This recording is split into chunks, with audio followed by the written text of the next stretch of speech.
Hey guys, welcome to the channel. As you see in the thumbnail, what if Naruto get Godzilla instead of Kurama and become God? Before I start, please do support for more awesome content, and subscribe my channel and like this video. Go support and follow the anime eyes for writing that awesome fanfic, and also make sure to comment on this story. Link in the description. It was October 10th. The day of celebration for many, as this was the day the great Kyuubi or nine-tailed beast was defeated by their mighty fourth Hokage, who, when trying to seal the beast into one of his newborn children, the previous Hokage Lord Third came and stopped him from sacrificing himself, and instead did it himself. He was able to seal half of the Kyuubi's chakra into one of his sisters and the other into the other sister, while the brother got the soul of the Kyuubi. Even though Kushina, the previous Jinchuriki, was supposed to die, she survived thanks to the medical teachings of Tsunade Senju, who helped heal her. After that event, many thought it was all over and everything would go back to normal. But what no one knew was that when the third used the Death Reaper seal, the Reaper of Souls not only sealed the fox, but also something that made him the Reaper of Souls and claimed its first soul. The soul of a mighty god that to this day still lays dormant. A boy no older than 5 was running down the streets of Konoha as an angry mob of villagers were chasing the little frightened boy, who was looking exhausted and made the mistake of turning a corner only to be stopped by a dead end. He tried to turn around and run, but the mob was blocking his path and had on vicious smirks. "Finally we got you, demon," said one of the village mobs. Now to some people this would look wrong, but to these people it didn't, for in their minds they find the child of the fourth Hokage nothing more than the Kyuubi reincarnated. It was because of this that they tried to harm the boy each chance they got, and no one cared, not even the boy's parents, because for most of Naruto's life he has been neglected for his sisters, who were supposed to be the child of prophecy, which means that they get more treatment than him, and he gets left out of the family to defend for himself, as he just watches his sisters take all the affection, while he gets none. Now Naruto just watches as he is beaten to a pulp with no one to stop them, and no one to care as he gets beaten by their fists or feet, while some use knives or pitchforks. Naruto feels like he has lived for nothing and that no one will care if he dies. But they will be happy, and that just makes him sick. Probably his parents wouldn't care either way and be happy that he died. "That might be true, little one," said a deep but calm voice that made Naruto open eyes to see himself in some kind of rocky land surface as everything looked destroyed. "Huh!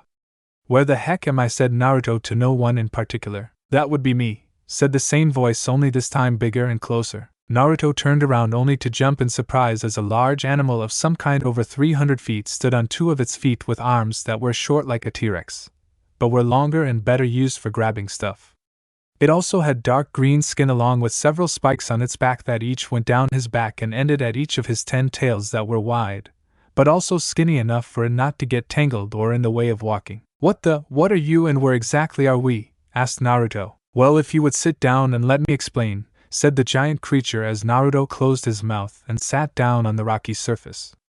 "Good, now if you're wondering where we are, this is a part of your mindscape that I reside in, and I am not a what, I am a god who is hailed to be the mightiest beast, even more than the legendary 10 tails. So wait, if you're a god, then why is someone like you stuck in me?" asked Naruto. "Well, it's because I have been trapped by that damn Reaper who stopped me by taking my soul and putting it in his stomach, where I was stuck for over a millennia until the day the Kyuubi attacked and the Shingagami finally freed me, or so I thought.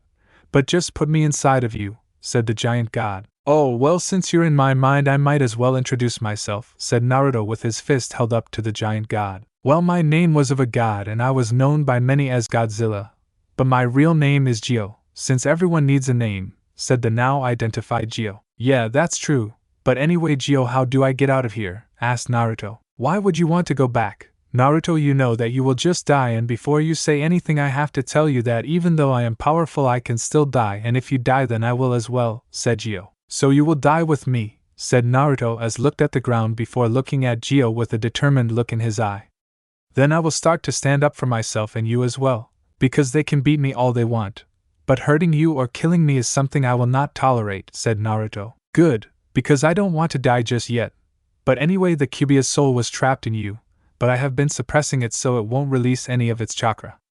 Although if you want you could use my chakra. It is actually easy to control my chakra if you have the right chakra coils, and since I was sealed in you at birth this should be perfect, because my chakra is more, how should I say this, natural.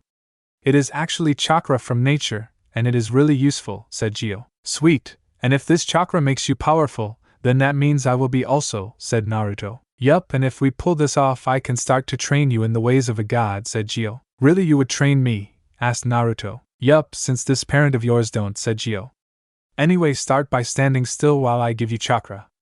Naruto quickly stood still as dark green chakra leaked out of his body and into Naruto's until he was covered in a dark green sphere. Good luck, young one. Outside his mindscape, the villagers felt like they did enough damage and were ready to go home when a voice they didn't expect to hear. Where you think you're going, said Naruto as a dark green chakra surrounded him, and one tail formed behind him as several small spikes formed in the back. The first ones to act were the ones that were ninja in the mob as they tried to kill the demon, but didn't get far before they went to the ground with a thud as no one saw how Naruto took out 5 Chunin by himself.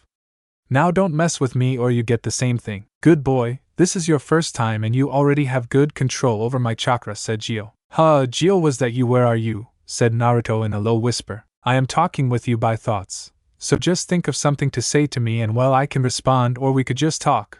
But anyway, it looks like the mob has left, so you better move before you get here, said Gio as all the mob ran away. When they saw the only ninja in the group fall. Naruto nodded his head before disappearing in pure speed that would rival the 8 inner gates.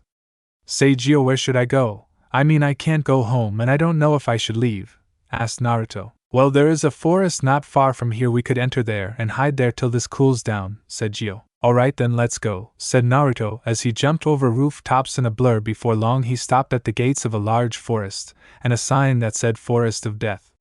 Hey Gio, are sure this is the right place? It looks kinda scary, said Naruto. Don't worry Naruto, you will be safe thanks to me being in animal that is in there will try and get to you, said Gio. Okay, said Naruto as he jumped over the large fence before walking into the forest with a worried look, but after a couple of minutes of walking he started to lose the worry for a small amount of bravery.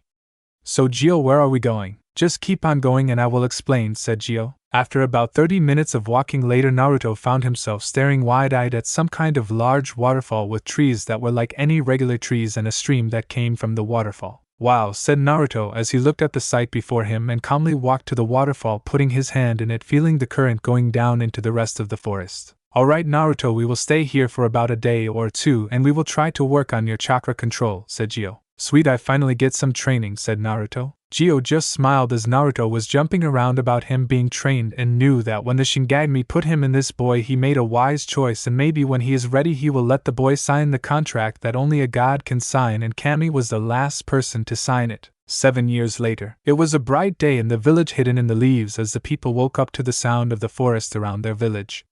One of its people was in a huge forest resting on a piece of rock that was in the middle of a stream with the sound of the waterfall supplying the waterfall. The person on the rock was a boy no older than 12, was sitting on the rock in nothing but a pair of black shorts and no shirt, showing people his well-developed body for someone his age. He had 4 tattoos of some kind that were dark green and the size of an apple that was of a spiral like the Uzumaki. He had blonde hair with clear sky blue eyes that went well with his 3 wicker marks on each of his cheeks. This boy's name was Naruto, and he has been training in this very spot in the Forest of Death for nearly 7 years with his 2 teachers, Gio, also known as Godzilla, and the 9-tailed beast Akubia, who Naruto met 3 years after his training with Gio, and unlike with Gio he wasn't so nice to him, or Gio. After a while Kubia started to warm up to the Naruto, where soon he was starting to get trained by Kubia, who said he would not have a weak container. But after that, and a little training, Kubia finally trusted him to tell him his name was Kurama. It was 2 years later that Gio was able to control the seals so that Naruto was able to open the seal. When the time came, and with the help of Gio, Kurama was able to restore most of its chakra, and when that time came he faced Kurama, which was a tough battle without Gio's chakra. But with the years of training and his own skills he was able to not only beat the Kubia, but also took half of its chakra, which he soon mastered thanks to both of their help in less than 3 months. And not long after that Gio thought he was ready to sign the contract of the gods, and when he was told he had to be approved by the boss, Gio told him he was the boss summon, and for being a good kid he was allowed to summon creatures that are as powerful as the gods. Naruto was also trained to become the new sage of the gods, where it would take many years. But Naruto surprised Gio by finishing the training in about a week. But he would need to be still in order to enter sage mode, but that to the 4 tattoos, with 2 on each of his side holding their own sage chakra so that he would not need to gather it and be open for an attack.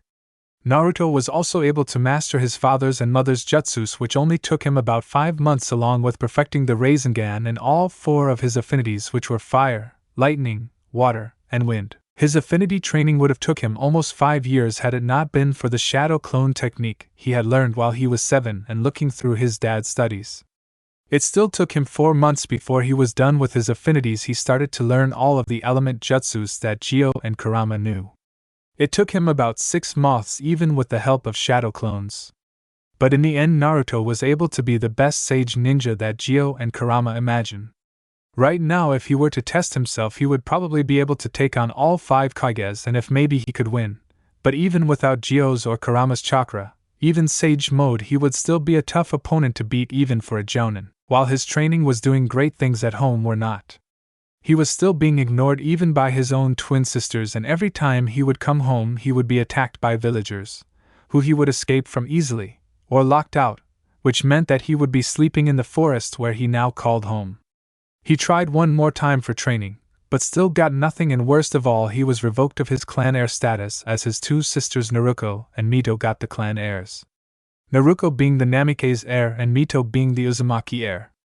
Ever since then he had been getting farther away from his family and start to hate them, but not hate them enough that he would want them dead, but just hate them. Gyo and Kurama even agreed to that idea. Now Naruto just sits on the rock drawing in sage chakra for his tattoos that store the extra sage chakra. Naruto just finished the academy for today and will be happy tomorrow when the graduation exams begin tomorrow, and that he will finally get out of that school that only teaches the basics and not the real ninja stuff that you need to survive in school. Even though the teachings are junk, most of the kids in the class that are clan heirs are pretty good, but they will die quickly if they aren't trained properly. Naruto opens his eyes, which are a golden color, and there are dark green pygmies surrounding his eyes. He gets up from his spot and looks up in the dark skies. It's night already, thought Naruto. Yup, so you better get home so no one gets suspicious, said Gyo. Alright, said Naruto with a dull voice as he starts walking down the path that led out of the forest of death. When he walked out, he started to walk through the streets of Konoha as he was getting glares from the villagers, but just ignored them like he always does, since he really didn't care anymore. It took him a couple of minutes, but he was able to arrive at his house to see decorations on it. So it's my birthday, probably forgot to get their son something, thought Naruto. Namikaze's house. Inside the Namikaze household, Kushina and her 2 daughters were setting up the decorations for the 3 children of the 4th Hokage and the Red Death. Over the years, Kushina started to realize how much she was avoiding Naruto along with the rest of the family, and when she told Minato, he also felt bad for he ignored training him along with her as he would ask. But that was about 4 years ago, and ever since then Naruto has been getting farther and farther away from the family, never being seen in the house more than twice. Kushina promised herself that she would make sure that he becomes part of the family, and her husband and children also agreed with her, saying that they felt it was their fault, and that they would try and bond more with their son/brother. Now as Kushina is finishing with putting the last of the decorations up, she felt a presence behind her, and as she turned around she came face to face with her husband and the 4th Hokage, Minato Namikaze. "Hello hun, hard day," said Kushina as she gave her husband a "yeah, but after today we will make sure Naruto is part of the family and that he is properly trained.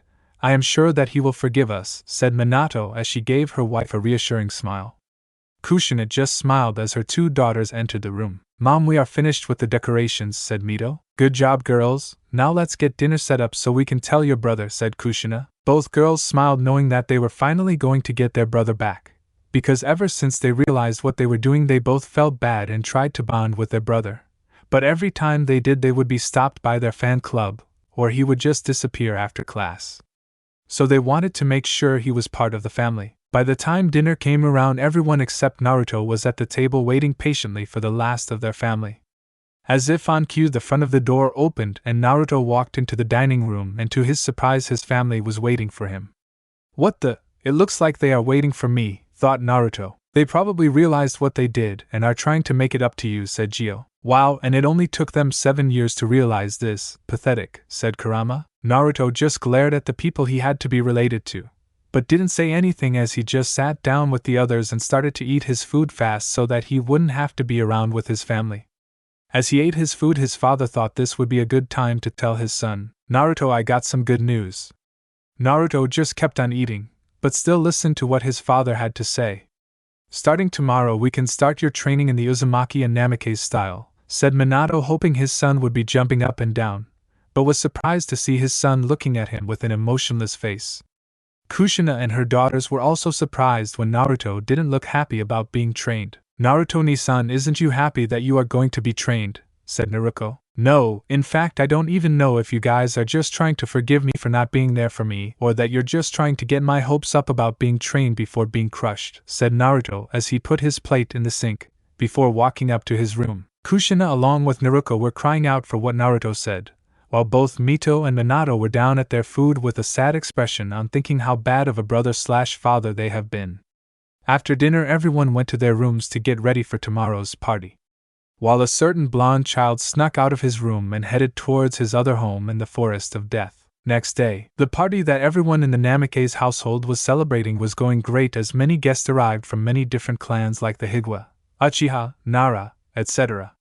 Naruto and Mito were having fun with their friends while the adults were talking with one another until it came time for cake and birthday presents. Then that is when everyone gathered around to give presents to both Mito and Naruto.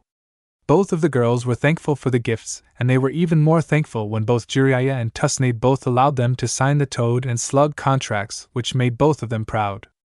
It wasn't until they had signed them that Naruto asked if her brother could sign it, and almost everyone who heard her were saddened as they did not get anything for the only son, but would get him something later on. Jiraiya agreed that he could sign the contract and asked where he was, but no one knew where he was, not even Minato or Kushina. It wasn't until a girl named Hinata Higuita, one of the heirs to the clan, said that she saw him in his room sleeping. Jiraiya, Minato, and his family walked up the stairs to Naruto's room, where they went inside only to comfort nothing but a plain room with a bed that looked like it hadn't been touched in days. Minato is the first one to break out of his shock as he calls in the ANBU that were at the party to get search parties and find Naruto.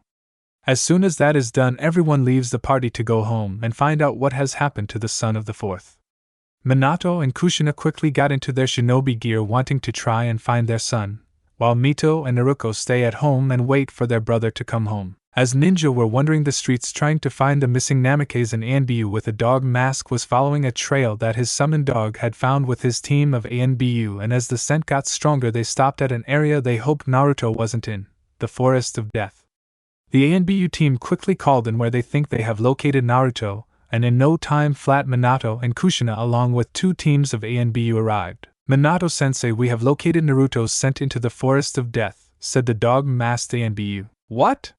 yelled Kushina as she was about to run into the forest, and killed anything in her path to find her son. "Kushina, wait, you can't just go in there. We have to think of something before you barge into a forest that could kill you," said Minato. "And we are going to leave our son in there to die," said Kushina as she got loose from Minato's grip before jumping into the forest. "Damn, bear, go get Anko. If anyone knows this forest, it's her. The rest of you follow me," said Minato as he and the rest of the ANBU went to do their separate jobs. It didn't take long before they caught up with Kushina, who was looking at something, and when the rest of the group turned to see what she was staring at, they had widened eyes of shock as they saw many animals and bugs of all kind beaten and slaughtered with body parts everywhere, with no one telling where each part goes.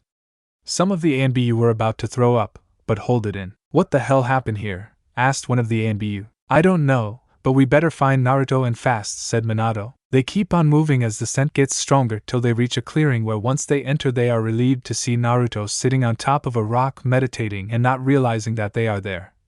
But before they could speak, a giant tiger came out of the bushes charging at Naruto, and just as Minato and Kushina were about to stop the tiger from hurting their son, a dark green chain came from the ground, piercing the tiger right through the heart as it fell over dead. The next minute 3 more tigers came out. But they didn't get close to Naruto as 3 more chains of chakra came out of the ground, wrapping all 3 of the tigers up, and as they tried to get free they were silenced by a sword chopping all 3 tigers' heads off. Naruto still had his eyes closed, but you could see a faint pygmy of dark green circling around the eyes, but disappeared afterwards as Naruto opened his eyes to give the ninja that interrupted his training a hard glare as he put his dark green sword back in its sheath. "Can I help any of you?" asked Naruto. Minato was the first one to get out of his shock as he looked at his son. "Naruto, we worried about you when we didn't find you in your room."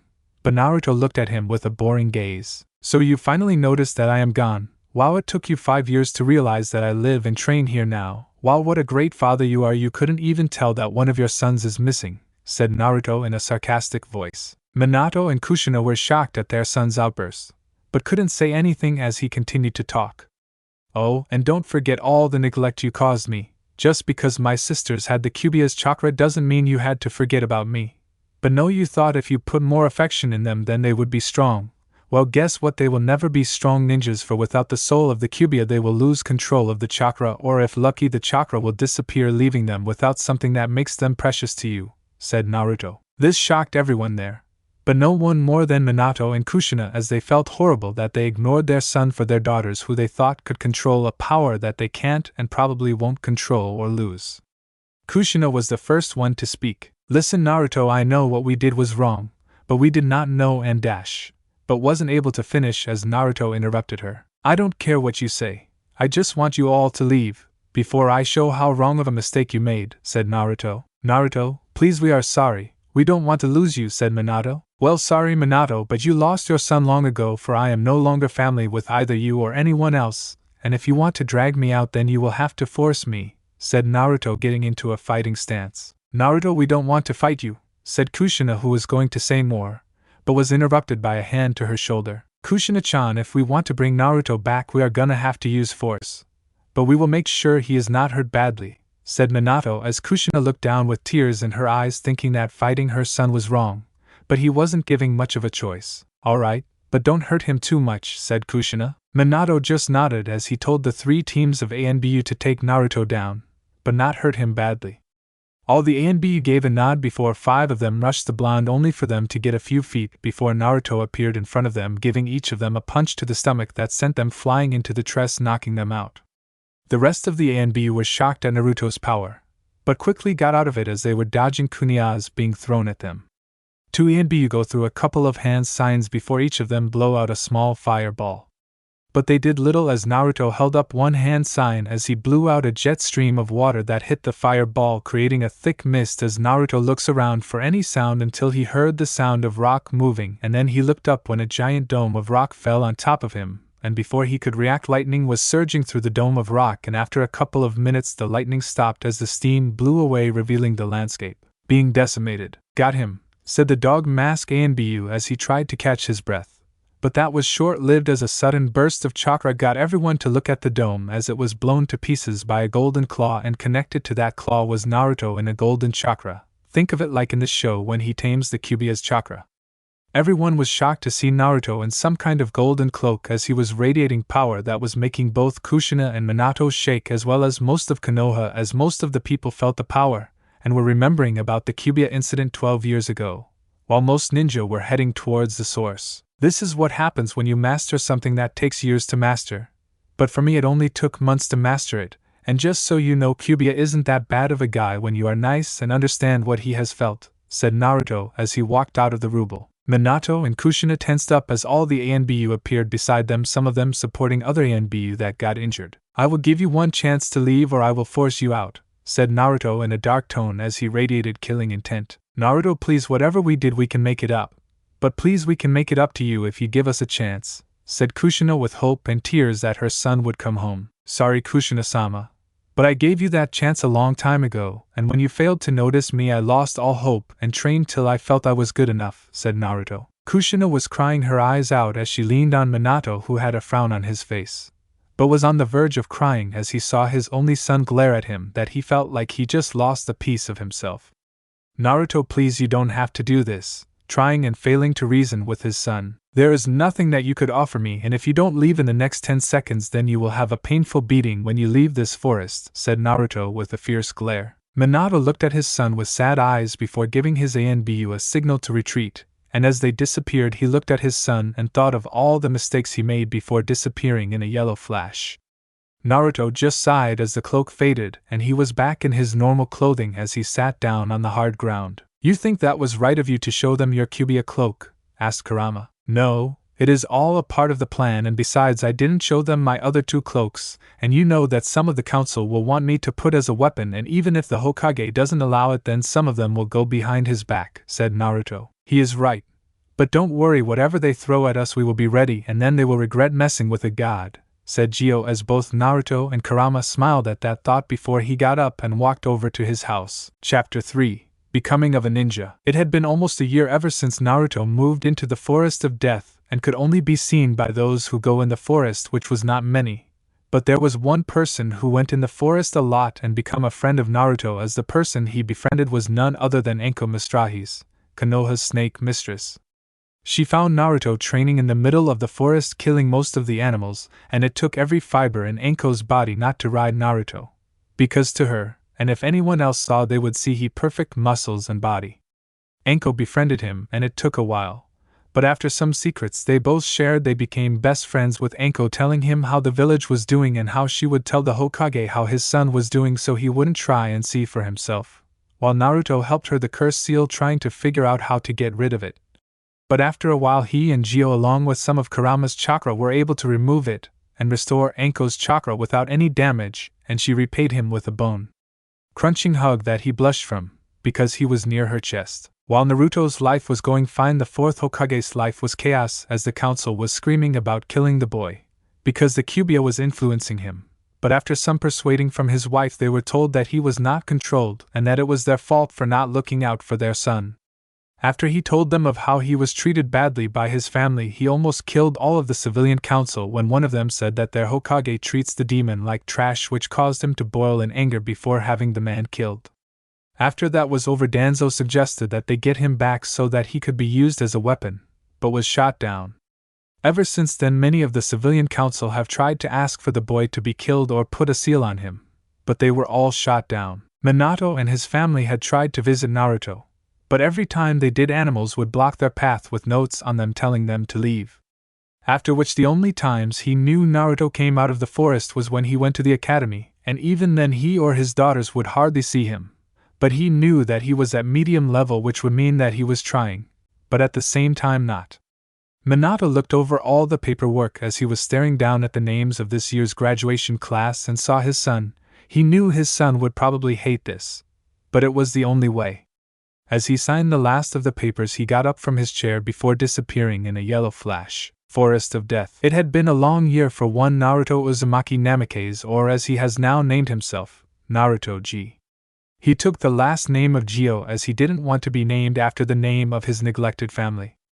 Naruto was sitting on top of a huge pointed rock with only a pair of black shorts on, as his eyes had an outline of green and his skin was turning from his white skin to a green as spikes were coming out of his back. So Naruto, what is the plan today? I mean, you do become a ninja today, and you are going to get assigned a team, said Gio. I know, but I can live with it till the next Chunin exams. Besides, it's not like whoever I team up with I will be friends with, only teammates who I will protect, since I need to pass the Chunin exams and show my skill, said Naruto. You know, kid, I still don't know why you didn't just leave the day of your birthday. It would have been much simpler to not ever see them again, said Kyuubi as it was laying in the hills of Naruto's mindscape. Because it would be too much work just to live out as a Rouge ninja, and besides, you know that he will probably take the chance and attack us, and as much as I would love to kill him, I can't, because he would have someone to back him up and I have to deal with his help before going to kill him, said Naruto as he rose off the rock before jumping off it and landing on the stream of water. Naruto walked along the path that led out of the forest, as he had already grabbed his stuff that he stored in a storage scroll he had, and that was in the bag he was carrying.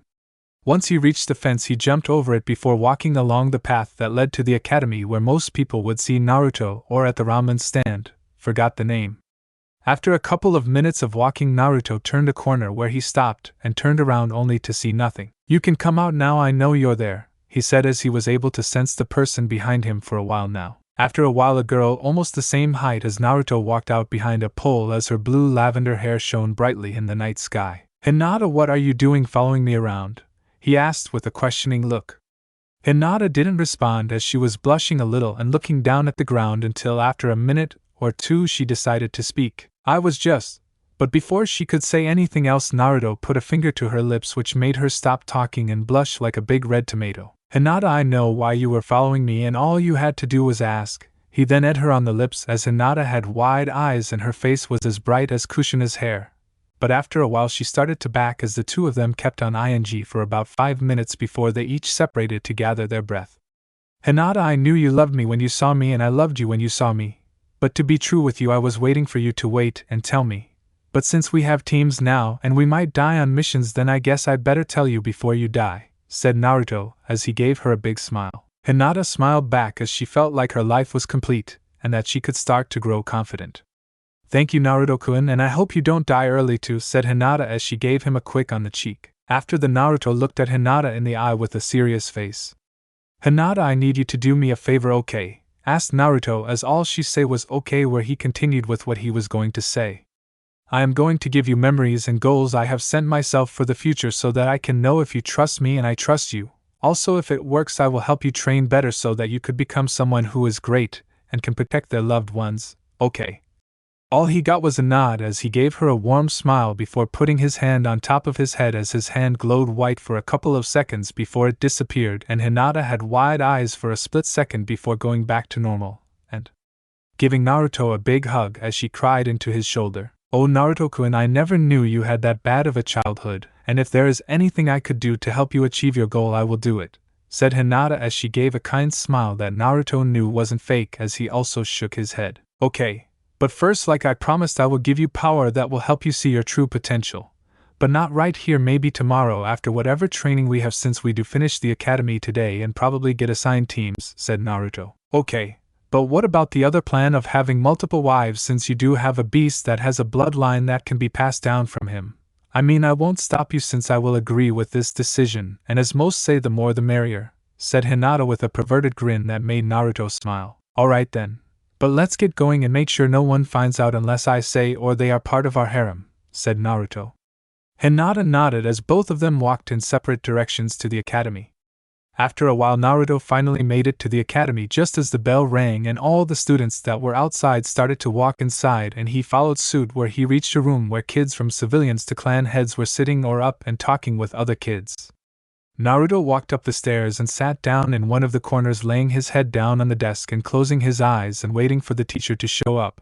But the moment he closed his eyes, the sounds of two girls, one with blonde hair and the other with pink, came into the room yelling and fighting with each other, if you could call it that. Naruto just sighed as these two were the most annoying girls in the classroom that made you want to kill yourself for even standing to hear them. Those two are the reasons humans are pathetic and make me hate them, said Kyuubi with a low growl. For once, Kyuubi, I agree with you. I mean, they are supposed to be ninja and they act like weak fangirls for someone who thinks he is God, and counting that he is emo is also an option, said Gio as he and Kyuubi were watching the two girls fight over who got in first so they could sit next to their Sasuke. Well, you know, girls and love just one of the reasons they are going to die young when they become ninja, Naruto said as he looked at the two girls who were still yelling at each other. After a while, the teacher Iruka walked in and quieted down the class as he then started going on about his speech of how proud he was of them, which Naruto just ignored until he started calling out teams, in which case Naruto just ignored most of them till he got to his team. But he probably knew which team he was in. Team 7 will be Sasuke Uchiha, Sakura Harino, insert girly scream, and Sai. Team 8 will be Kiba Inuzuka, Shino Aburm, and Hinata Higuwa. Team 9 is still active, so Team 10 will be Shikamaru Nara, Choji Chimki, and Ino Yamaka. Iruka was about to continue, but was interrupted by Ino, who complained about being with lazy and fatty. But was Iruka told her it was team match so each person could help the other, and after that he continued with the last team. Team 11 will be Naruto Uzumaki Namikaze, Naruko Uzumaki Namikaze, and Mito Uzumaki Namikaze. All teams will wait here after lunch for your senseis to pick you up. After lunch, everyone was in the classroom talking with friends or with teammates to get to know them better until the door to the room opened, and in came a couple of Jounin senseis that took their teams. Team 8 got the Genjutsu Mistress of Konoha as a sensei. Team 10 got the 3rd Hokage's son Asuma Sarutobi as their sensei. As both of those teams left, the only teams left were Teams 7 and 11, who were wondering who their sensei was and where were they. As if on K, the door to the class opened and a man with slivered defining hair, wearing the normal Jounin uniform and a mask that covered the lower part of his face, and with his leaf headband covering his right eye. After he was thrown onto the ground, a woman with the normal Jounin attire, red hair that is tied in a ponytail. This woman's name is Kushina Uzumaki Namikaze. Kakashi, how many times do I have to tell you to always not be late to any of your genin teams, said Kushina as she was about to hit Kakashi over the head. Sorry, Kushina-senpai, it won't happen again, said Kakashi with a scared look, as he then turned to the rest of the occupants. Alright, Team 7 and 11, we are your Jounin senseis for today and for the test tomorrow, so you all better be ready. Wait, Kakashi sensei, what do you mean by true test? We already took the test, said a slightly confused Sakura. Well, that was a test to get rid of the wannabes, said Kushina. Yup, and out of all the 11 teams only a few will survive, which means you have a 67% chance of failing, said Kakashi. Sounds good enough to me, said Naruto, who was just staring at the ceiling. Alright then, both teams meet us on the roof in 5 minutes, said Kushina as she and Kakashi left by Shinshin. Sasuke, Sakura, and Sai were walking to the roof, while Mito and Naruto were about to ask their brother if he wanted to walk with them. But when they turned around to see that he was gone, leaving them sighing, knowing they lost their chance to spend time with their brother. As both teams walked onto the room, they saw Kushina holding a book and Kakashi on his knees begging for Kushina to give it back, but she wasn't having none of that. Mito and Naruto were laughing at the scene, while the rest of Team 7 except for Sai, who just had a blank expression, just looked at the scene like it was the most pathetic thing in the world. Finally, after 5 minutes of begging, Kushina gave Kakashi his book back, but warned him not to take it out in front of the kids. The both adults then turned their attention to the teams, but Kushina had a confused look in her eye. Where is Naruto? She asked, but the others didn't have time to respond as Naruto suddenly appeared before them. I didn't even sense him, was the thought of both Jounins. Well, since you all are here, let's get to know each other. Tell me your likes, dislikes, hobbies, and dreams, said Kakashi. Sensei, can you tell us about you first, since we don't know anything about you? Asked Sakura. Okay then, my name is Kakashi Hatake. My likes are, well, I have many and I have many dislikes. My hobbies I don't know, and my dream, well, that I won't tell you, he said with a perverted giggle. Kushina just sighed at Kakashi's introduction. Well, my name is Kushina Uzumaki Namikaze. My likes are ramen, pranking, training, and my family, which got Naruto to scoff. My dislikes are perverts, traitors, and anyone who makes fun of my hair. My hobbies are spending time with my family, again Naruto just scoffs, pranking, and gardening. My dream, looks at Naruto then says, is to bring my family back together, which brought confusion from Team 7 minus Sai, who just didn't show any emotion. But the two Uzumaki Namikaze kids knew what she meant. Alright, your turn, Mito. Alright, my name is Mito Uzumaki Namikaze. My likes are ramen, training, and my family. My dislikes are bullies, traitors, and perverts. My hobbies are gardening and training. My dream is the same as Mom's, to bring our family back together, she said with a big grin, which got the same results as when Kushina said her dream, as she smiled before looking at her next daughter. My name is Naruto Uzumaki Namikaze. My likes are training and my family. My dislikes are anyone who is a threat to my family and perverts. My hobbies are drawing and spending time with my family, and my dream is the same as my mother and sister, which got her big smiles from said people. Naruto just ignored them as he didn't care, and ignored the other three as he knew enough about Sasuke and Sakura that one was an Avenger, and the other was an obsessed fangirl that would get killed later on. He really didn't need to know a lot about Sai, since he knew he was one of Danzo's root agents sent to spy, and he really didn't care since he could handle it easily. He didn't pay attention even when he was called on, just say that his name was Naruto, and they did not need to know anything else, which bothered both his sisters and mother. But they knew they would not give up. Alright, now that introduction are done, I want both teams to meet me and Kakashi at Training Ground 7 for the test, said Kushina as Kakashi gave a wave before disappearing, while Sasuke walked away with Sakura following him like a lapdog, leaving the Uzumaki Namikaze family. But before anyone could say anything, Naruto raised a hand to stop them. Listen, I know the Hokage did all of this, and I will just be neutral with all of you since we are a team and nothing more, okay? Said Naruto as he then disappeared in a swirl of leaves. The mother and sisters just looked sad that they could not talk with Naruto longer, but knew he was right for being mad at them and couldn't deny that it was not their fault, but knew it was. The three then walked home as they already knew that Naruto was heading towards his new home, the Forest of Death, but hoped they could bond with him if they passed the test tomorrow. The next day at Training Ground 7 stood both Mito and Naruto along with Sasuke, Sakura, and Sai, who were waiting for their senseis for at least 30 minutes, but didn't have to wait long until they appeared in Shishuns to see all their students except for one. Where is Naruto at? Asked Kushina. I am up here, said a voice as everyone looked up to see Naruto sitting on a tree reading a book of wind jutsus. I didn't even sense him, was the thought of both Jounin's minds. Well, now that you are all here, the test will begin, said Kakashi as he took out 5 bells, giving 2 to Kushina as he tied the other 3 to his belt. Now you 6 have to get a bell from either me or Kushina. But since there is only 5 of you will pass, and the one who didn't get the bell will be sent back to the academy.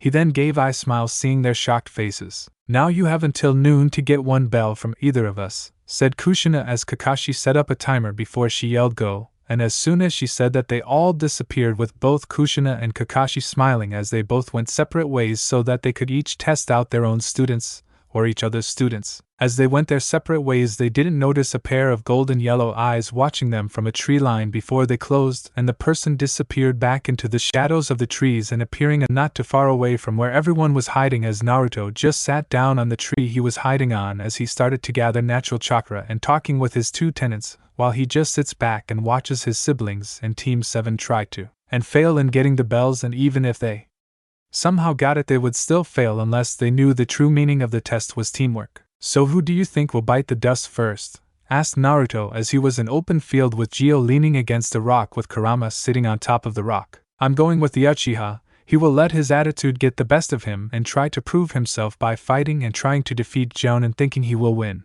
Because he is an Uchiha, said Kurama. I think I'll go with your sister Mito since she looks like someone who will head straight to her death, said Gio as he looked at Naruto with his golden eyes.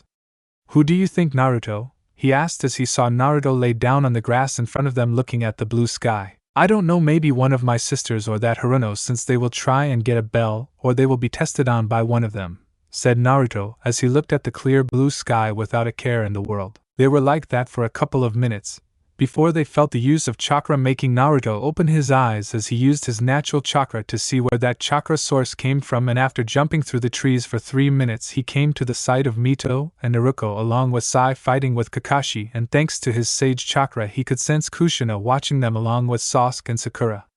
He decided to watch the fight till he could find an opening, and as he watched he could tell Kakashi was holding back.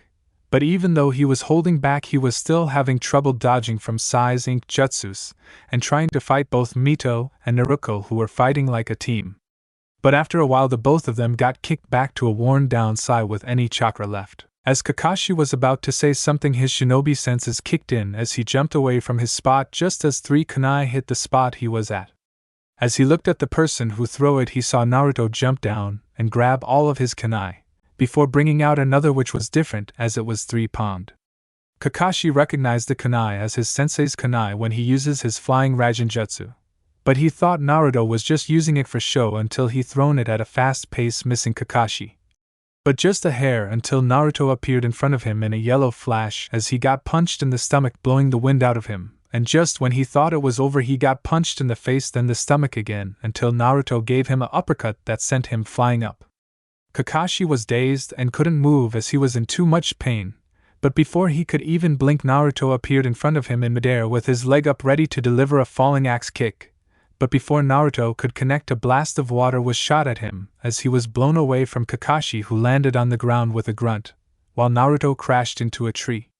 He got up to see Kushina standing beside a badly hurt Kakashi who was using her as support to stand up. Naruto, I think that is enough. This is supposed to be a test, said Kushina who was ready for anything her son would do, but had wide eyes when Naruto appeared before her with a kunai to her throat, and before she knew it the bells on her belt were gone as Naruto made a clone that took the other bells from Kakashi before bringing the kunai back into his pouch. Looks like I pass, said Naruto with a grin as he held up all 5 bells. Good job, Naruto, it looks like you pass.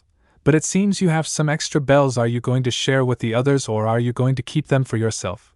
Asked a hurt Kakashi. Naruto looked at the bells and the rest of his team along with Team 7. He then did something no one expects, as he threw 3 bells each to Team 7 along with his team.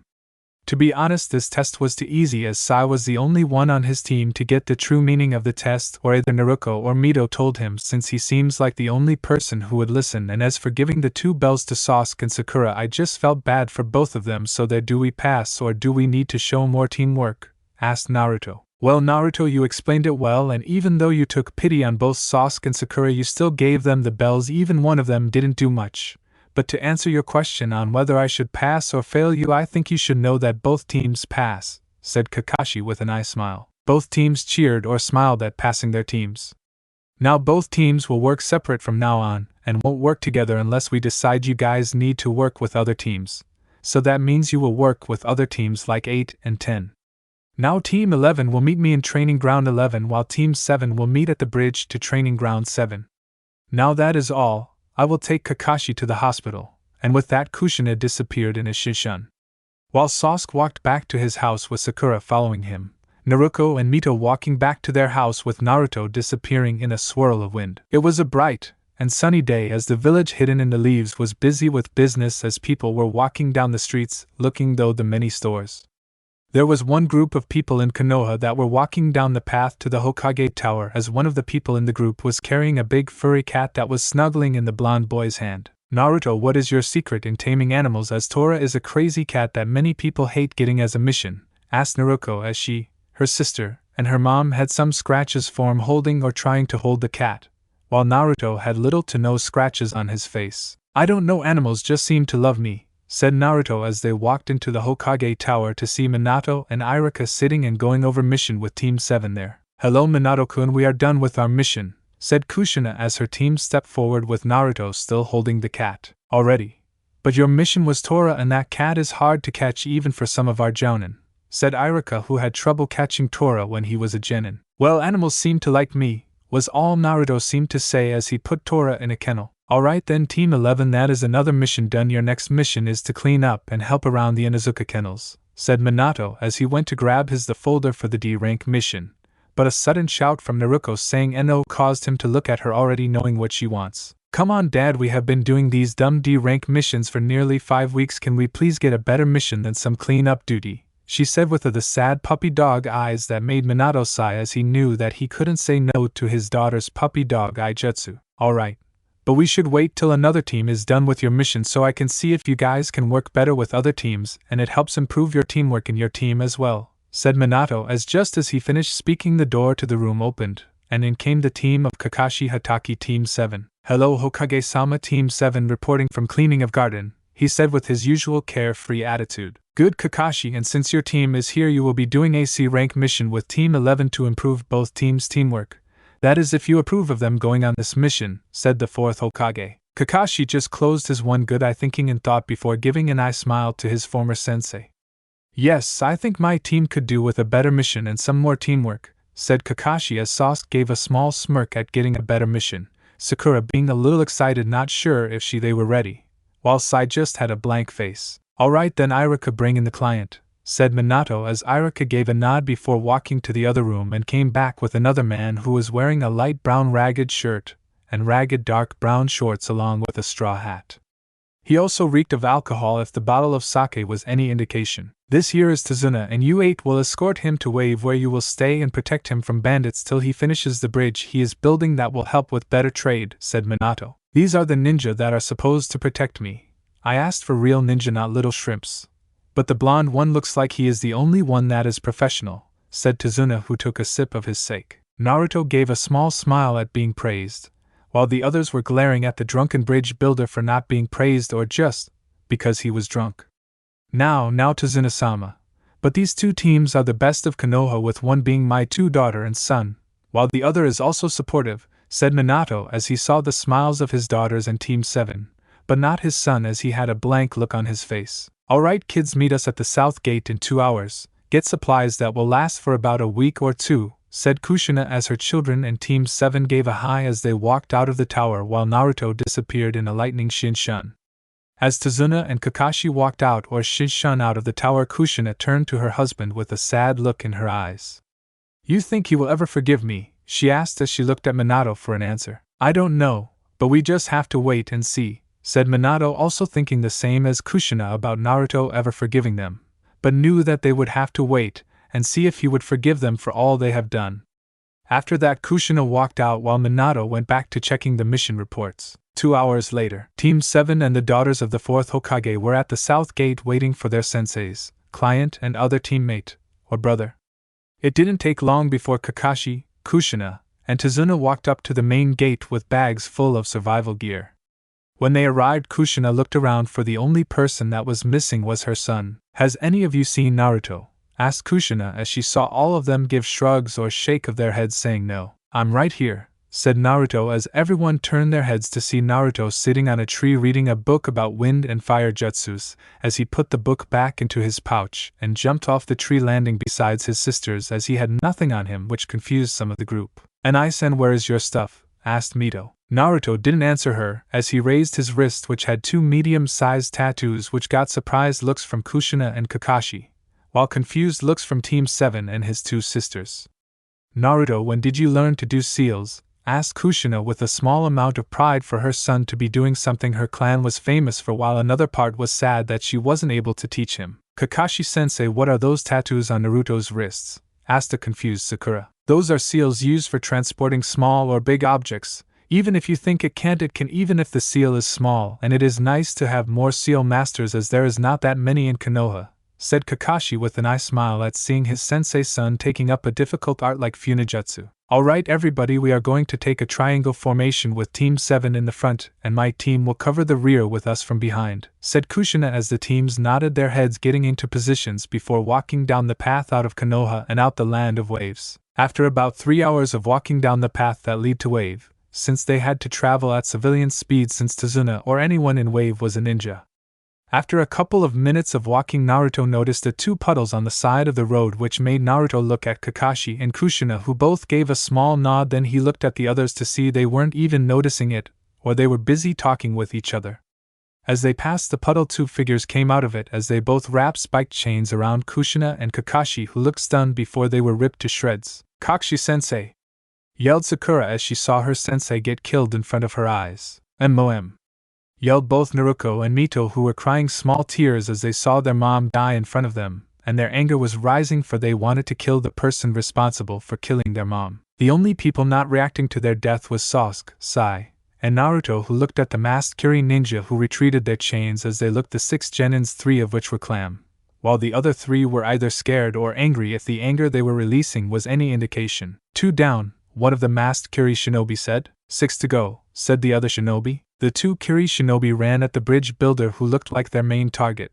But before they could even get close to the bridge builder, Naruto appeared in front of their path as he had a sword with Geo on the blade with the handle green with golden coloring. One of the Kiri ninja was going for a quick kill, thinking that he would not dodge it.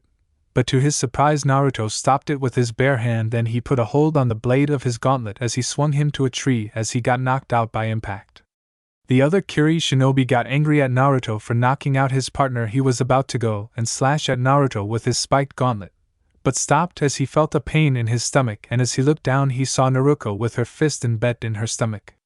Before he could react, Mito appeared in front of him and gave him a mighty spinning kick that sent him flying and slamming into the same tree as his brother, also getting knocked out. Naruto walked over to them with rope that he got from one of his storage seals.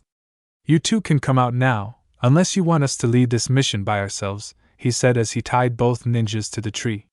The others looked at Naruto like he was crazy until they heard movement in the bushes, and out come a perfectly fine Kakashi and Kushina, who had smiles on their faces. "Kakashi-sensei, how did you? But we saw you get killed," said Sakura as she looked at her sensei, who she thought for a moment was dead. "No, what you saw was a substation that we used, because we needed to find out who these toe targets were, me, Kushina, or the bridge builder." "So Tazuna, mind explaining yourself?" asked Kakashi in a voice that promised a painful death if not told the truth. "There is no need for him to tell us, because I got all the information I need," said Naruto as everyone turned to him to see one of his hands on one of the Kiri ninja glowing a dark green. "Tazuna, you had a good reason to lie, as his country is poor, and it could only pay for a low C rank, because of a business tycoon named Gato who has taken control of Wave, and has been killing anyone who oppose him, along with taxing many people, leaving many broke and homeless. And if you don't pay your taxes, he sends men over to either kill you, or if you have a daughter, they take her." After he explained everything, everyone had wide eyes. Some, like Naruto and Mito, were mad because of all the things Gato is doing to the people of Wave, while some were being sick of what they did to the women, and the others, mainly Sasuke, didn't care. "Well, Tazuna, is what my son say true?" asked Kushina, who was wondering how her son knew and what that technique he used just now. "Yes, everything he said was true, and I am sorry for lying. It's just that we are so poor that we only had enough money for a simple C rank, and I felt like you wouldn't help if I told you the truth," said Tazuna. "Well, this mission just got bumped up to maybe a rank mission, and I don't think we are ready for this," said Kakashi. "Kakashi, I think we are ready. I know I could handle myself, while Naruto and Mito can take any Chunin separate, but together they could hold their own against Jounin, while you and Kushina could protect the others or at the very least let them help you, said Naruto as he grabbed a scroll from his bag and sealed both of the mist Nins up in it. Everyone looked at him with a surprised face since what he said was true and Kushina or Kakashi had nothing to counter for what he said. Alright then, we will keep on going, but I want all of you to keep your guard up, because next time we might be facing a Jounin-level ninja, said Kakashi with a strict tone as everyone nodded their heads. What do you want me to do with these two? Asked Naruto as he waved the scroll that contained the two rogue ninjas. Well, since they're sealed in that scroll, I'll send one of my ninja hounds to deliver it to Konoha along with a message of what we plan to do, said Kakashi as he planned on summoning his hound, but was stopped by Naruto, who raised his hand. I got this, he said as he went through a couple of hand signs, before saying summoning jutsu, and in a puff of smoke a fox the size of a 5-year-old boy with 4 tails and brown fur appeared as its green eye gaze landed on Naruto. Hello Kito, can you deliver this to Konoha and also give this to the Hokage? He said as the fox gave a small grin. Can do, Naruto, said Kito as it then wrapped one of its tails around the letter and used its mouth to carry the scroll. It then took off in a blur as Naruto turned around to see the questioning looks of Kakashi and Kushina while the others looked amazed, while one of them looked a little bit jealous. What, is there something on my face? Naruto, was that a fox? Asked Kakashi. Yeah, so what if it's a fox? I'm their summoner anyway, so what? Said Naruto. Where did you get that contract? Asked Kushina as she had an idea who he got it from. I got from the furball since he trusts me enough, and it helps with my other summonings, said Naruto. Naruto, we're gonna have a long talk when this mission is over. In the meantime we should be going. But stay close and watch for anything out of the ordinary, said Kushina. Everyone nodded as they all kept on going until something popped in Naruto's head as he suddenly stopped, and everyone stopped walking to look at him for anything that was wrong. Oh yeah, I forgot to tell you that the other person with those two is Zabuza Manikni, said Naruto with a sheepish grin. I guess I forgot to tell you, ha. Everyone looked at Naruto with a deadpan expression as Kushina walked up to him and gave him a bonk in the head while yelling Baka. 4 hours later. It had been a while since they fought the Mist Ninjas and everyone was keeping an eye out for more threats as Kakashi was actually taking it serious, as he wasn't reading his book and was trying to watch for anything out of the ordinary. They met up with a friend of Tazuna's who would take them across the wave, and as they were getting on they realized they didn't have enough room as Naruto was standing beside the boat. Don't worry guys, I'll just water walk to wave, said Naruto as he approached the edge of the shore and put one foot on it before putting another and started walking on the water as everyone was amazed by his ability. While Kakashi and Kushina already knew, they were still surprised that he learned it all on his own, which made Kushina sad as she could not teach her son. After their problem was solved, they rode their way to wave since the engine would attract it to many of Gato's men, and that was something they didn't want to happen, so they kept their senses up and stayed silent through the whole trip, with the only sound being the rowing of the boat or the sounds of Naruto walking on the water. Before long they arrived in wave, and they knew, because of the giant unfinished bridge that they were passing by. They soon reached land and said their thanks to the boatmen as they continued their walk to Tazuna's home. After about an hour of walking, things seemed to be getting better, but they still kept their guard up. Naruto all of a sudden throws a kunai into some bushes as everyone tenses at Naruto's sudden action.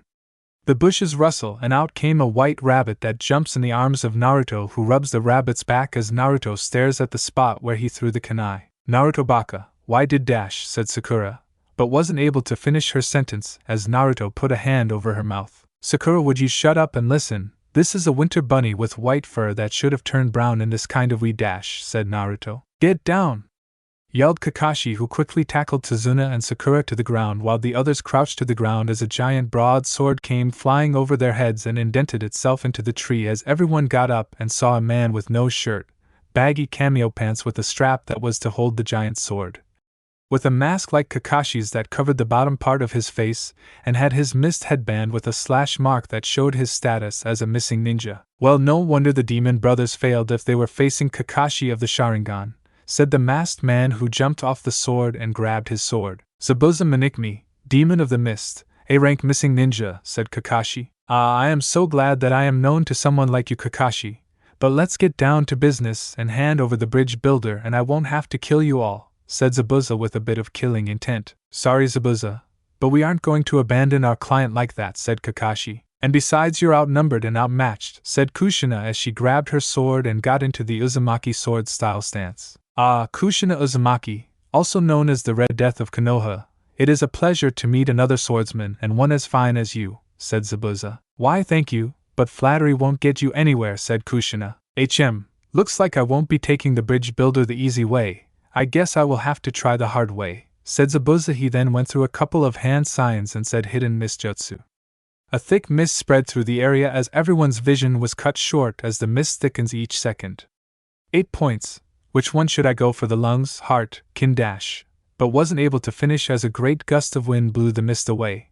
But the force of the blast also sent Zabuza skidding farther away from the group. Sorry, Zabuza, but I don't think it's fair if we can't see. But you can, said Naruto, who was in a defense stance with his sword in a reverse grip and his knees bent ready for any movement. Looks like you brought one of your brats, Kushina, and he seems to be pretty skilled for a genin, said Zabuza, who was impressed with Naruto's attitude to the killing intent he was rolling off. Naruto, stand down, he is too much for all of you. Me and Kushina will handle this, said Kakashi as he lifted his forehead protector to reveal his other eye, which was red with 3 tome. Ah, so I get to see the Sharingan this early, said Zabuza with a bit of amusement. Zabuza suddenly charged at the group as Kakashi intercepts his target, which was the bridge builder, as he drew a kunai to block a swing from his giant broadsword, but soon found out that Zabuza's strength was better thanks to years of experience with the sword as he pushed Kakashi back, but had to dodge a swing from Kushina, who didn't stop with her assault as she spun around and went for a swing, but was blocked by his sword as he used his brute strength to push Kushina back. He then went through a couple of hand signs before calling out the name of his jutsu. Water style, water wave jutsu, yelled Zabuza as he expelled large amounts of water that quickly made its way towards the two teams. Earth style, earth wall, said Kakashi as he raised a wall of earth to stop the wave, but it easily broke through it as Naruto grabbed Tazuna and Sakura before Shishun to high ground as the water made a lake that Zabuza was on, as he now had a wide range of water jutsus. Well, looks like things are in my favor, said Zabuza as he was about to go through another set of hand signs when his instincts told him to jump, and as he did a sword came flying out from where he once stood as Kushina jumped atop the water as she was glaring at Zabuza. But before she could move, another Zabuza appeared behind her and kicked her to where the other Zabuza was as he did a couple of hand signs before saying, Water style, water prison jutsu. Water started to form around Kushina until she was trapped in a sphere of water. Damn, it looks like I have been getting rusty, thought Kushina as she tried to find a way to escape, but soon found none. Kushina-sama/mom! Yelled Kakashi and the Uzumaki Namike's sisters.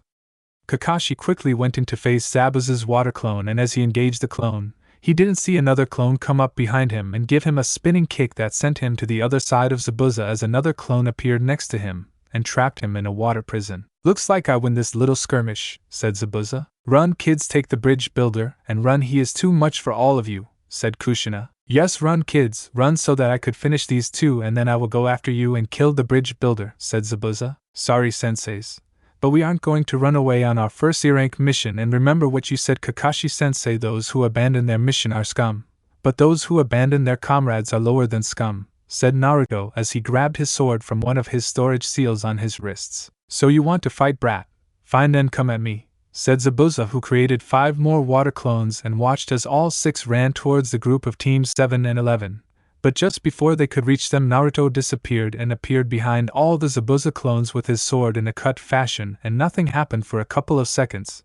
But then all the clones showed large cuts on their bodies and turned back into water. You will have to do better than that, Zabuza, said Naruto with a small smirk. Zabuza had a scowl on his face as he created another clone that went through some hand signs before yelling out, Water style, water dragon jutsu. A giant dragon of water with yellow eyes rose out of the water and headed towards Naruto, who went through hand signs faster than anyone could see. Wind style, raging wind blades, he said as he blew huge wind blades that cut through the water dragon and continued towards Zabuza, who had to let go of his jutsu that let both Kushina and Kakashi out as they landed side by side next to Naruto. You are really annoying, brat, said Zabuza. Yeah, well, you won't have to worry for long, said Naruto, who started to go through hand signs and finishing by yelling out, Water style, water dragon jutsu. A huge dragon formed behind him, before flying towards Zabuza, who also went through hand signs. Water style, water wall. said Zabuza, but was surprised when the dragon of water broke through the water wall and before he could react slammed into him and sending him towards a tree and where Naruto appeared next to him ready to kill him.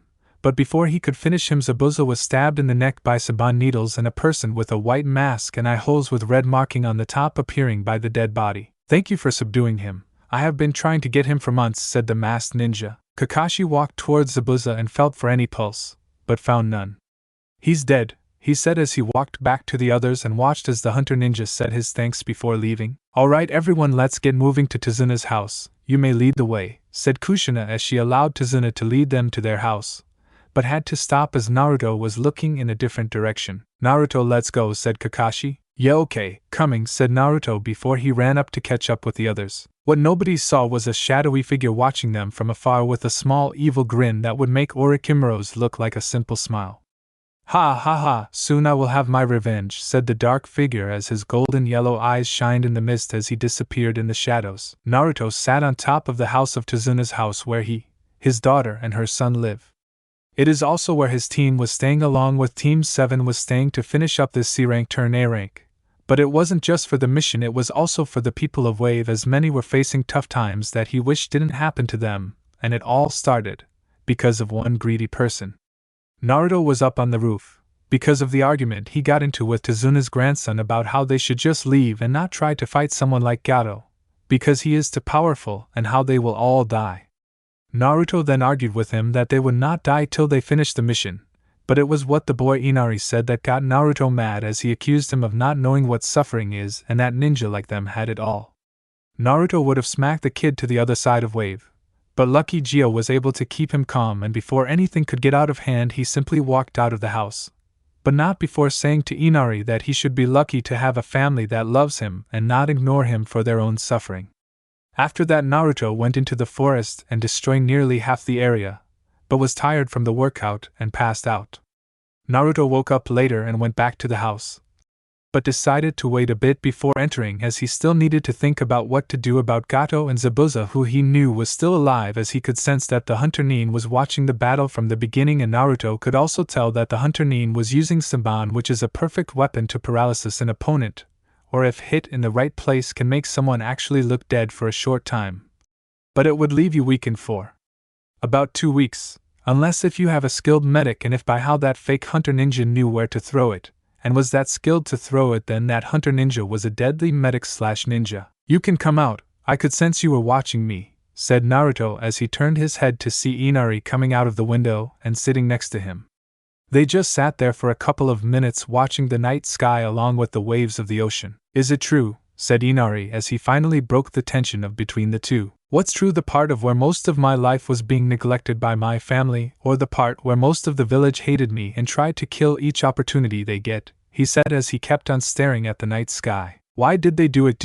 asked Inari, wanting to know how different his life was from his. "To be honest, I don't know. All I know is that if it wasn't for that one person who helped me more than my parents, then I would probably have left the village just so I could be far away from them.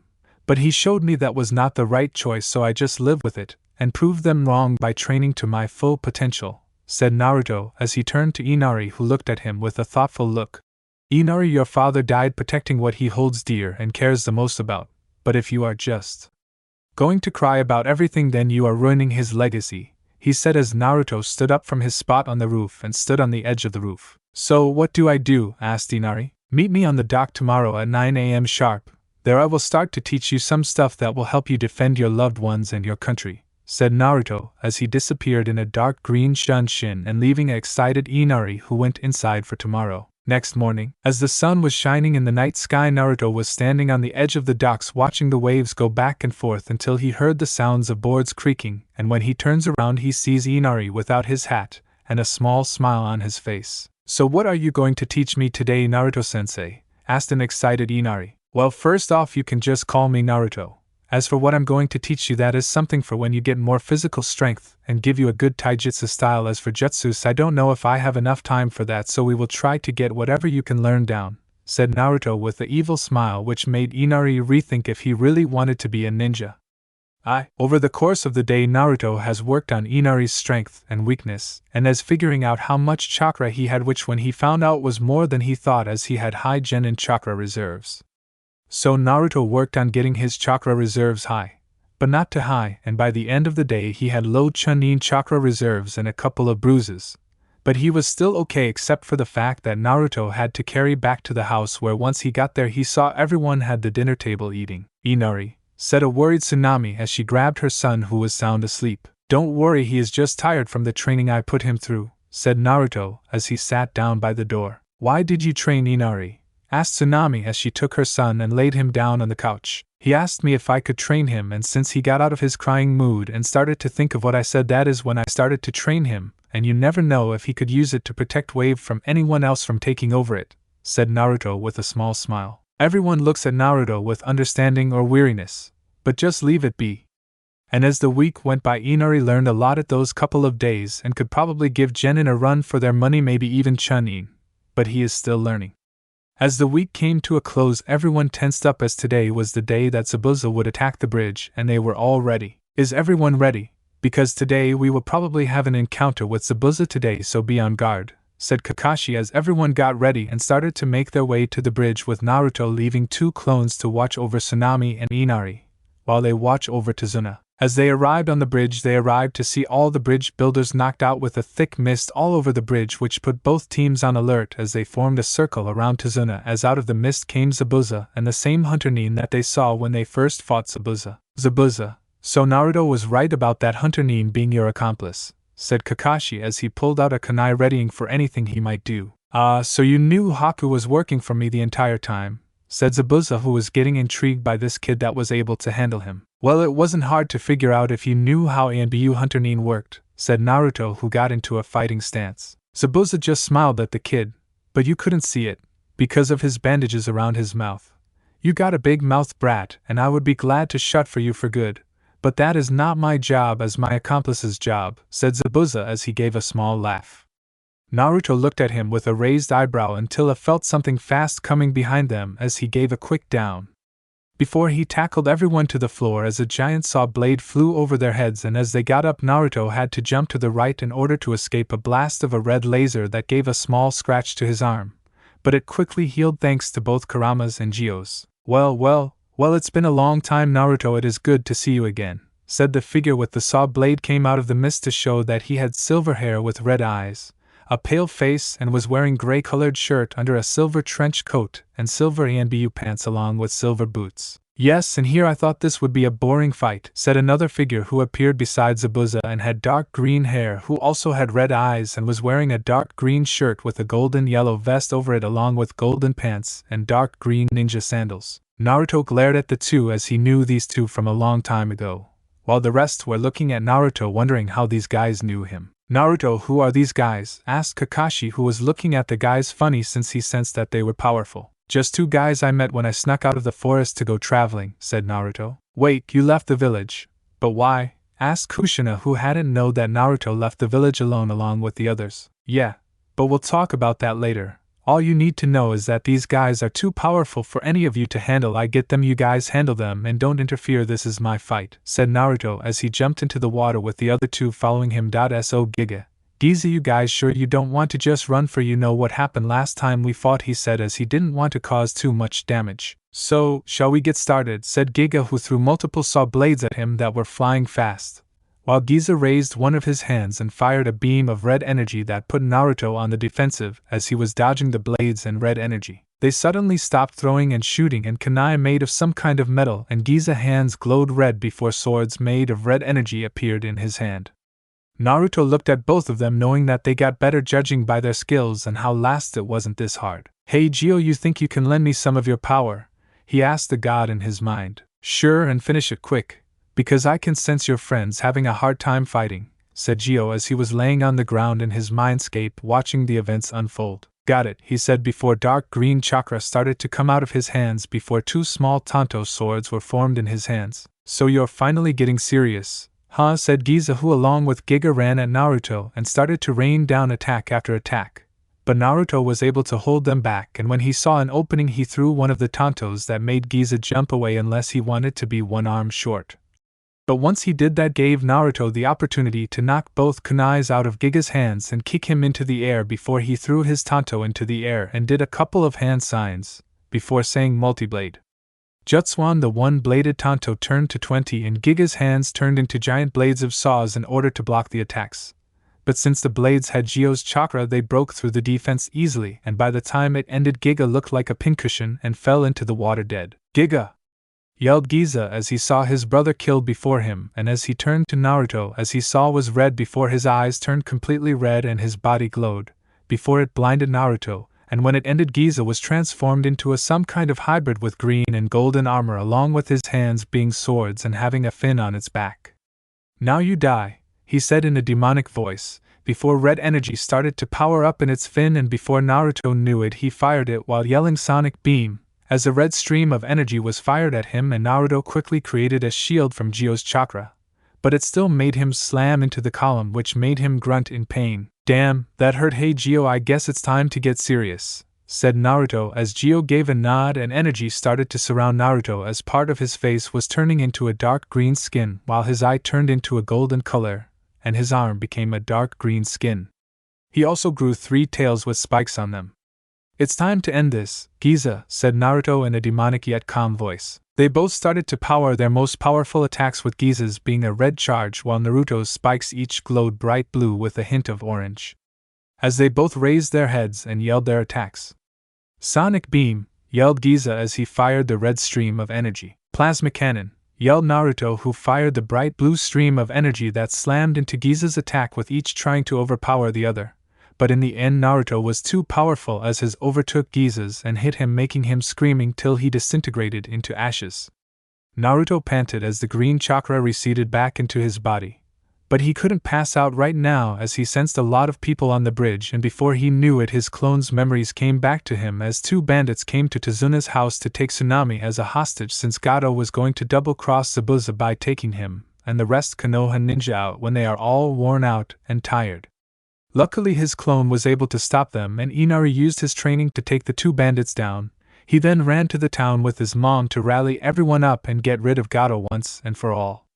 As he went to go do that, his clone got any information from the 2 bandits, and once he got all the information he needed, he got rid of the 2, before dispelling. Naruto looked up at the bridge as he sensed a lot of people at the end of the unfinished bridge, and that the others were getting low on chakra. "Naruto, I think it's time for you to reveal your contract," said Gio, who also knew that the others would die if he didn't help, since he was the only one with enough strength to fight. "You sure, Gio? Because you know I am going to get a lot of questions after this," said Naruto. "Yes, and I know you don't like your family, but that does not mean you have to let them die along with the others," said Gio. "Fine. But this gonna be a pain to explain," said Naruto, but his thumb and smears the blood from his bicep to his hand before going through a couple of hand signs and slammed the blood hand down onto the water before a giant poof of smoke covered Naruto, who yelled summoning jutsu. Queen Aquala's a mighty roar was heard throughout wave, stopping everyone from what they were doing and feeling the power the creature was radiating. Battle on bridge. Mito was panting as her and her sister Naruko had multiple wounds caused by the masked hunter Ni, who was laying face down, knocked out with a swirl burned on her back from Naruko's Rasengan as her, Mito, and Sasuke tried to take her down. But when she used some kind of ice jutsu that trapped them, and when they tried to escape they would get thrown back and get hit with Saban needles that knocked out Sasuke and would have knocked her out if it wasn't for her sister, who used a special kind of exploding tags that blew the mirrors, and when the hunter Nin wasn't looking got hit in the back with a Rasengan that knocked her out since she didn't use a full power one. Her mom or Kakashi weren't doing good either as they had more cuts and bruises, but were able to stop Zabuza, who was pinned down by a bunch of dogs, and as Kakashi was going to kill him with one of original jutsu, the Chidori, but was stopped by a shake of the bridge, and when he cancelled the jutsu they heard clapping, and when they turned to the source they saw a gap with 100 of thugs behind him with weapons of all kinds ready to kill something. "Gato, what are you doing here?" asked Zabuza through the pain. "Well, I realize you pay too much, so why not hire these gentlemen for a reasonable price to not only take you out, but the Konoha ninja along with the bridge builder," said Gato with the evil smile. "Well, I guess we are not enemies anymore, Kakashi," said Zabuza. "Guess not," said Kakashi as he told his dogs to let him go, and once he did, Kakashi threw him his sword. "Ha, you think you have enough strength to beat all of my men? Well, go ahead and try," said Gato. "Hey, why don't we take the women for a little fun?" one of the thugs said. All the women were disgusted or creeped out, But before they could say anything, a loud roar stopped everyone from what they were doing as they saw a shadowy figure jump onto the bridge in front of them, which turned out to be Naruto with a few bruises. "You know I don't like my family much, but when you say stuff like that I will step in no matter what," said Naruto with a voice that made many take a step back. "What are you waiting for? He just one kid, kill them all," said Gato, which got many to stop quivering and for 10 thugs to run at him. But before they could get close, the wind picked up and the 10 thugs stopped before their heads came flying off their bodies, which scared many. But as they were looking at the kid with fear, they did not notice the thick mist roll onto the bridge, covering everything and blocking everyone's view until the sounds of something being sliced was heard, and as one of the thugs turned their head, he noticed his friend's head on the ground and gave a yell as many others followed, and before long the yells stopped and silence rained down as everyone was looking at the most before something came rolling towards Zabuza's feet, and when it stopped it showed Gato's head with a scared expression. Anyone who hasn't seen something worse than right now started to puke, while some just passed out, in this case Sakura. As for the others who have seen worse, looked into the mist that was slowly disappearing, before it vanished, showing the bloody corpses of the bandits that were everywhere, and no one could tell which part was which. In the middle of the mess was Naruto, who had no blood on him except for the sword at his side, which shocked everyone including the Juins. But what shocked them was the giant serpent figure that was behind him with blood coming out of its mouth. "Thanks for the assistance, Aquila," thanked Naruto, who flicked the blood off his sword before putting it back in one of the sealing tattoos in his arm. "No problem, Naruto-kun, it was a pleasure killing scum like that, and because I heard what that one bandit said along with that everyone agreed with, so it was my pleasure," said Aquila, who puffed into smoke, showing that it was a summoning animal. As Naruto turned around, he saw the shocked faces of everyone along with Sasuke and Haku, who woke up, and the other whose mask was broken off. "What is there something on my face?" he asked as everyone's sweat dropped at that. "Namikaze, what was that?" ordered Sasuke, who wanted to know what that thing was and how he could get one. "That was my summoning animal who just saved yours and everyone asses," said Naruto with a calm tone. "Wait, you have a summoning contract since when?" asked Kushina, who didn't know her son had a summoning contract since Jiraiya wanted Naruto to sign the toad contract so that maybe he can get closer to the family. "Yes, and that was one of the animals, even though it isn't the strongest, she helped," said Naruto. "But shouldn't you be grossed out by all this?" asked Zabuza. "No, actually it is the opposite, as I have killed many animals in one of Konoha's deadly forests, so it isn't new to me," said Naruto. Zabuza just nodded as everyone started to head back to Wave, and on their way they met Inari and the people of Wave, who had weapons from rakes to pans. Once they heard and saw that Gato was dead, they celebrated the end of their tyrant, and that night had a huge party for their freedom. While the others were discussing what to do next, and were asking if Zabuza or Haku would like to come to the Leaf since they were missing Ninja, and when they thought about it they knew they were tired of running, so they just agreed with them, and for the rest of the week Tazunas and more workers along with Naruto started to build the bridge and finished in no time flat. When nightfall came, many celebrated the finish of the bridge with Zabuza and Teams 7 and 11 joining, except for Naruto, who was sitting on a rock by the shore watching the waves come back and forth on the shore. He then heard the sound of footsteps, and when he turned his head he saw Haku in a dark blue kimono that showed her curves and sizable bust, which proved she was a girl. "Hey Haku, what you doing out here?" asked Naruto. "Just wanted to see you and confirm something that Inari said," Haku said as she sat down by him. "And what did the squirt say?" asked Naruto with a raised eyebrow. "He said that you were mistreated in your village and that you got neglected in your family, because they were special," said Haku. "Yes, but if you want to learn the truth, well, I am glad that they neglected me, because if they hadn't then I wouldn't have met the one person who not only trained me, but also was like a father to me, and it was because of him that I stayed who I am," he said as he looked at the night sky with a smile as he remembered the first time he met Gio and how he acted like a father and sensei to him more than anyone. "I guess we have a lot in common," she said as he turned to her with a quieted eyebrow. "Care to explain what you mean on that?" asked Naruto. "Well, just like you, I was hated, because I have a bloodline that many hate and blame for war, but also because we are having a civil war because of it. But unlike the others, I had a good life till I found out about my ability, and showed it to my mom, who was the same, and told me never to use it. But it would seem my father, who hated bloodline users, saw it, and when he told his buddies they came to the house and killed my mother. Then they were about to kill me, but I used my bloodline to kill them. And from then on I was alone as I lived on the street for a couple of months before Zabuza found me and took me as an apprentice, and when he failed to kill the Mizukage we ran and hide working to survive, and over time I started to think I was his weapon, nothing more, nothing less. But after you defeated us, he showed me that I wasn't his weapon and that I was a daughter to him, and I was happy to hear him say that," said Haku with a smile. Naruto gave a small smile back, before looking back at the sky. So what are you and Zabuza going to do when you become ninja? I mean, you will be put into Inari law and the council will try and make Zabuza teach his ways to the last Uchiha, said Naruto with sarcasm. Well, I don't know about being a breeding stock, but I do know one thing I want, said Haku. And what? Wow dash. But before he could finish, he was interrupted by a pair of lips meeting his as his eyes widened, as it took him a couple of minutes to understand what happened, before just going with it, and Ed her back. The two of them just paid their ing each other, till they separated for air, as Haku had a blush on her face while Naruto, if you look close, could see a faint blush. Sorry about that, it's just that ever since I saw you and heard what you have been through, I had this feeling in me, and at first I didn't know what it was till I saw you again on the bridge, and when you treated me, said Haku. Well, of course I wouldn't let anything happen to something as pretty as you, said Naruto with a small chuckle as he saw Haku blush. Well, just so you know, I have someone else back home, but since I am technically a Namikaze, I can take the Inari law and you can decide on who to date, said Naruto as she saw that Haku a surprised look before giving a thinking look and finally looked at him with a smile. I am willing to share, but we deserve equal attention, said Haku with a smile as she got closer to Naruto. Don't worry, I am not like my parents and treat everyone who isn't fair, said Naruto as he had Haku on the lips, and the both sunk into the till they needed air and both decided to have fun at the party since they do leave tomorrow. But what they didn't notice was the lone figure with a giant sword on his back watching them. You better treat my daughter good, Naruto, because if I hear that she was treated wrong, I will cut your manhood out and then make you suffer unbearable pain, thought Zabuza as he headed back to the party. The next day, everyone including the villagers were at the finished bridge giving their thanks and goodbyes to Team 7 and 11 along with Zabuza and Haku, who was holding Naruto's hand, and as they said their goodbyes to Tazuna and his family Inari with a teary goodbye.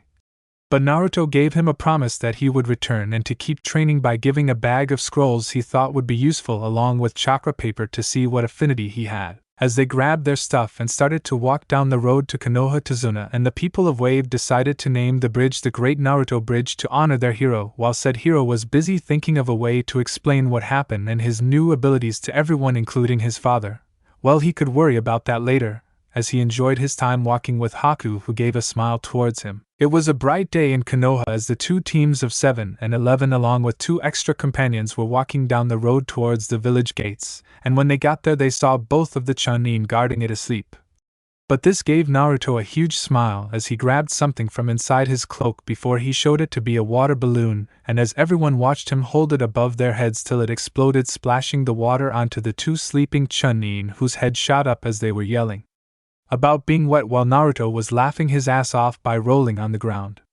The 2 Chunins glared at him before sitting back down and asked for their business in Konoha. Team 7 and 11 reporting from successful C-turned-a-rank mission, said an eye-smiling Kakashi. Okay, and who might these 2 be? Asked one of the Chunin. Oh, this is someone that would be interested in joining our village, but we need to ask the Hokage for permission, said Kakashi. Alright then, but they will need to be escorted, said the other Chunin as 4 ANBU appeared and started to walk to the Hokage Tower with all 14 people. And when they got there they saw Minato doing paperwork on his desk with a frustrated look on his face until he saw both teams enter his office, and he gave a smile as he told the ANBU to leave since other ANBU were watching. Team 7 and 11 reporting from completed C-turn-B-turn-A rank mission, with a couple of new people that wished to join the Leaf Sensei, said Kakashi. Minato looked at Zabuza and Haku, who was holding Naruto's hand and getting a raised an eyebrow at that, but didn't comment as he looked at Zabuza and then to Haku before getting in a thinking position as to think if he should allow a missing ninja like Zabuza to join the village, it would be good to have another skilled swordsman in the village. But the Mist would not take to kindly to having one of their missing ninja being in another village. But they were in a civil war, and last he heard the rebels were winning, so if he was lucky they would win, and maybe he could make an alliance with them to not make them want to come after them, and since the current Mizukage was the reason Zabuza is a missing with Haku, he could allow her since she is skilled, and from what Kakashi told about the mission they completed it said that she was able to use ice, and that could very useful if you train properly and learn to control it, then you get a powerful ninja. It was also good that she wasn't an official ninja, so Mist couldn't do anything about her, and he wouldn't want his son to go on a rampage if they kill her since he obviously likes her. Well, from what Kakashi told me, you two are skilled and would be useful Konoha with your skills and bloodline, but will cause some problems that will be dealt with at a later time. But for now, he then grabbed 2 Konoha headbands in one of his drawers before throwing them at. You two are now officially shinobi of the Hidden Leaf. Also, your ranks will be the same as in Miss Tsubusa. While Haku, you will do a test to see what rank you get. Understood? Good. For now, Yuzabusa will be watched for about 4 months and escorted by a jonin or higher. He then waited for them to digest the information given before they said their thanks and walked out of the office, followed by both teams 7 and 11. But Team 11 had to stay behind to discuss some stuff, and Naruto already knew what he wanted to talk about. Naruto, I wanted to talk about what you did on the bridge along with you leaving the village and about you having a summoning contract. Minato was surprised at first since Jiraiya had insisted on getting Naruto to sign the Toad contract so they could maybe get closer to him. But now that they know he has a contract, they might not get that chance. Well, what do you want to talk about first? Asked Naruto, who took a seat in front of the Hokage. Well, can you first tell me why you left the village and how you did it? Said Minato, who was also shocked to know that his son had left the village without him knowing. Well, I wanted to train, and if I did it in the forest, then it would be nothing more than a pile of ash right now, as I needed to find a place that could handle my training, said Naruto. And you couldn't have told us or anyone so that we could at least have made sure you would have been okay, said Minato with a worried expression. No, because I thought you wouldn't care or just brush it off and let me go. Besides, I can take care of myself, said Naruto with a calm voice and face as he watched both his parents flinch, since they are reminded of how they failed their son. Well, still, you should have told us anyway. The next thing I want to talk about is what kind of jutsus you did on the bridge, and if you could give an example, asked Minato, who when he read it in the report he couldn't believe his son got this strong. Well, that is a special ability I have thanks to a special someone, and I could do more.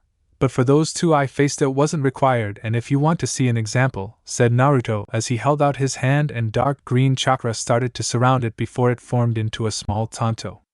Everyone in the room, including the ANBU in hiding, were in awe as they saw the 4th Hokage's son form something with pure chakra like his mother Kushina. Naruto, this is incredible, and it looks the same as when your mom can create her chains with her chakra, said Minato with pride in his son. Well, actually it is sort of like mom's chakra chains, except that they are stronger and can hold down something more powerful than the Kyuubi, and I could shape it into anything I want on any part of my body. I can do other things with it too, but I won't give out any more details, said Naruto as he looked out the window. While his parents were in shock of what he could do, as his skills and power alone could make him high Jun to low ANBU or more since he hasn't shown all of his abilities. Okay then. But could you tell us about your summoning contract and those other 2 missing ninja that were with Tsubusa at the bridge that you fought? Asked Minato as when he heard his wife explain about her sensing the 2 that got hired they were at least 2 taels worth of chakra, which scared him. But luckily his son was able to kill them. Well, if you want to know about my summoning contract, well, it is actually not my only contract, as I also have another contract, said Naruto. Wait, another contract, said Kushina. Yes, and if you're wondering what it is, it's the Fox contract, as I have been good friends with the Fox, said Naruto, as he saw the shocked looks of his parents. Wait, there is a Fox contract, and the Kyuubi let you sign it, said Kushina, a little worried that maybe the Fox was trying to trick her son or that it was some kind of trap. Don't worry, the Fox isn't that bad. He is actually someone nice to talk to when you are being neglected and beaten, and he along with someone who shall not be named are the ones who helped train me to become who I am today, said Naruto with the same calm tone of voice. His parents were looking at him wide-eyed as their son just said that he is friends with the Fox and that it along with someone else trained him to be able to take on a group of ANBU and tame the Fox's chakra without noticing. Their son was a prodigy in the making. If he could do this all with only a little help now, that is something to be proud of. But they just felt more sorrow as they were not the ones who helped him achieve this feat. Now if you are wondering who those 2 ninja on the bridge were, well, it is hard to explain, but I will give a short and simple answer, said Naruto as he gave his 2 a serious gaze that made them a little nervous.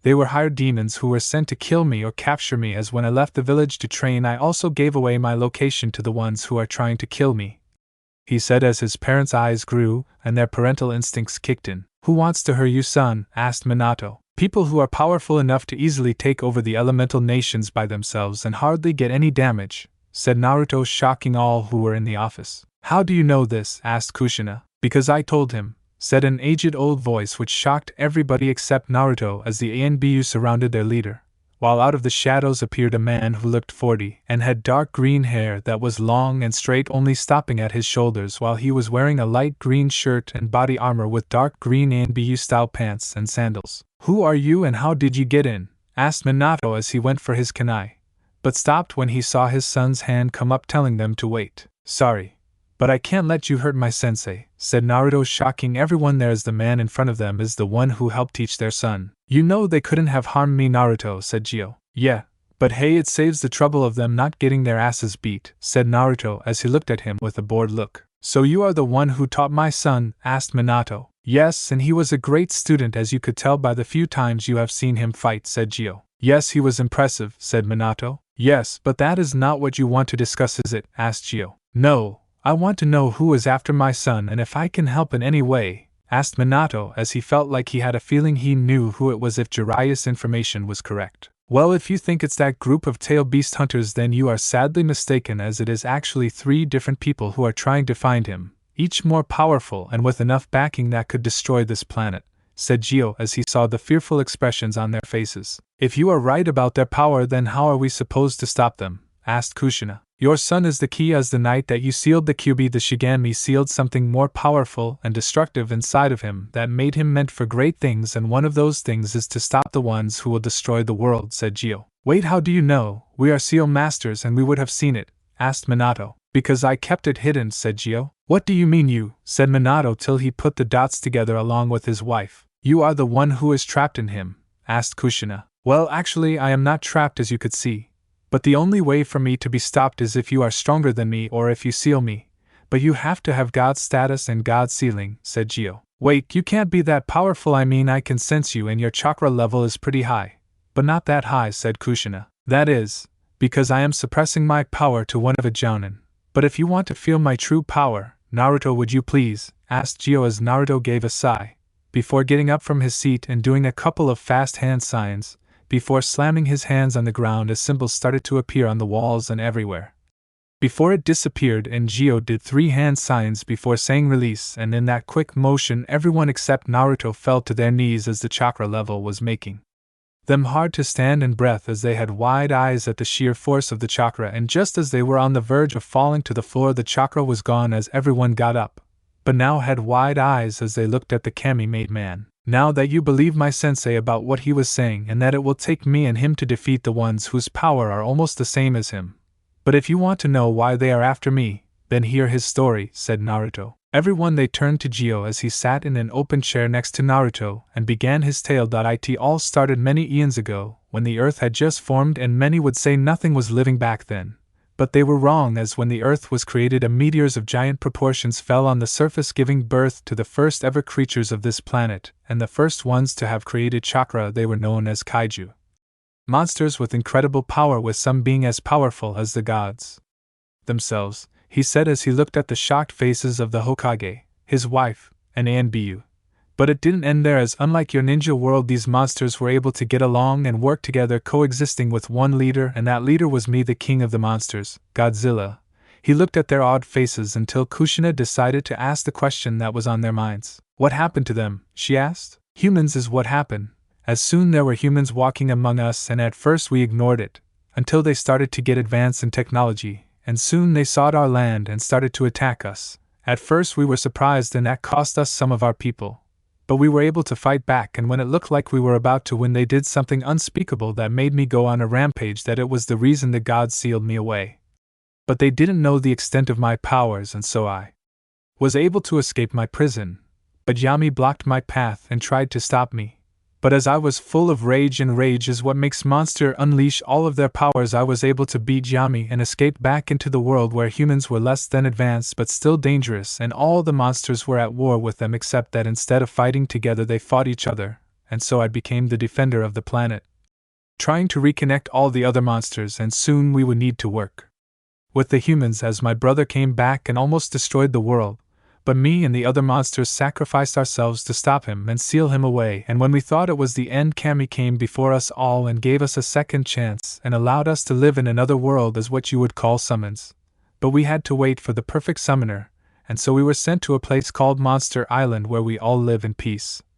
But there was a catch. In order for them to live free and safe, I was to be sealed away inside the death god's stomach until the time came where a worthy summoner would be picked to lead us, and so on the day of the QB attack when you summoned the death god he sealed me inside your son, and for years I waited and watched as he was abused and neglected until the time came for me to talk to him, and when he was about to be killed I took over his mind and killed them. Sealed me inside of young Naruto here, and as he grew up I was able to analyze the seal and figure a way for me to make contact with Naruto, and on the day he was attacked was the perfect time for me to not only introduce myself, but save him as well.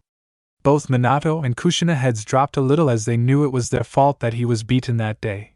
After that I started to train him in the ancient ways of fighting, along with controlling my power, and any other training he needed, and when he met with the fox he befriended him.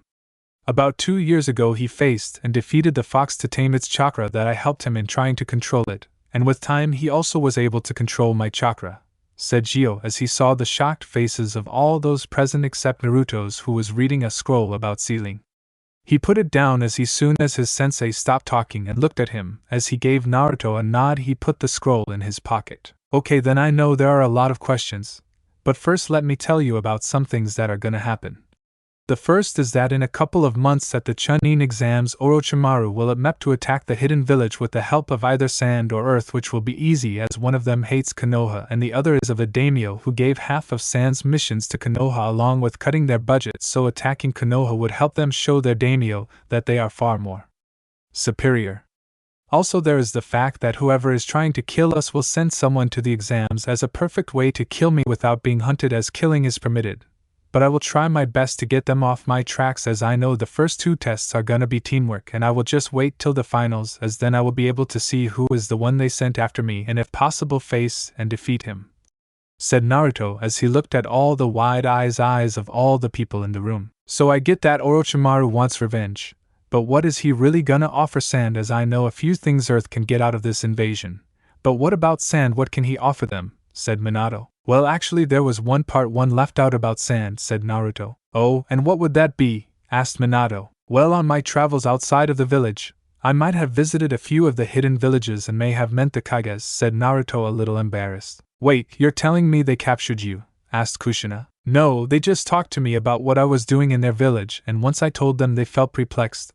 But in order for them not to make me a weapon I helped some of their ninja with training and have them seals to help with either security or anything of importance, said Naruto. It technically put him on their good side, and it made them put in a few arranges with some of the people they meant, said Gio. Oh, and what are these arranges you arranged, Naruto? Asked Minato. It's the marriage proposal of the 2 stepdaughters of the Raikage, the daughter of the Kazakage, the Mizukage herself, and a special I helped out when I visited Taki, said Naruto, who saw the wide eyes of the men, the angry look Kushina had. Don't worry, they won't get married till they turn to the proper age, and so they would get to know each other more, said Gio as he wanted to ease the tension. Also I wanted to get permission have a short absence so that I can learn something that Gio has been teaching me that would help with the challenge I am going to face at the Chunin exams, said Naruto. Well, you are going to be taking a break, maybe like a week or 2 dash.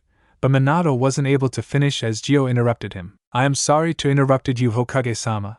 But what we were asking for is maybe a month or 2 as the ones we faced on the bridge were just scouts. The ones they will send will be twice as strong or even more as when it comes to me they will send the strongest to kill me or capture me, said Gio. Well, I don't know as your team would have to either be on probation or be taking D ranks until you come back, said Minato. Don't worry, it won't be that long and with the way he learns things we might make it back early. But we will keep in contact, said Gio. Well, alright. But no more than 2 months, said Miento as he grabbed a paper and wrote a few things down, before giving it to Naruto. Don't worry, Hokage-sama, we will be back before you know it, said Naruto as he and Gio disappeared in light green flames, leaving the others awed. Uncone place. In a dark empty cave where a giant statue stood high and tall as 8 people appeared on the thumbs of the stots, with 2 of them being actually there while the others were holograms. So how goes the hunt for the Buji? Asked a tall man with green eyes. It's going fine as we have found both the 4 and 5 tails who are still wandering Earth Country. The 8 tails is teaching the 2 tails how to tame its chakra, while the 7 tails is still in Taki along with the 1 tail. But we have not found the 6 tails and the 3 tails has not reformed yet, said a tall plant man. Well, if that is all, said a man with purple ripple-like eyes. Well, actually there is some very interesting news, said the same plant man, except with a more happy tone. It seems that 7 of the 9 are going to the Chunin exams that are being held in Konoha, said the plant man, except with a more darker and mature tone. Well, that is certainly good news and more fun, said a tall man who had a fish-like appearance. Yes, this would make things go faster, but that would also mean we would have to face all 5 of the Kages, and I doubt all of us can deal with them and the tail beasts, said a man with Sharingan eyes. Which is why I will send a team disguised as genin to the exams to capture the tailed beasts, said the rippled eyes man. Really, and who do you have that is strong enough to beat a Jinchuriki? Asked a man with one eye and a ponytailed hair. You just leave that to me. In the meantime, raise funds in case the team fails, and we will move out in 3 years, which should be enough time to earn find, get stronger, and wait for the 3 tails to regenerate, said the purple-eyed man as the rest disappeared.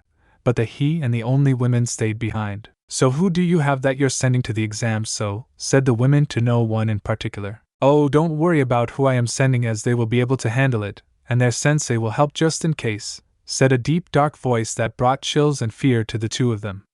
A dark figure that was the same size as the purple-eyed man, except he had dark purple eyes that if you saw them you would see the evil in them. Are you sure your team can handle getting 7 Jinchurikis, as it can pose a problem if they all work together to take down your team, said the women. Oh, you don't have faith in my team, Conan, please. My team can easily handle 7 Jinchuriki. It's the soul of the Cubia that worries me, as he might pose a problem. But don't worry, as I know one of them will be able to handle him, and if not, well, he is of no use, said the dark figure. Also, Nagato, if this fails we will have to resort to plan B, which will take a while.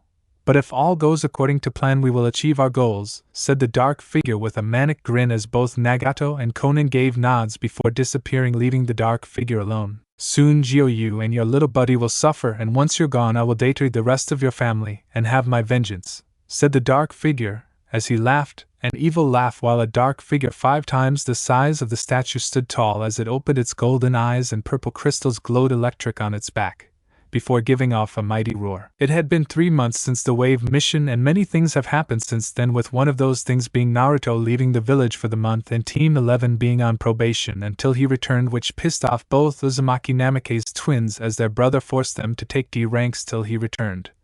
Which wasn't for about 2 months, and when he did return he looked like shit if you could judge from the big scar on his chest and the torn shirt and blood all over him, and when Minato asked what happened he just said taking care of a little problem. After their return they kept taking D ranks since the Chunin exams were in a couple of weeks, and genin teams from different villages had appeared for the exams along with ninja from San, Kumo, Iwa, Kiri, and Taki, along with other ninja from different villages.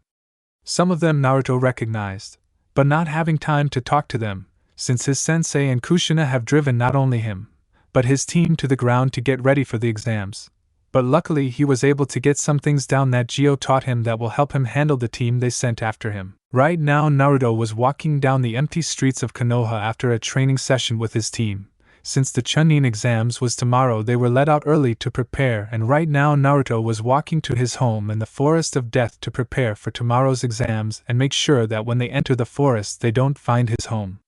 Naruto suddenly stopped as he heard some arguing and went to investigate the commotion and found his 2 sisters trying to stop 2 Suna genin from picking on 3 kids Naruto was familiar with, as one of them was someone he met a while back. May I ask what you are doing to the son of the 3rd Hokage Kankuro? Asked Naruto as he appeared behind him, not only startling him, but also the girl behind him, as they did not sense him wait. Hold on, that voice and full of surprise. Hey Naruto, how you doing, man? Said Kankuro as he dropped the kid he was holding by his scarf on the ground and turned around to give his long-time friend a handshake. Yeah, it's been a long time, Kankuro. How is your puppet training going?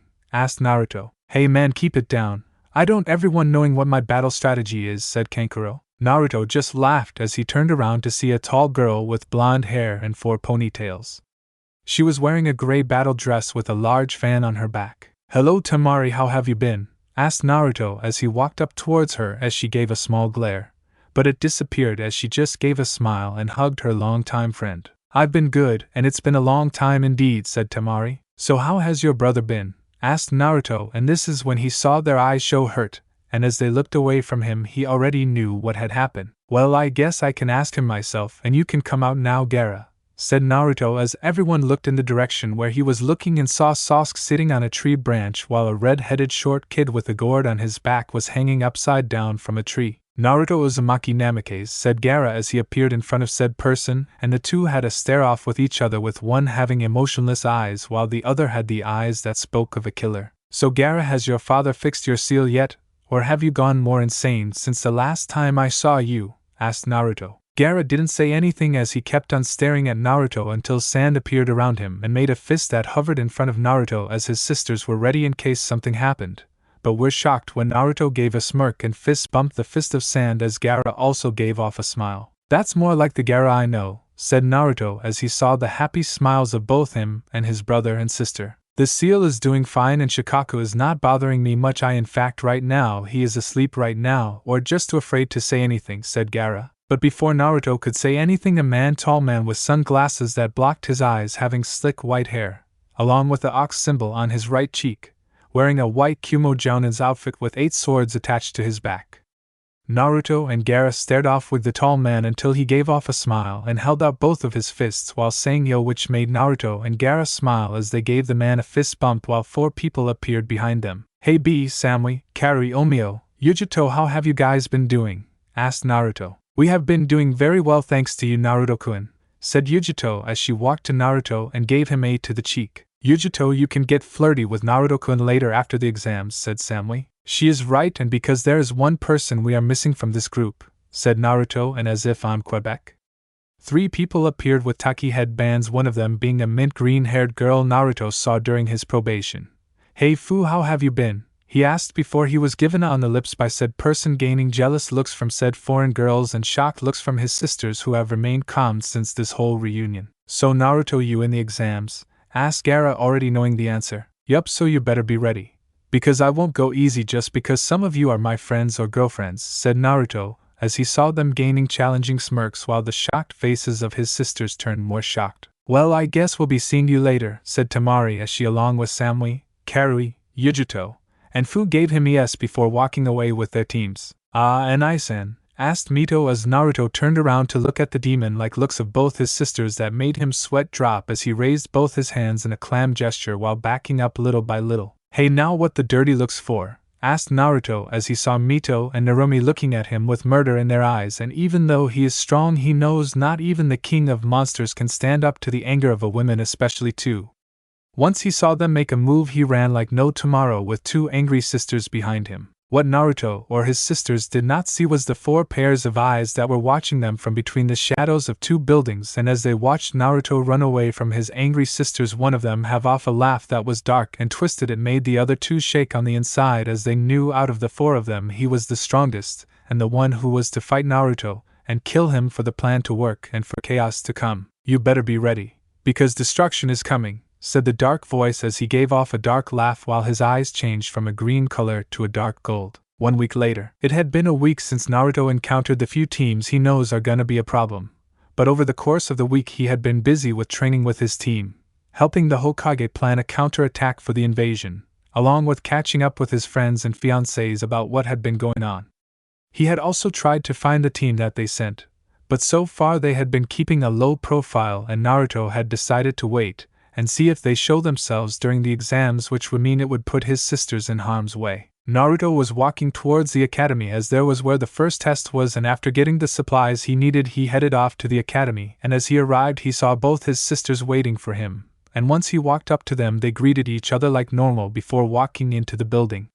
But after walking 2 flights of stairs they saw a group of people gathered around a room with 2 other genins blocking anyone from getting in. But Team 11 knew what was really going on as they were able to see the genjutsu that was covering the door along with the 2 genins, and came to a conclusion that this was a test to weed out the weak ones, so they ignored it and walked past all of the contestants. But stopped when they heard Sasuke's big mouth bragging about the genjutsu, making the 3 people of Team 11 sigh at his stupidity. Team 11 arrived at the door where the exams are to begin and found Kushina at the door waiting for them. Hello kids, it seems like you all made it and looks like you're ready, said Kushina. Mom, why did you come? Asked Mito. It was to see if you were truly ready and if any of you had second thoughts. But with your determined faces I can already know you are fully confident in yourself, so I want to wish you all good luck and hope you make it all the way, said Kushina with a smile on her face as she saw the determination of her children. She then shun out of the hallway. The 3 siblings walked into the room and were hit with killing intent of all the competitors.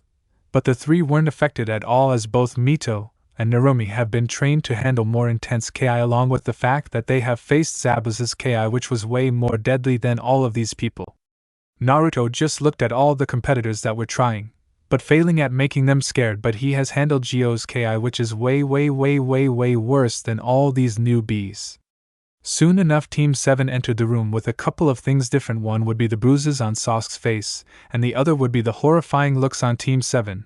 Hell, even Sai, who hardly shows any emotions, was shaking a little with the same look as his other two teammates. Soon enough, all the rookie teams along with the foreign teams Naruto knew were here, and as the rookie teams were talking, Naruto was having a small conversation with some of his foreign friends. Then he saw another Konoha shinobi walk over to the rookies, telling them to quiet, and asking if they wanted information on the competitors, which made Naruto suspicious of this competitor, as you would not give information to other competitors that might be a threat later, and if this is his 7th time taking the exams, then he should have been an expert, and would have passed already, along with the fact that he smells like snakes. Naruto, I sense that there is a chakra signature that I sense is higher than any agent should have, unless they are another Jinchuriki or not a genin, said Gio from inside his mind as he was looking through Naruto's eyes. I know, and that guy, what was his name? Kabuto, when I read his chakra, it's higher than any genin should be, it's at least high jounin, said Naruto as his eyes were gold, before it reversed back to his normal sky blue eyes. He then heard his name and walked towards the rookies as he saw Kabuto pull out 4 cards with pictures of him, Yujito, Fu, Gaara, and of some kid with a bull head. Now let's start with Yujito. No last sure name, but she is the adopted daughter of the Reikage, along with being a part of Team B, and her skills in Genjutsu are non-existent. Her Taijutsu is at a high jounin, and her ninjutsu is pretty high for a genin, as she has chakra reserves that are at least Kage level. She has also take 70D rank, 24 C ranks, and 4 B ranks, he said, shocking the rookies except for Naruto, as he knows one of those B ranks he and she met. Alright, next one is Fu, who is from Taki, is the adopted daughter of their Kage. Her skills in Genjutsu are that of a low Chunin. Her Taijutsu is that of a Jounin. Her ninjutsu is of a high Jounin, and just like Yujito, she has reserves of that of a Kage. She has also taken 80D ranks, 34 C ranks, and 6 B ranks, with one of them turning into an A rank. Again, be shocked them by how there were 2 genin team here that were that experienced. Now next up is Gaara. Forgot his last name, because it is damn long, but you should know, he is the son of the Kazekage. Her skills in Genjutsu is non-existent, his Taijutsu is about a high Chunin.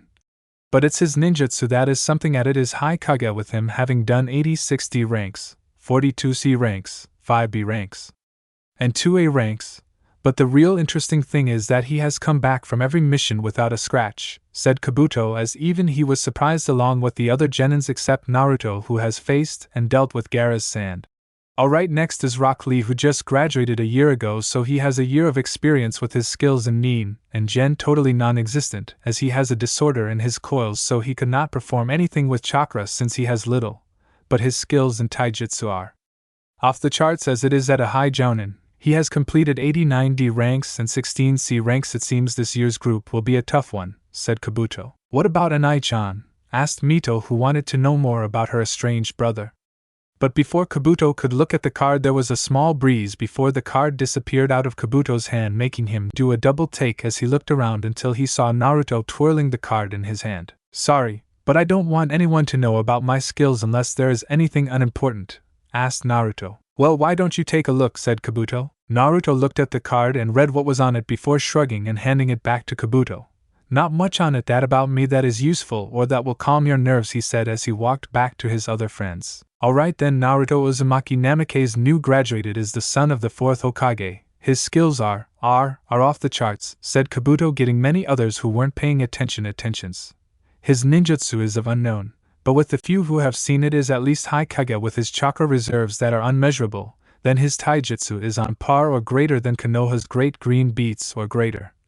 With his Genjutsu being that of a Kage, he also has been seen using Kenjutsu and Funijutsu, which are on par or greater than the 4th Hokage and his wife, said Kabuto, as almost everyone's mouth was on the floor from what they just learned, as some of the competitors who were confident were not so much anymore as they back away in fear from Naruto, who just smiled. But then he stood still as a dark green sword formed in his hands as he spun around quickly and blocked a slash from a hooded figure. He then moved his head back as a sword passed by him as he saw another hooded figure, and quickly he formed a dark green shield, then raised it to block a giant sword from slicing him up, and as he looked at the culprit his eyes grew wide, as unlike the other two this one has no hood, which allowed Naruto to see his dark red eyes and spiky purple hair.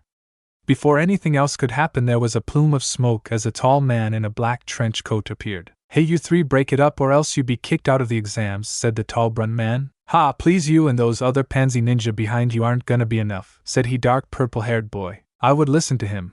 Because it's not just him that you're gonna have to deal with him," said Naruto as he hinted to the Kumo team, who had their swords out ready to take action to protect their friend, with the Suna and Taki group also ready to jump in with Gaara's sand on standby and Fu pulling out a couple of kunia. "Ha, you know what, we can deal with you later on, but for now enjoy what you have now, because soon it will all be gone," said the dark purple-haired boy. The both of them glared at each other before they separated from each other and listened to the proctor, who was named Ibiki. But Naruto wasn't listening, as something more important was on his mind and he was discussing it with both Gio and Kurama. "So do you really think it's him?" asked Naruto as he sat down in his assigned spot while watching the dark pearled-haired boy he met. "No doubt, as his energy is the same as his, along with the fact the look in his eyes told me everything," said Gio. "If it is him, then Kit, you should watch out, because if they sent him then there is no doubt that his partners are strong as well," said Kurama. Naruto mentally nodded as he knew this exam just got a lot harder and dangerous for not only him and his team, but also everyone else who is competing the exams. Because Destroy has arrived and he won't give up until he is dead. Couple of hours later, Naruto along with his team and other teams who passed the first part of the exams were standing in front of a tall fence that was surrounding a giant forest that emitted death. But it didn't affect Naruto, as he felt Ki 100 times more powerful than this little forest. Right now Naruto was feeling someone staring intently at his back.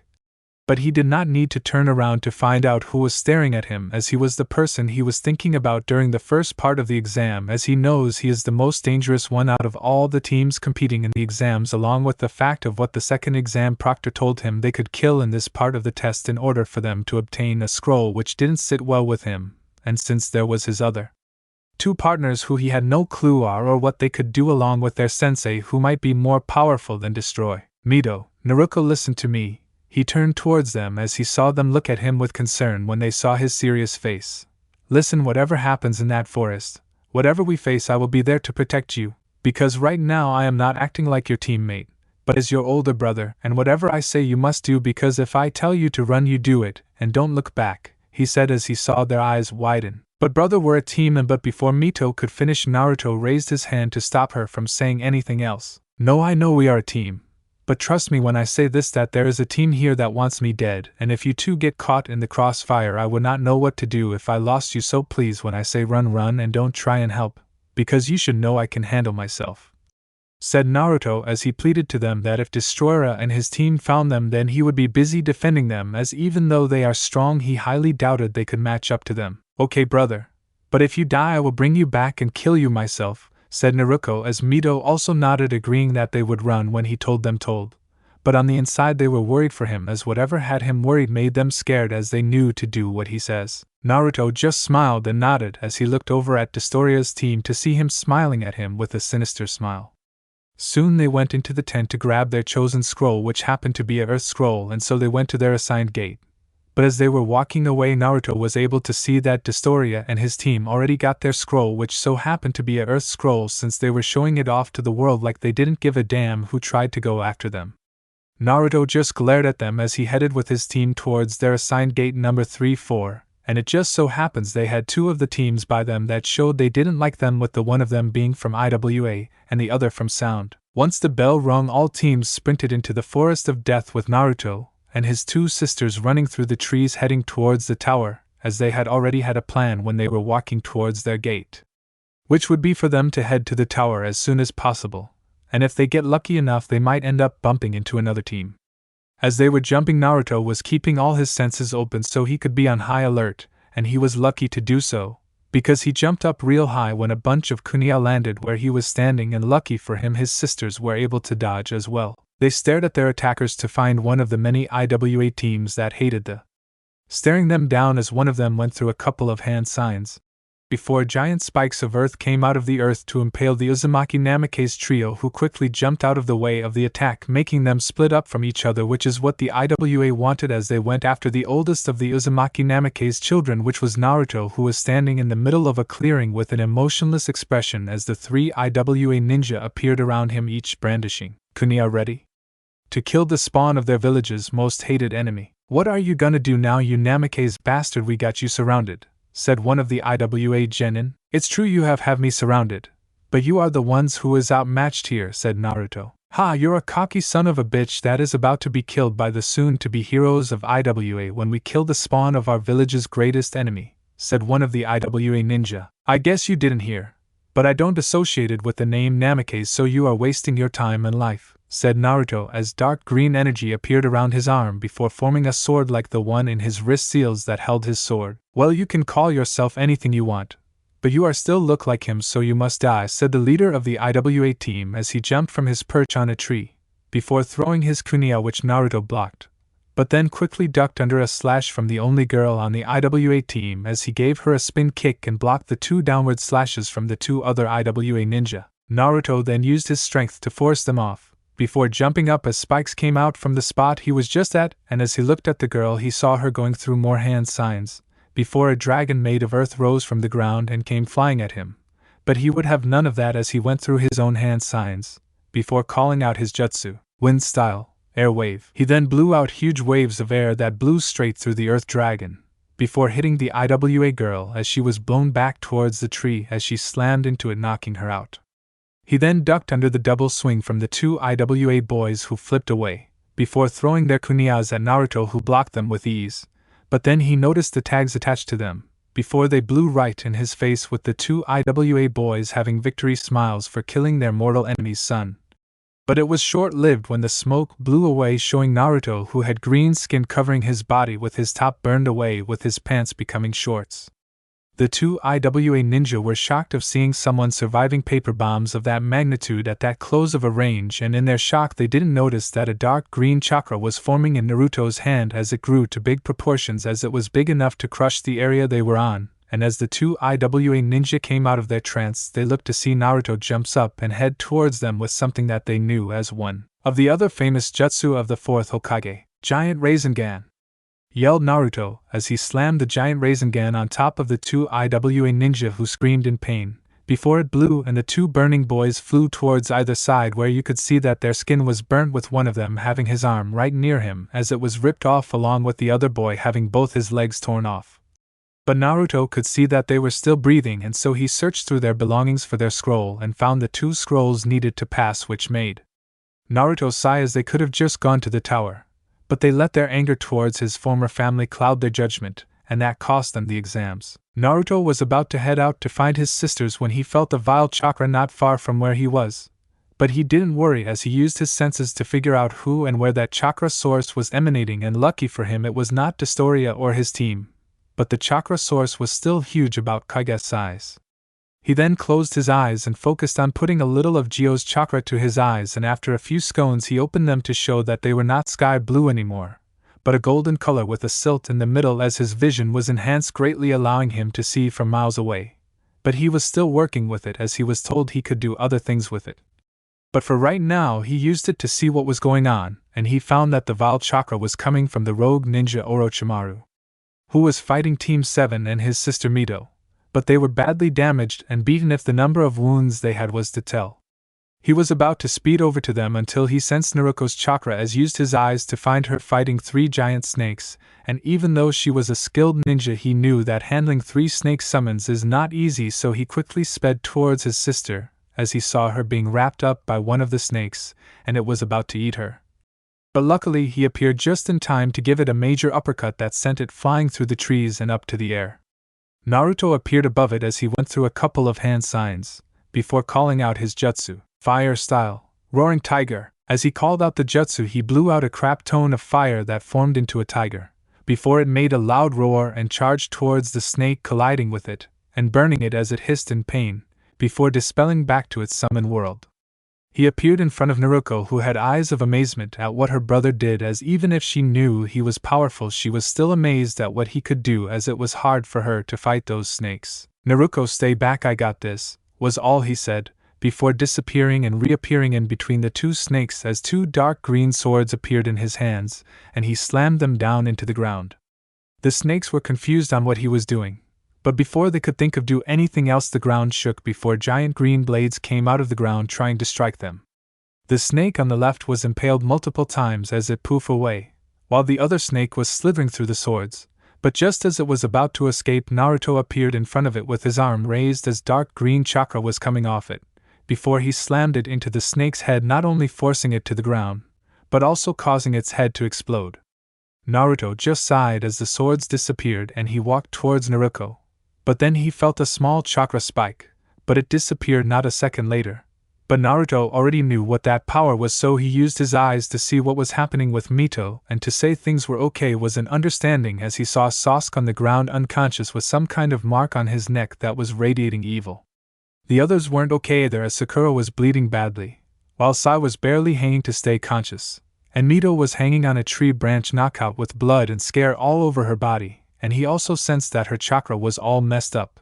So he came to the conclusion that Orochimaru had put a seal where the Kyuubi's chakra was. "Naruto, listen, your sister and Team 7 are in trouble, so I need you to take this medical pouch and use it to patch yourself together, and don't worry, I have spares.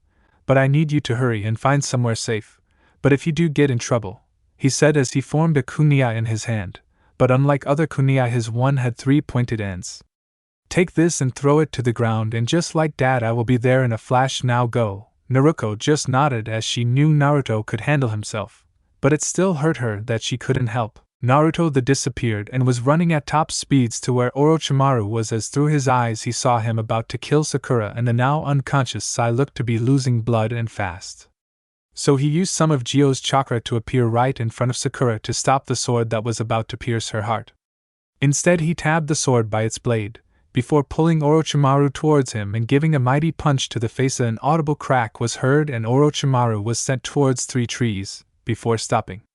Naruto created 3 clones that each took the unconscious or frozen Team 7 and Mito away from the battle that was to come. Naruto turned to face Orochimaru, who was getting up from the sneak attack he just did to him, and as he turned towards his attacker he just smiled at meeting the estranged son of the 4th Hokage. Well, it seems the rumors of your strength are true, Naruto-kun. But do you think you're strong enough to face me?" asked Orochimaru with a sinister smile that creeped Naruto out very much. "Well, Orochimaru, we will see. Because even though I don't see Mito as a sister anymore, I still see her as someone previous to me, and for hurting one of my precious people you shall die," said Naruto as dark green chakra surrounded him, before he disappeared in a flash and appeared behind him, giving him a spin kick that Orochimaru barely blocked. But the power behind it bruised his arms. Orochimaru knew he couldn't play around with this boy, as he was more powerful than he let on, and so he pulled out his personal sword from his mouth and rushed at Naruto, who had formed a dark green chakra sword, and used it to block the slash from Orochimaru, then overpowered him and kicking the sword out of his hand as Naruto raised his sword, before in a blur he slashed multiple times. When he stopped, outlines appeared around Orochimaru's body, before his body turned into dirt, and it fell to the ground. "If you're done playing around, Orochimaru, then I am getting ready to end this," said Naruto as the sword in his hand glowed a little before forming into a giant shuriken and throwing it towards a tree. Then as it made contact it blew up, destroying the tree and forcing Orochimaru out of his hiding spot. "Yes, it would seem that we will have to hold this battle for another time," said Orochimaru. "Yes, but don't think I am going to just let you escape to do what evil you do," said Naruto, as he knew that if he wanted to get rid of Orochimaru for good he would need to reveal his hidden bloodline. "You might have to, as it is the only thing that we have that we know will prove he will die," said Gio as he was seeing the confrontation through Naruto's eyes. Naruto just nodded as he stood straight, before going through hand signs at a fast pace that would be hard to watch even for Orochimaru, who quickly went through his own hand signs, before raising his hands as his jutsu was shorter, and as he raised his hands dozens upon dozens of snakes came out of his sleeves hissing and flying towards Naruto, who was still going through a couple of hand signs. But dark green chakra was surrounding his body with a tail forming behind his back as it swung from side to side, and as he finished his last hand sign blue energy started to make its way from the chakra tail to his back all the way to his mouth as the snakes were inches away from his face. But he then called his technique before unleashing it. "Plasma style," Wave blast! He then fired out a breath of pure blue plasma energy that literally destroyed all the snakes, leaving nothing behind, before it shot straight towards Orochimaru, who just went wide-eyed. Before the move hit him, and an explosion took place as Naruto just stood where he was, as panting as he was still working on his Chitin bloodline, and without using Gyo's chakra, as even though he can use it perfectly, it was still stressful on him, because of his young age, but as the years go by he would get more adjusted to his power. But right now he was just trying to get his breath back, before going to where his sister was and where he hoped Mito and Team 7 were as well, but he also wanted to see if he truly got Orochimaru with that blast, because he is still a Sennin, and a slippery one at that. But he then sensed the kunia he gave to Naruto, which meant that she was in trouble, and so he disappeared in a dark green flash. Through the burning bark of the trees there was movement, as Orochimaru came out the burning bark with his skin literally peeled off, as he had 5-degree burns and his right arm was gone with blood coming out of it. But he then opened his mouth to great proportions as a new Orochimaru came out, who looked better than before. But you could see he was panting heavily from the chakra he used to regenerate the damage the brat did to him. But once he felt better he quickly melted into the bark, but his last thought was of what to do with Naruto, as he is too powerful, and would cause a lump in his plans, so he would need to be taken care of. With Mito and Naruto, Mito was not having a good day along with her sister, as the both of them were breathing heavily from fighting the 3 sound nins who were after Sasuke for some reason. Now normally it wouldn't be a problem for them to handle a team of genin, but they were executed from battling with Orochimaru, leaving the vulnerable to an attack, which the 3 sound nins took as they took out Sakura, who wasn't much help, and a boy named Lee who came to help. But the mummy sound nin used the device on his arm to confuse Lee, before taking him out, leaving Mito and Naruto to face the 3 sound nin, which didn't go well for them as they were too weakened for them to put up a good fight, and so they were at the mercy of the sound team as they were getting ready to end them before going after Sasuke.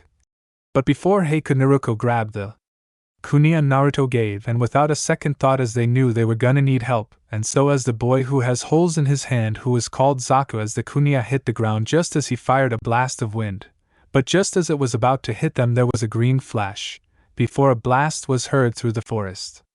Just as Zaku was celebrating his victory he felt a chill go down his spine and turned around to just for a fist of green chakra to hit him right on the face, sending him crashing through one of the giant trees as his teammates were in fear of who had just appeared. "I will give you one chance, leave your scroll, get your teammate and leave, or else suffer my wrath," said Naruto as the mummy-looking ninja nodded, before grabbing his scroll, which was an earth scroll, as he put it on the ground, before the 2 of them grabbed their teammate and shunshin away, and when Naruto felt they were far enough away he turned towards his 2 down sisters.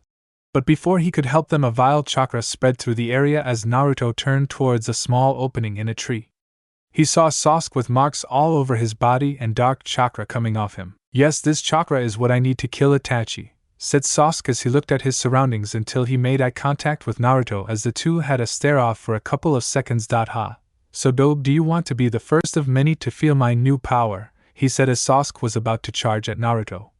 But he then disappeared and appeared behind him and gave him a chop to the neck, knocking him out as the marks receded back into what seemed like one of Orochimaru's curse marks. But Naruto would handle that later, as he went back to his sisters, who were breathing hard, and from what he could sense they were low on chakra, so he gave them each 3 chakra pills, before telling them each to grab one member of Team 7. So once they did that he told them to hold on to him, and as they did they suddenly disappeared in a dark green flash just as a purple blast of flames hit where they were just at, and as they dispersed it revealed Dostoria standing there with a hint of anger, as his prey had escaped. "It seems that you missed, and you let our target escape," said one of Dostoria's teammates, who had his hood down showing what he looks like, as he had light brown hair, light honey gold eyes. Underneath his cloak he wore body armor with shin guards for his elbows, old style pants from the way they looked, and to finish it off he was wearing sandals that, just like the rest of his outlook, was light brown with white outlines. "Shut up, I didn't see you trying anything to stop him, Atlanta," said Dostoria as he glared at his teammate. "Well, we lost him, as he is probably going to the tower, and Master Nova said not to draw attention to ourselves, so in the meantime let's meet up with Ivy to see if she obtained the scrolls we need to pass this test," said Atlanta. "Why can't we just kill him when he is there?" asked Dostoria as he and Atlanta started to walk off. "Well, you can do that and face the wrath of our master, or we can wait till the final part of the exams where you get to kill him in front of all his loved ones," said Atlanta, who saw Dostoria give a sinister smile. Well then let's hurry up and finish this test so I can kill and humiliate my foe, said Dostoria as the both of them disappeared in purple and light brown Shinshun. With Naruto and the others appeared outside of the tower in a dark green flash, as all three Namake's children were used to it, with Naruto using it most of the time and his sisters being used to it every time their father uses it to get them to places. As they arrived, they looked at their surroundings and without saying a word headed into the tower to find themselves in a room with some kind of banner with a saying that they ignored as Naruto told them to open up Team 7's scroll while he opened theirs, and as they did, smoke started to come out of them as Naruto quickly told them to drop it. Before there was a plum of smoke before it dispersed to reveal both Kushina and Kakashi with big smiles. But they soon disappeared when they saw the condition of Team 7 and a mark on Sasuke's neck that they were all too familiar with, so without saying anything Kakashi quickly took the unconscious body of Sasuke and Shinshun away, while Kushina gave her team/kids a look that said explain later, so with that she led them to their rooms. But not before dropping the two members of Team 7 with the medic along with Mito and Naruto, while Naruto was told to follow Kushina and would meet up with them later. After a couple of minutes of walking upstairs, they arrived at the top to some door that was being guarded by two ANBU, but Naruto could sense that there were others hiding somewhere. They were let in and Naruto saw Minato, Ibiki, the second Proctor Anko, and other ANBU, with Anko being a little roughed up and holding her neck, where Naruto saw the same mark that was on Sasuke on Anko. Hey, why is the brat here? Asked Anko as she saw the Hokage's only son standing in a private meeting. Well, for one reason he encountered Orochimaru in the woods, who gave the curse mark to the Uchiha, and now his team is injured along with my team, said Kushina. What? Yelled Minato as he stood up from what he learned. Don't worry, Dad, I was able to take care of him before he could harm anyone, and if you would allow me to, I can make sure that seal he put on Sasuke won't cause harm to others, said Naruto. Please, kid, if Jiraiya-sama and Hokage-sama couldn't find a way to get rid of the seal, then what chance do you have? Asked Anko, who was looking at Naruto with a bit curiosity. Naruto just gave a small smirk, before walking to Anko and put his hand where her mark was and closed his eyes as he concentrated Gio's chakra into the seal, as he watched the mark turn from a pitch black to a dark green as it started to swirl around and get smaller until Naruto raised his hand to find the curse mark on his hand.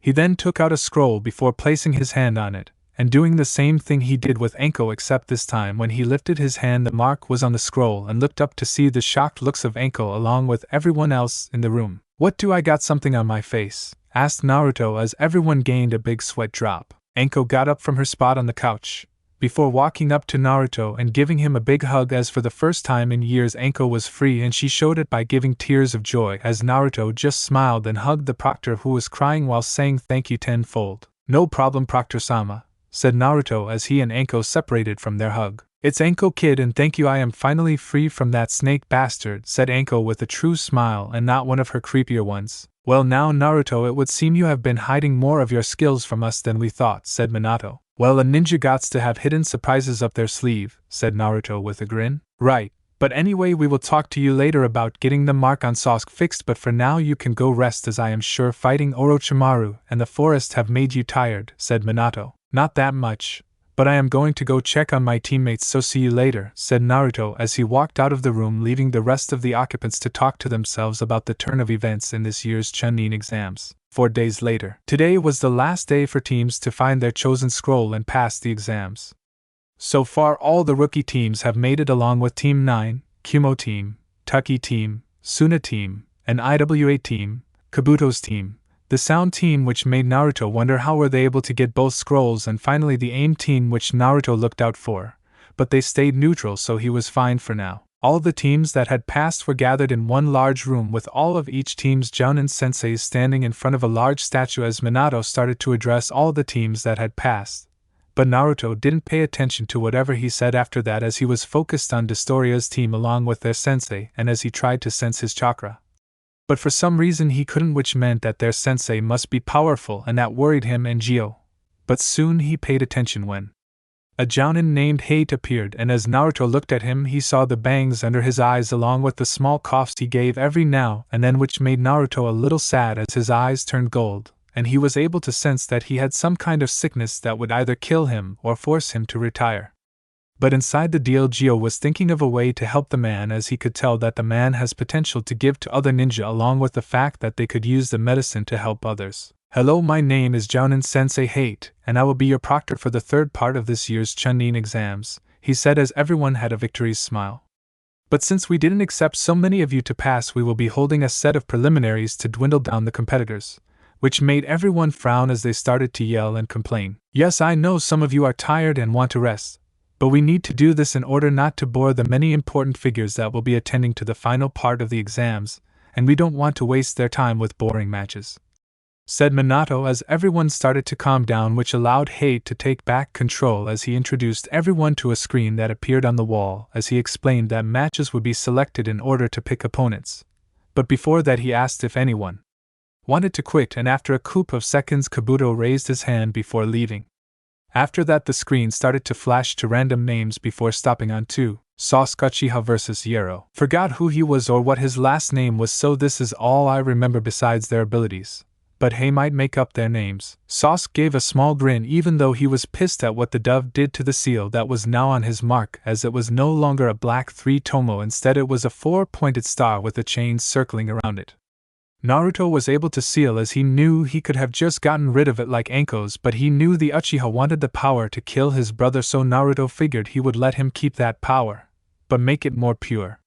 The thing is that he would need to see past his hatred, maybe then he would be able to use the seal to its true potential without the corruption of the seal drawing him to Orochimaru. Sasuke and Yero each stood opposite of each other while the other competitors went up to the balcony to watch as the two stared at each other for a couple of seconds until Hate gave the signal to start, and disappeared as Sasuke quickly went through a couple of hand signs, before blowing out a large fireball that went straight towards his opponent. But he was able to dodge it, and as he landed Sasuke appeared in front of him as he gave a spin kick that Yero ducked under, but that made Sasuke smirk as he threw 3 kunai at him.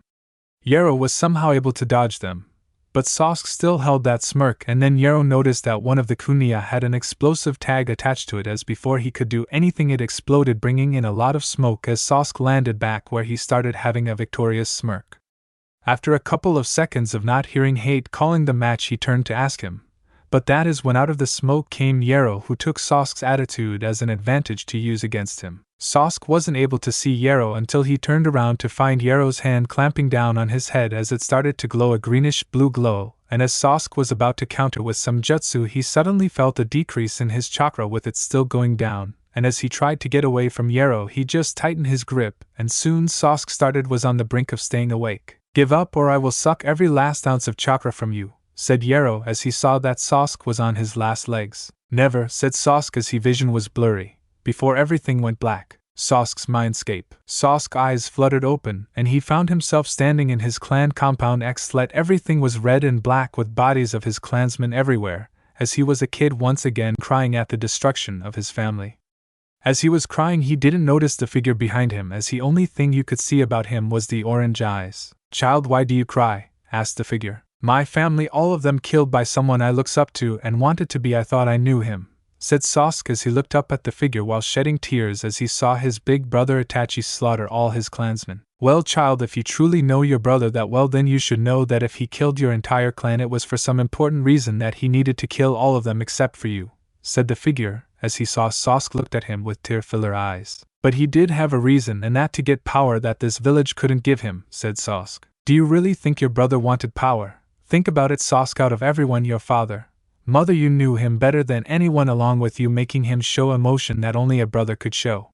You out everyone should have guessed something was wrong, so why don't you start choosing a better path instead of the one your brother wanted for you, as sometimes the path you choose is not what is given but you choose, so get up, move past your hate, anger, sorrow to the path you carve," said the figure as he held out his hand, which Sasuke looked at his hand with a face of thought, and after a couple of seconds he took the hand as there was a bright flash of orange before power that was different from the one Orochimaru gave him, as unlike this it gave off a soothing feeling along with it calming his nerves of his past. Back to fight. As Yero let go of Sasuke's head, who dropped to the ground unconscious as he didn't want Orochimaru to kill him for killing his next vessel, and he turned around to go back up with his teammate. Hate was about to call the match when a burst of chakra came from Sasuke as everyone there were ready to move, as they all knew Sasuke had the curse mark. But what no one except Naruto, Minato and Kakashi knew is that his curse mark had changed as it morphed into an orange radiation symbol with 3 tomo around it. Yero turned around just to get punched in the face, sending him flying, But then Sasuke appeared underneath him, giving him a kick to his back as he flew up into the air. Sasuke went through a couple of hand signs before spewing forth a dragon made of fire, except that the flames were a bright orange. Yero tried to absorb the flames, but when he did it burned his coils, so he stopped. But even then the dragon was still big, and when it collided with him he screamed from the pain the flames gave him as he dropped to the ground, a burnt body, but still somehow alive. "Winner Sasuke Uchiha," said Hate as the medics came and took Yero away while the board shuffled through the next set of names. Sakura Haruno vs Ino. Canon. "That was the most boring match ever," said Naruto as he watched the girls' teachers take them up as they barely did any damage to each other, and that was the laughable part, as even an academy student could survive there a punch from them, and Naruto knew if they don't change then they will be kicked from the program. But Ino is the only one he thought would probably get to work, as she is a clan head. The screen then started to beep again as it went through several names until it stopped on two. Naruto already knew who would win. Kankuro vs Meskai. Canon. "Well, it looks like Kankuro has improved in his puppet training," thought Naruto as he saw Kankuro wrap back up his puppet and walk back up to his teammates and sensei as they congratulated him on his victory. He then heard the board going again and saw the names for the next match. Temari vs Tenten. Canon, except that Temari doesn't allow her to land on her fan. As Tenten fell to the ground, Temari quickly caught her as she laid her down until the medics came and took her to get healed up, while Temari walked up to her teammates who congratulated her on her win as the screen went through the next set of names, landing on two with one of them making Naruto smirk. Yujito Ni vs Samui Ni. Both girls stared at each other before jumping down to the arena floor, with Hate asking if they were ready. But all he got was a small nod from both of them as he jumped back to watch from a safe area. Yujito didn't say anything as she grabbed a kunia from her pouch, while Samui pulled her tanto from her back as they got into their stances before they charged at each other, with Samui going for the first strike, which Yujito blocked easily, before the two of them had an intense battle of steel. But soon Samui started to apply chakra to her blade, giving it more power and cutting power as soon it snapped Yujito's kunia in half, forcing her to jump back. But Samui wouldn't let her as she followed. Her and Yujito quickly went through a couple of hand signs. "Fire style, blazing breath," yelled Yujito as she breathed out blue flames that forced Samui to jump back, giving Yujito enough time to do more hand signs. "Fire style, mice ball." She then spewed 5 balls of fire that soon turned into little mouse that went straight towards Samui. But as she tried to dodge them, they just changed direction, following Samui, who kept on dodging. But she then stopped as all 5 mice converged on her, as she charged chakra into her sword, which started to glow a bright blue as Samui waited until they were closer enough that she could feel the heat, before swinging her sword and calling out the name of her jutsu. "Lightning sword style, static wave," she yelled as the wave of electric hit the mouse, destroying them. But it kept on going as Yujito tried to shield herself by bringing her hands in front of herself. But that didn't help as she was sent crashing into the wall, creating a small dent along with making her arms numb. She then saw Samui go through more hand signs as Yujito tried to get the feeling in her arms back by using the Nibi's chakra. But it was too late as Samui finished the last hand sign. "Water style, water wave." She spewed forth tons of water as Yujito quickly jumped to the roof as she stuck to it with her chakra while watching Samui's jutsu cover the field, and then Yujito realized Samui was gone until her instincts told her to jump, and she did. Samui appeared where she was with her sword embedded into the top of the arena. Yujito gave a small smirk as she thought of ways to turn the match back into her favor now that her arms worked. But before she could do anything, something wet wrapped around her arms and legs, and as she looked down she found chains of water wrapped around both her arms and legs holding her down, and as she looked at her assailant she found it to be Samui, or a clone of her. But before she could question it further, she heard the sound of something sparking, and as she looked up her eyes were wide as she saw Samui's sword glowing a light blue while lightning was sparking out of it, and with strength pulled the sword out as she then jumped down towards her before swinging her sword as a wave of lightning shot towards Yujito, who couldn't do anything but brace herself for the impact. "Lightning wave arc!"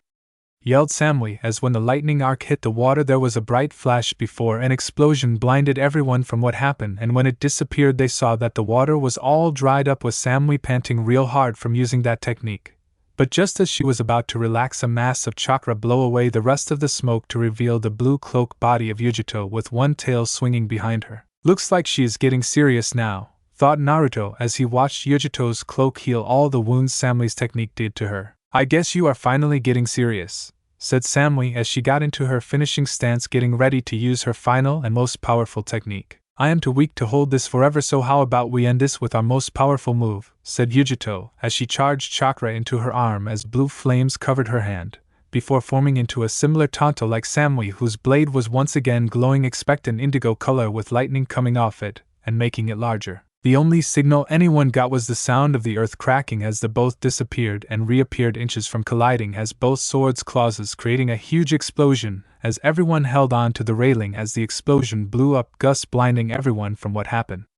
After a couple of minutes the dust settled and everyone saw both Samui and Yujito on opposite sides of each other, Yujito not having her cloak anymore as both of them just stood there not moving an inch until Samui coughed up a little blood as a cut appeared above her waist, with Yujito being in the same boat. But since she was a Jinchuriki she was fine for a few minutes as Samui dropped to the ground unconscious. "Winner Yujito ni," said Hate as the medics came in and took Samui along with Yujito away to the medical bay, and as much as Naruto wanted to go and make sure they were okay, he knew that staying here just in case anyone he cares about is hurt by dystoria or his teammates. But he was hoping it wouldn't come to that as he watched the board go through some names, and when it stopped everything went quiet as Naruto had wide eyes.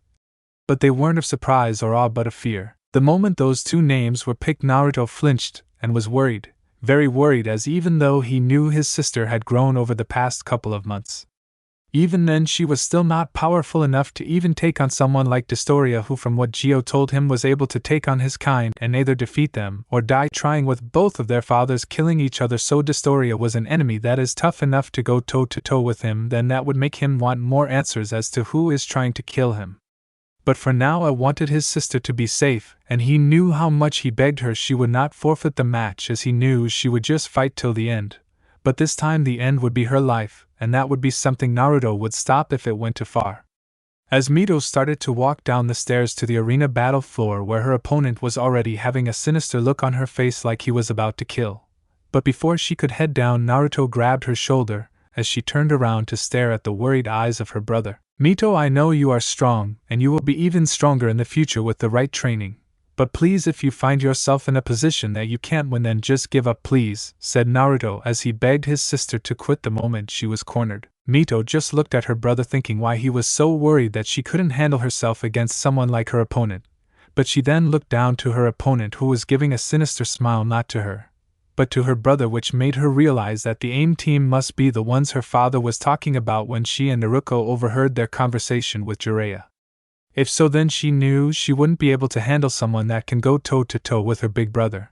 But she knew she at least had to try and harm him, or else what kind of ninja would she be if she ran away from situations where odds were against her without trying, and right now after she made it so far. No, she would not give up without a fight that would either kill her or prove that she could stand by her and Isan's side without being a burden. Mito jumped down on the opposite side of her opponent, who was shaking with anticipation for the match he knew he had in the bag. But for the torture he is going to put this girl through, as he knew by the way he looked at Mito that she was precious to him, and that is all the more reason to kill her, to make him feel the anger and strive to kill him. That is what would make their match truly fascinating and to wait for. But right now he would need to kill this girl in front of him. "If both competitors are ready, then begin," said Hate as he quickly shin-shun on top of the giant statue. Mito quickly took out two of her kunai and threw them at her opponent, who just stood there and let the kunai hit him dead in the chest, and everyone besides the ones who knew who he was had wide eyes as the kunai hit him right where his heart was. But they were even more shocked when, instead of being in pain, he just laughed as he pulled both kunai out of his chest, making Mito have wide eye as the wound she made healed quickly as it appeared. "If that is all you got, then this won't take too long," said Dystoria as he threw both kunai back at Mito, who barely dodges the two kunai as they made small cuts on her left cheek and arm. Mito just glared at the boy in front of her as she pulled up her sleeve where a ceiling tattoo her mother put, as she knew this year's Chunin exams would be different and difficult, so she put one on her so that she could carry extra weapons that she could use as surprises to her opponents. But right now she would need to pull everything out if she wanted to stop him, and so she pulled out two tantos before disappearing and reappearing behind her opponent as she gave a mighty slash to his back. But he shocked her as he stopped it with his bare hands, not even making him flinch or turn around as he yanked three sword out of her hands before spinning it in his and giving a slash to her. But she was able to block it barely, as the way she was trying to keep the sword in her hand, as many things were running through her head, like how strong this guy is or what other ways to beat him. She quickly jumped back to gain some distance as she studied her opponent, before her eyes widened and she ducked under a massive swing that sent her out a shock wave destroying parts of the arena. "Come on, is that the best you got?" mocked Historia as he kept on swinging wildly, which was the only reason Mito was able to dodge. She then found an opening and went for it as she put as much wind nature chakra into her blade, before giving a mighty slash as a crescent blade of wind made contact with Historia's side as blood gushed everywhere, and sent his body flying to the other side of his stadium. Almost everyone was thinking that it was over until they heard a laughing sound, and it was coming from Historia as he lifted his head to show an even sinister smile that creeped everyone except for his teammates, and Naruto out as he pulled himself out of the wall. "I got to hand it to you, girlie, you sure are tough and you were able to hurt me. But that's is the one and only time that is going to happen, as I think we are done playing around," said Historia as a dark orange lightning started to come off him, as many were shocked by his display as some thought it was a high level of lightning chakra, while others like Naruto knew he was going to use his powers to end this in one shot. Mito was freaking out as the power her opponent was giving out was intense, and she knew whatever he was about to do she had to stop him, and so she quickly did a long sequence of hand signs, finishing just in time as it looked like he was done, and so both of them called out their respective moves. Lightning Fury, Wind Style, Wild Cyclone. A giant bolt of lightning came fast and quick towards Mito's giant cyclone, and as the two collided there was an explosion as everyone covered their eyes. But when they opened them they were shocked at what they were seeing, as the middle of the arena floor was a giant circle and at each end there was Historia and Mito, both of whom were still standing. But with Mito having lots more bruises than him, as she was panting hard from using much of her chakra just to stop that attack. But before she could do anything else, Historia appeared in front of her, as she could only widen her eyes from shock to pain as he punched her in the stomach, forcing spit out of her mouth. Then he kneed her, sending her flying, but not high, as he grabbed her ankle and slammed her back down to the ground, making a large indent as she coughed blood. But before she could catch her breath she was thrown to the other side of the arena, where she crashed into the wall. Historia then appeared in front of her with both of his fists sparking with lightning. Lightning and fist rapid punch. He then started to rapidly punch Mito in the stomach multiple times, as he was just a blur, with Mito coughing out blood with each punch, and her body being embedded into the wall even more. Soon he stopped as he backed off to view his work and saw the bloody mess of Mito, who was barely staying conscious with blood coming out her mouth. He then turned around to see the enraged face of Naruto, who was squeezing the railing as he was controlling his rage for what Historia was doing to his sister. Historia just gave a sinister smile as he turned around to finish the job, but only to get hit in the face with a Rasengan as he was blown to the other side of the arena, and Mito didn't let up there as she created a clone of herself as both of them went through some hand signs, before calling out their respective jutsu. Wind Style, Decapitating Air Waves. Water Style, Raging Torrent. Both justice hit their mark as Historia was blown through the wall, as that gave Mito enough time to collect her breath. But then she felt massive amounts of killing intent all coming at her, as Historia's team just sighed about his anger while Naruto was even more worried, and before anything could be said there was an explosion as the wall Historia went through was made bigger and dust picked up.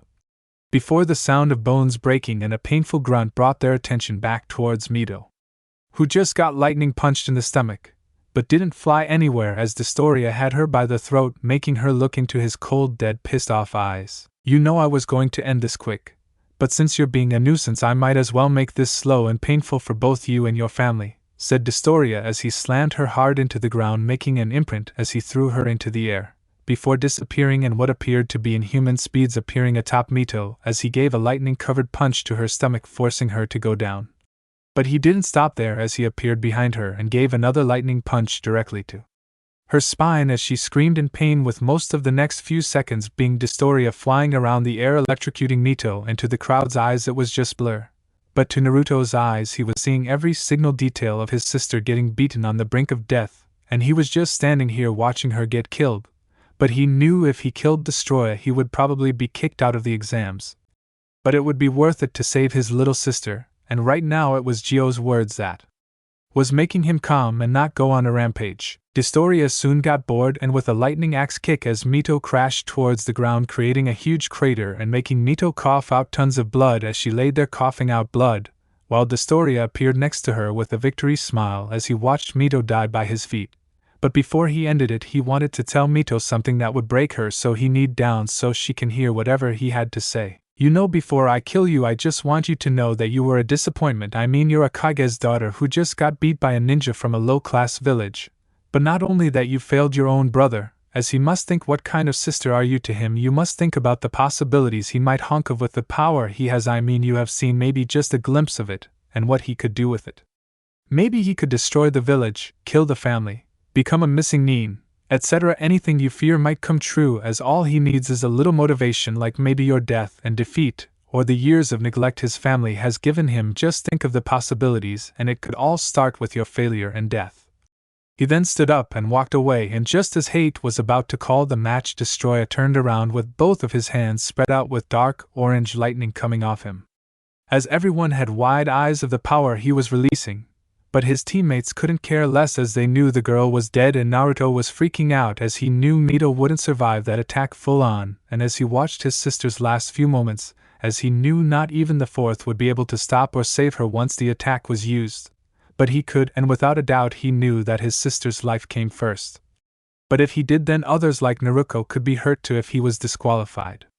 For killing he competitor, so he had a choice to either save Mito or Naruto, and that is something he cannot decide. Mito was not doing so well as she could not move, and even if she could, her body was being a bitch, as she knew she should just call it quits, as her ribs and ankle are broken with internal bleeding, a major headache with electricity coming off her body showing she was slight numb or a part of her body does not work, and right now she is about to be killed by this maniac.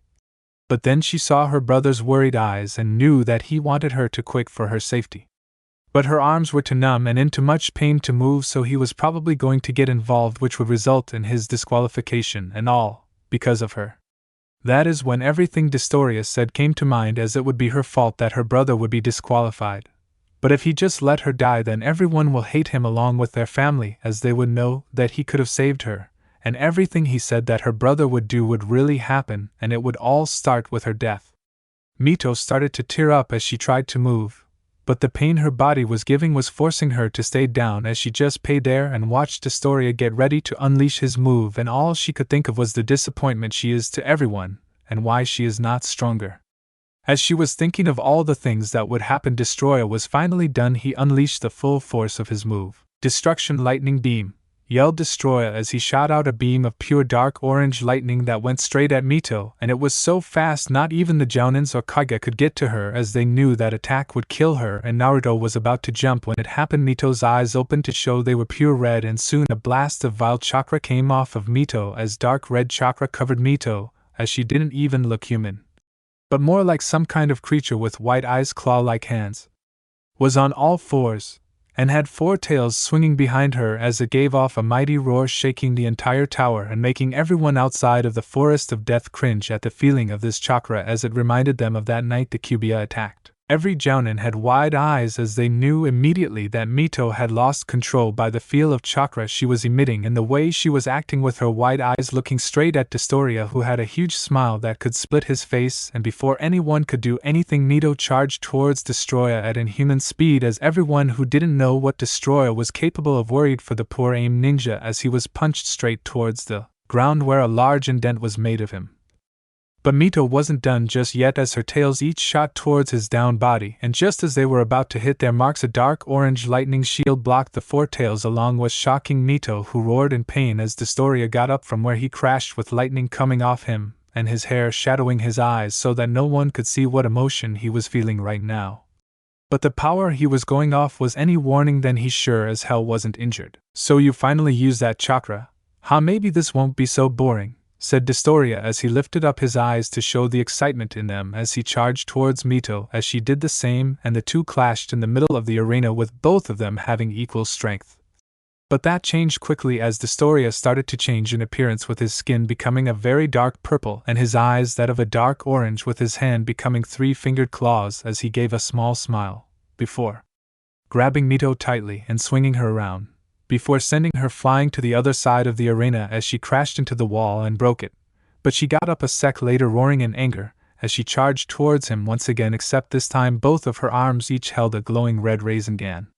Destoria just smiled as his hands sparked with electricity, as he charged towards Mito, with both of them clashing with their moves, trying to fight for dominance. But if you could tell at all, Mito had a smile as her 4 tails all went to strike at Destoria with a Rasengan on each tail.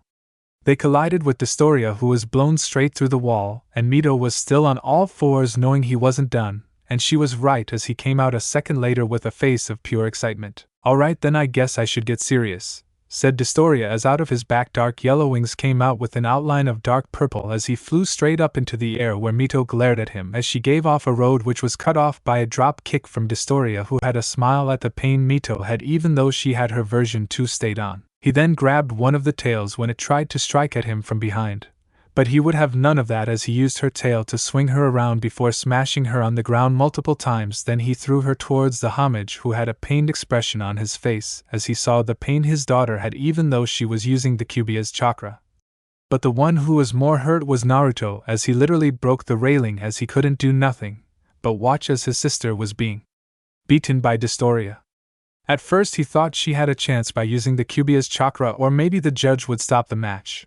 But no, she is just getting beaten to a bloody pulp while he stands here and watches. "I think it's time to end this," said Destoria as he raised his left hand, which started to glow a very dark orange, almost pitch black, as a sword that was bigger than anyone has seen before was formed right in Destoria's hand, as its blade was thick and long, with the hand having some kind of demon's face on it, and as he lowered it to his side, Mito got up from where she was slammed into, and as she looked at the sword Destoria created out of thin air, and as she felt off the power it was giving off, she gave off a mighty roar as she raised her head, and her 4 tails converged over his face as blue and dark red chakra started to combine to form a dark purple sphere.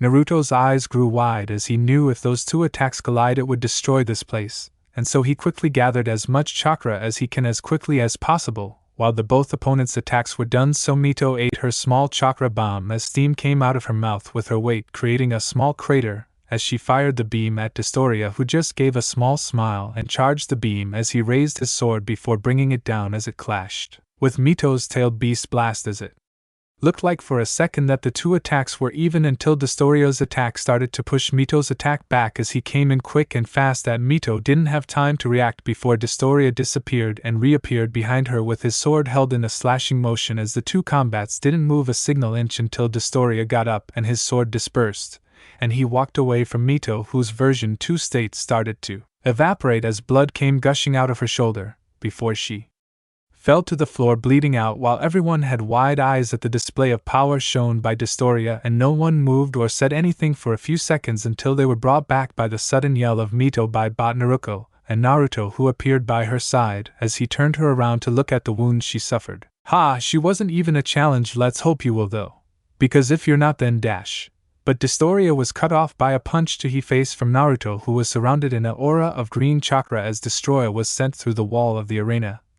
But it didn't take him long to come out with the same appearance he had on when he faced Mito, as both Naruto and Destoria were glaring at each other, and when it looked like they were about to charge at each other they were stopped by both the Hokage and Destoria's sensei, who each appeared in front of their son/student, who both stopped and stared at their father/sensei. "Naruto, I know that right now you are mad and killed Destoria multiple times along with making him suffer for hurting Mito.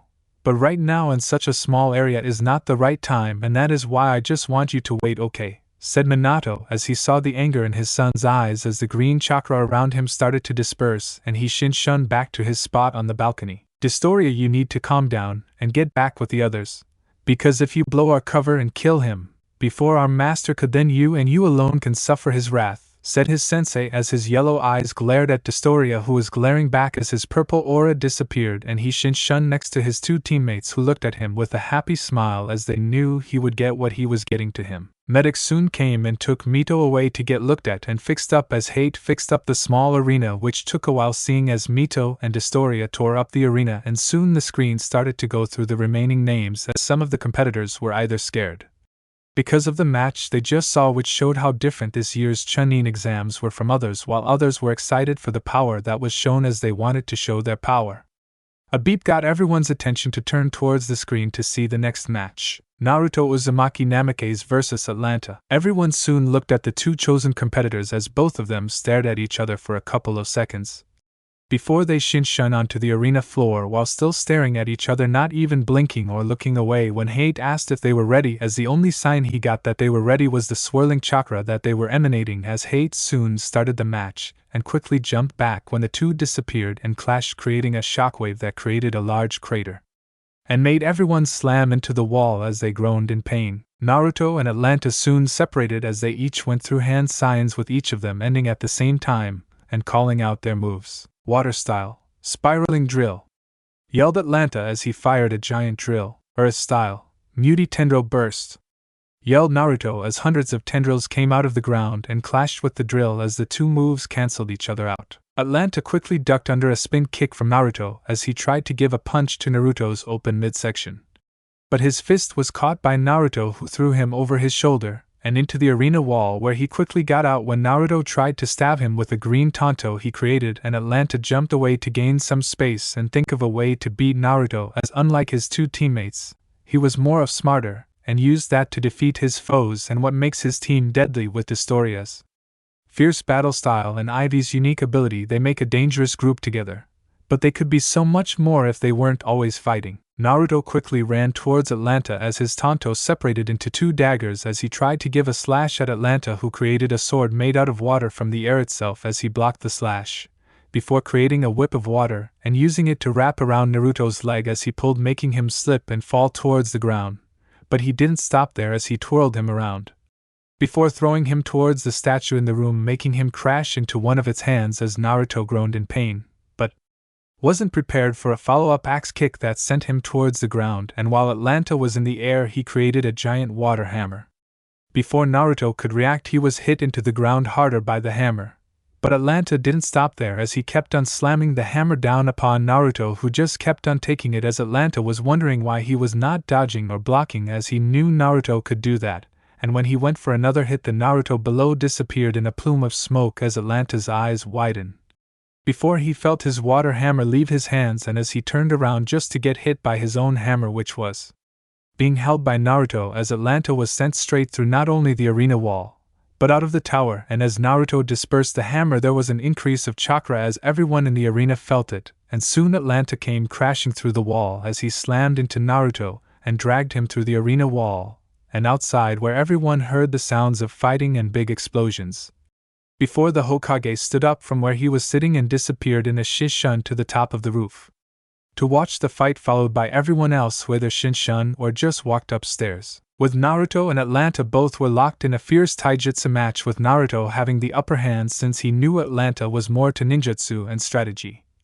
But before he could dwell upon it further, he was blown back when Atlanta shot lasers out of his eyes that blew Naruto far enough away that Atlanta could go through a couple of hand signs before the ground started to shake, and out of the forest came hundreds of spears that were made of rock as they all flew straight towards Naruto, who quickly did a few hand signs before firing giant bullets of air that made contact with the spears as they exploded, sending pieces of rock everywhere. Naruto was about to use another jutsu when he had to duck as a dragon made of earth came flying over him as it roared before it turned around and followed him, jump through the treetops as he turned around and gave a loud roar as lightning came out of his mouth and collided with the dragon as it was destroyed, since lightning is stronger than earth, and the lightning hit Atlanta straight in the chest as he yelled in pain.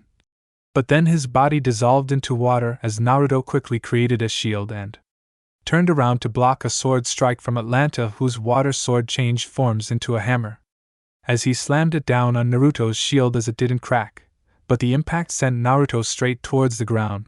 But instead of feeling hard dirt, he fell into something wet and soft as he looked down to find that the whole ground was wet, as Atlanta laughed as his eyes glowed an electric brown, before he shot out a beam of energy that connected with the ground as it lit up in flames as they covered the whole area about a mile wide as it exploded with Naruto in the middle of it. The spectaculars were in awe at the display of power shown right in front of them as they saw the big explosion.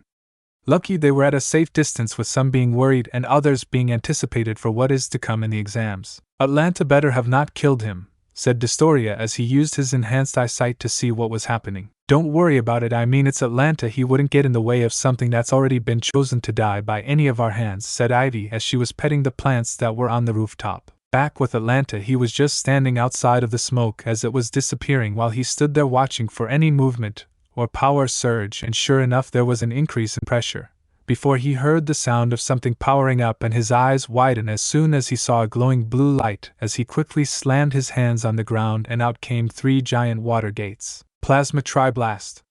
Yelled Naruto as he fired 3 blue streams of plasma that each broke through the 3 water gates as they collided with Atlanta, creating a mass explosion and a lot of smoke. Naruto stood tall as his Geo cloak, which is what he normally calls it when he uses Geo's power. As his 3 tails waved behind him with his golden eyes pierced through the smoke, before it was blown away by a rise of power, as Atlanta now stood tall with a dark brown cloak with 4 wings buzzing behind him and a horn on his forehead as he gave off a loud screech.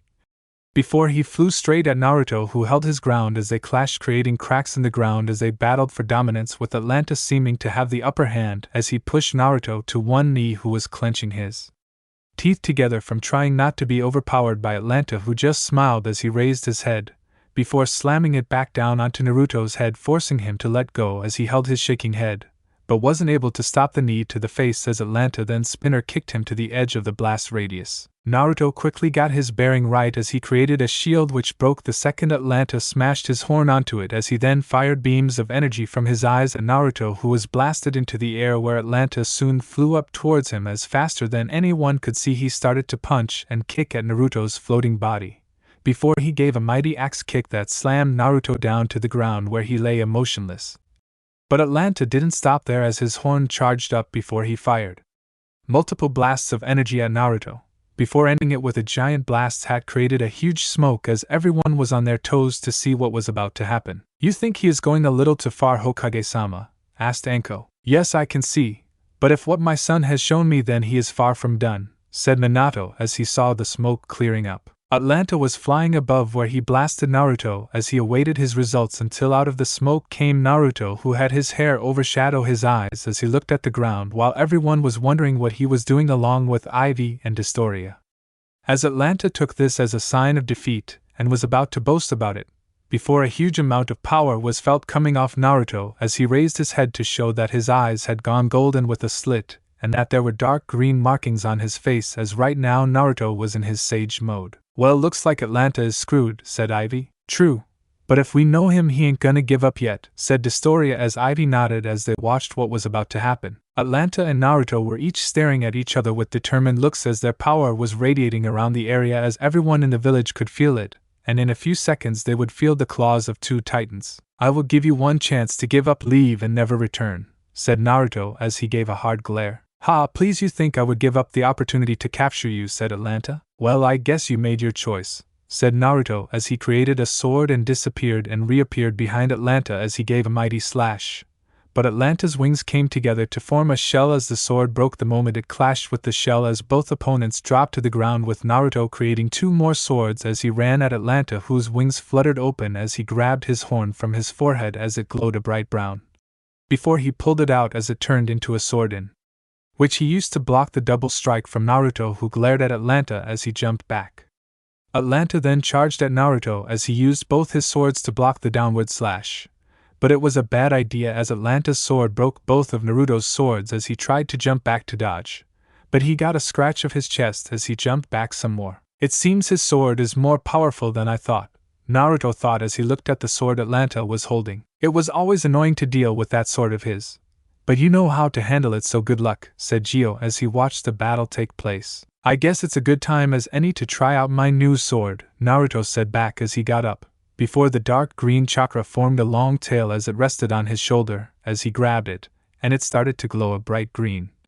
Before the light dimmed and the tail was replaced with a sword, as the blade was as long as his arm as it was thin, with dark green flames on the surface, with the handle being a golden color with the and the guard having spikes to it. Naruto then shinshan in front of Atlanta, who quickly rose his sword to block the downward sword strike from Naruto, because once the 2 swords clashed they created a massive crater and shockwave as everyone on top of the tower felt it from there as they held on to the balcony.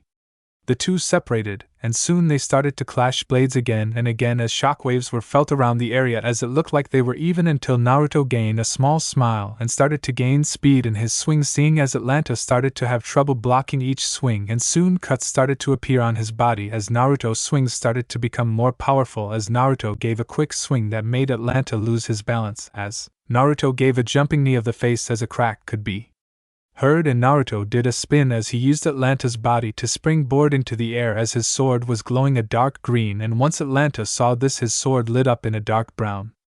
Both of their swords soon were at full charge as Naruto started to descend back to the ground as he span like crazy while Atlanta gave a loud cry, before he slashed his sword towards the air as a power of wave was sent towards the spinning Naruto, who clashed with the energy wave as the two fought for dominance until Naruto gave a loud battle cry, before breaking through the energy wave as Atlanta's eyes widened as he tried to dodge the spinning Naruto. But he still got a huge scar on his chest. As blood started to pour out, "Ha! It seems the rumors about you are true, and I shouldn't have doubted your skills in the beginning, and I guess that cost me," said Atlanta as he was on one knee with one hand on his scar while his other hand was still holding his sword. "You know it didn't have to be like this, Atlanta," said Naruto as his look changed from a serious to a saddened look. "Well, back then I probably could have decided to come back. But I was young back then, and I thought the road I had taken was one I was destined for, and as time went on I thought I was right. But now I realize that maybe I should have stayed with the others. But I was young and arrogant back then," said Atlanta. "You know I promised your mother and father that I would bring you back, and I still want to. But it's your decision," asked Naruto. "Ha! It would be nice to go back. But even if I went back there it wouldn't be the same, and everyone would act nice. But inside they would want me gone or dead for the things I have done," said Atlanta. "You know they are better than that," said Naruto. I guess if you won't give up then let me end it here," said Atlanta as he got up from his spot on the ground as he twirled his sword in his hand, before stabbing it in the ground. "When this is over please give my sword to my parents, as it is a family tradition to put the sword of a fallen family member as a gravestone, so please give it to them." He then sprinted towards Naruto, who tried to talk Atlanta out of fighting. "Atlanta, please, we can talk about this," said Naruto as he dodged Atlanta's punches. "Please Naruto, this is something I need to do," said Atlanta as he jumped back, before he went through a couple of hand signs as he started to glow a dark brown light, before his wings came out fluttering as he shot straight at Naruto, whose eyes were saddened as dark green chakra was back as the one tail started to glow a blue color as Atlanta was coming closer and closer until Naruto for a second was gonna stop his attack. But he then saw the look Atlanta gave him just before he was about to slam into him and decided it was the only way. "Plasma cannon!" yelled out Naruto as he fired a beam of blue energy that collided with Atlanta as the two fought for dominance. But everyone knew Naruto's attack was winning as Atlanta was being overcome with the blue energy, and as Atlanta's body started to disintegrate he couldn't help but smile as a tear went down his cheek just as the rest of his body disintegrated. As the smoke cleared it showed Naruto back to normal as his Sage mode was deactivated and his dark green chakra was gone as he looked at the ashes of his former friend and someone he promised to bring back as he walked towards the sword he stabbed into the ground as he looked at it for a second, before pulling it out and getting down on one knee as he held the sword out as his skies somehow brightened as he was like that for a couple of seconds, before he got up and jumped back towards the tower as he put the sword into one of his seals as he would bring it back to his family later as he jumped onto the top of the tower where everyone minus Dostoria and Ivy were in shock at the power displayed by Naruto, as even though some of them knew he was powerful it was still scary and shocking at how powerful he was, as they could tell by the giant crater in the middle of the forest of death as they watched him walk towards the door to downstairs. Before he stopped and turned towards the others. "So are we going to continue or what?" he asked. Right now everyone was inside the tower in the now fixed arena as everyone were still in awe at the power Naruto showed as he was leaning on the wall as the sword of Atlanta was next to him as he decided to take it out and just have it with him until he gave it back personally. For now though he just wanted to watch the rest of the preliminaries as he watched the giant screen roll through names as it stopped on 2 he wanted to see Oma of Kumo versus Sai of Konoha. Both of the named competitors jumped from their position on the balcony as they each landed opposite of each other, as they stared at each other, as hate appeared in between them, knowing that the match between Naruto and Atlanta was still making him shake as he felt true power and fear of what would happen if Naruto wasn't on their side and had destroyed the village. He then checked if they were ready and after seeing their nods he quickly began the match, before jumping out of the way as Sai jumped back to gain some distance as he took a scroll off his back. Before he started to draw some drawings as beasts came out of the scroll heading towards Oma, who dodged the beasts as he headed towards the kneeling Sai, who drew lions as they came to life and headed towards Oma, who pulled out his sword and cut the 2 lions as he closed in on Sai. But before he could swing his sword, he felt a pull as he turned around to find snakes holding onto them as Sai took the distraction to pull out his tanto as he made a swing at Omoi, who was able to see it coming before it hit as he ducked under it, and put lightning chakra into his sword as the snakes were electrocuted and went for a slash, but as it connected with Sai. But instead of blood coming out, it instead was ink, as the Sai in front of him was nothing more than a clone, as Omoi quickly turned around to block a sword strike from the real Sai as the two stared at each other, before breaking apart to gain some room as Sai took out his scroll and wrote more drawings that came to life and headed straight towards Omoi, who stabbed his sword into the ground as he went through hand signs. Before his hands lit up in electricity as he grabbed his sword, which also started to spark in lightning as he ran at the beats made of ink while dragging the swords as he pulled it out while yelling out his move, "Lightning Wave!" He yelled out as a large wave of lightning was sent straight at the beasts. As on contact it destroyed them as it headed towards Sai, who quickly dodged, but wasn't able to fully dodge it as lightning hit his left leg, making it numb. Sai was about to write more, but his scroll was cut to pieces when Omoi appeared in front of him as he did a spin kick, kicking Sai into the wall as he wasn't able to move as Omoi had his sword to his throat. "Surrender or die," said Omoi as he glared at Sai. "I give up," said Sai as hate appeared and declared Omoi the winner as they each went back with their respectable team. The screen then started up again as Naruto was intrigued with the match. But he really wanted this to end since there were only a few matches he really wanted to see as he saw the screen stop as one of the people he wanted to see was picked. Naruto vs. Kiba. Naruto cheered in excitement as she jumped down into the arena as Kiba also jumped down, excited to show everyone he was the true alpha, as everything that happened not 20 minutes ago didn't worry him, as his attitude was the only thing that kept him from quitting, as both of them stared at each other determined to make it to the next match as hate appeared in between them as he raised his hand before giving a chop as the match started, and he jumped back as both opponents charged at each other with Naruto using the shadow clone jutsu that her and her sister are known for, as Kiba was running on all fours as he jumped, before spinning really fast as he clashed with the Naruto clones as they poofed out of existence, and by the time he was done Kiba realized they were all clones as he was suddenly kicked from behind, sending him crashing into the wall as Naruto appeared in the spot he was just at, having a large grin. "Is that all you got, dog breath?" said Naruto as Kiba came out of the wall growling at her. "Akamaru, you ready?" said Kiba as Akamaru was at his side barking in agreement,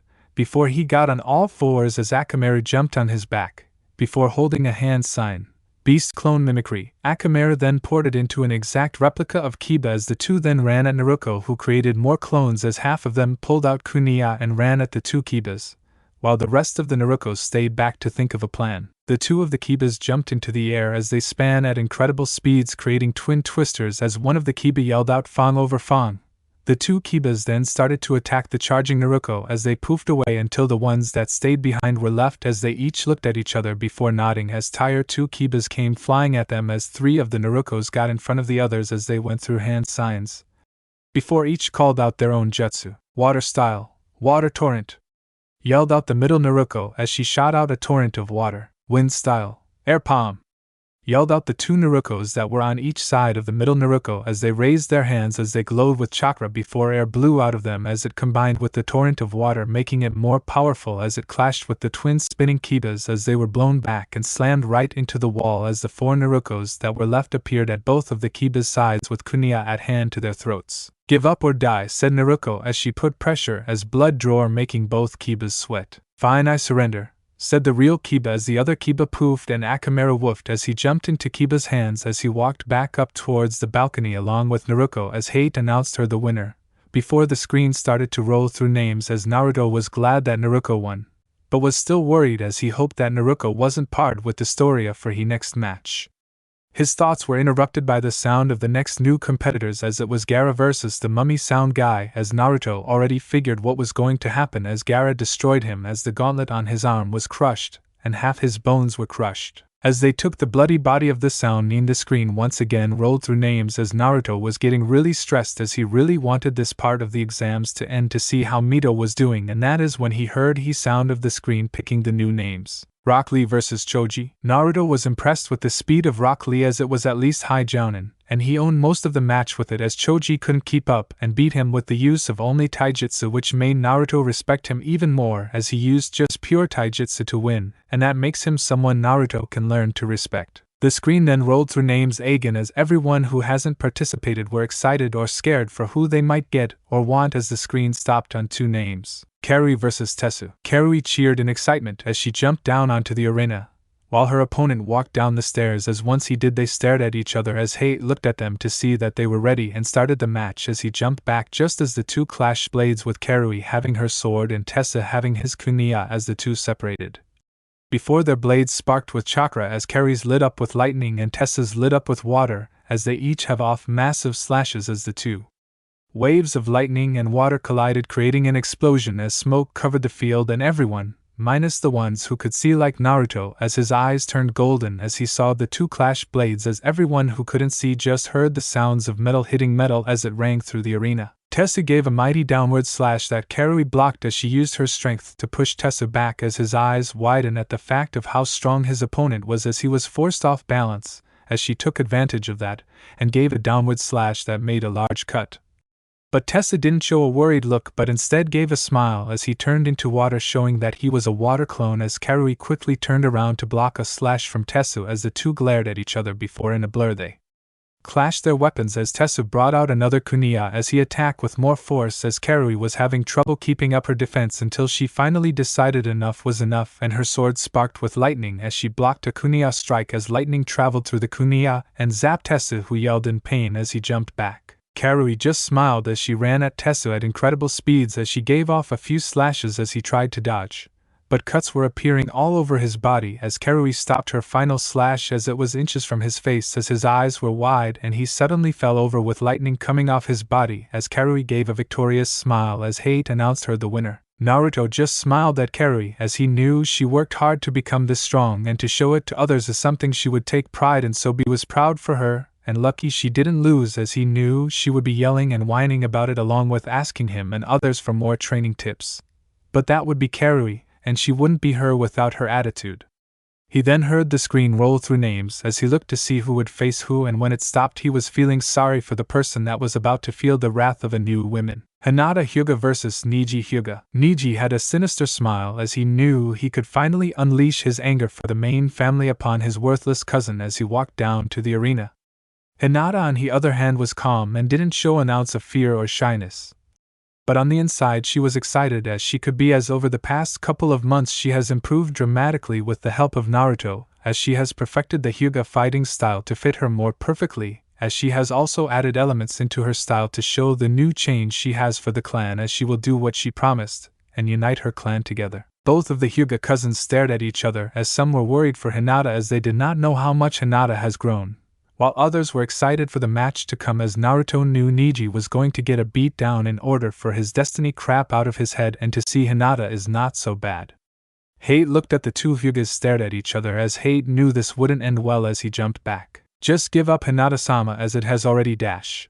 But he wasn't able to finish as Hinata appeared in front of him with her Byakugan as she gave a hard thrust of her palm to Niji's chest as he was blown back into the wall. You talk too much, cousin Niji, and that is what made me get first blood, said Hinata as she saw Niji wipe blood from his lip. A lucky hit, that is all, said Niji as he got back up and activated his Byakugan as he got into the Hyuga's fighting stance as Hinata just stood there. Niji then shot off and went for a palm stoke to her chest.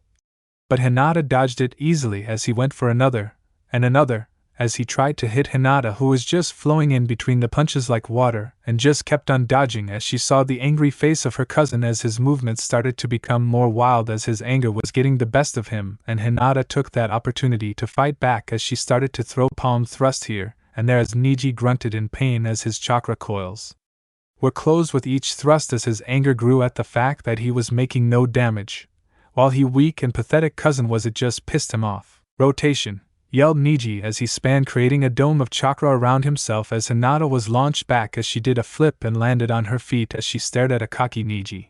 Now you shall feel my true power.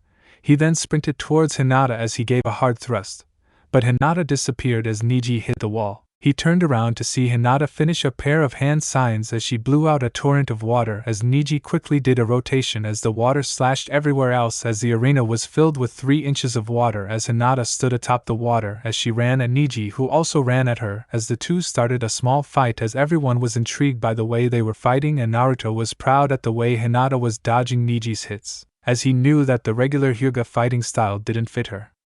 Well, as it was based around earth-style moves, while her affinity was of water, so Naruto helped her fine-tune it to her style, and in the future when she has mastered it she would become a force for the greater good, as he knew she would help change the clan for the better. Enough, I will end you right here, said Niji as he got into a stance Hinata was familiar with, as she also got into a stance similar to Niji's, except she has one hand above her hand in a hand sign with her other hand near her chest in a hand sign, as chakra started to gather around her body along with water starting to converge around her, as Niji didn't care and sprinted towards her as he gave off a 2-palm, the 4-palm, and so forth, as Hinata dodged all the attacks as she saw by end of the 128 4-palm. Shit, I forgot what it was since I haven't watched Naruto in a while.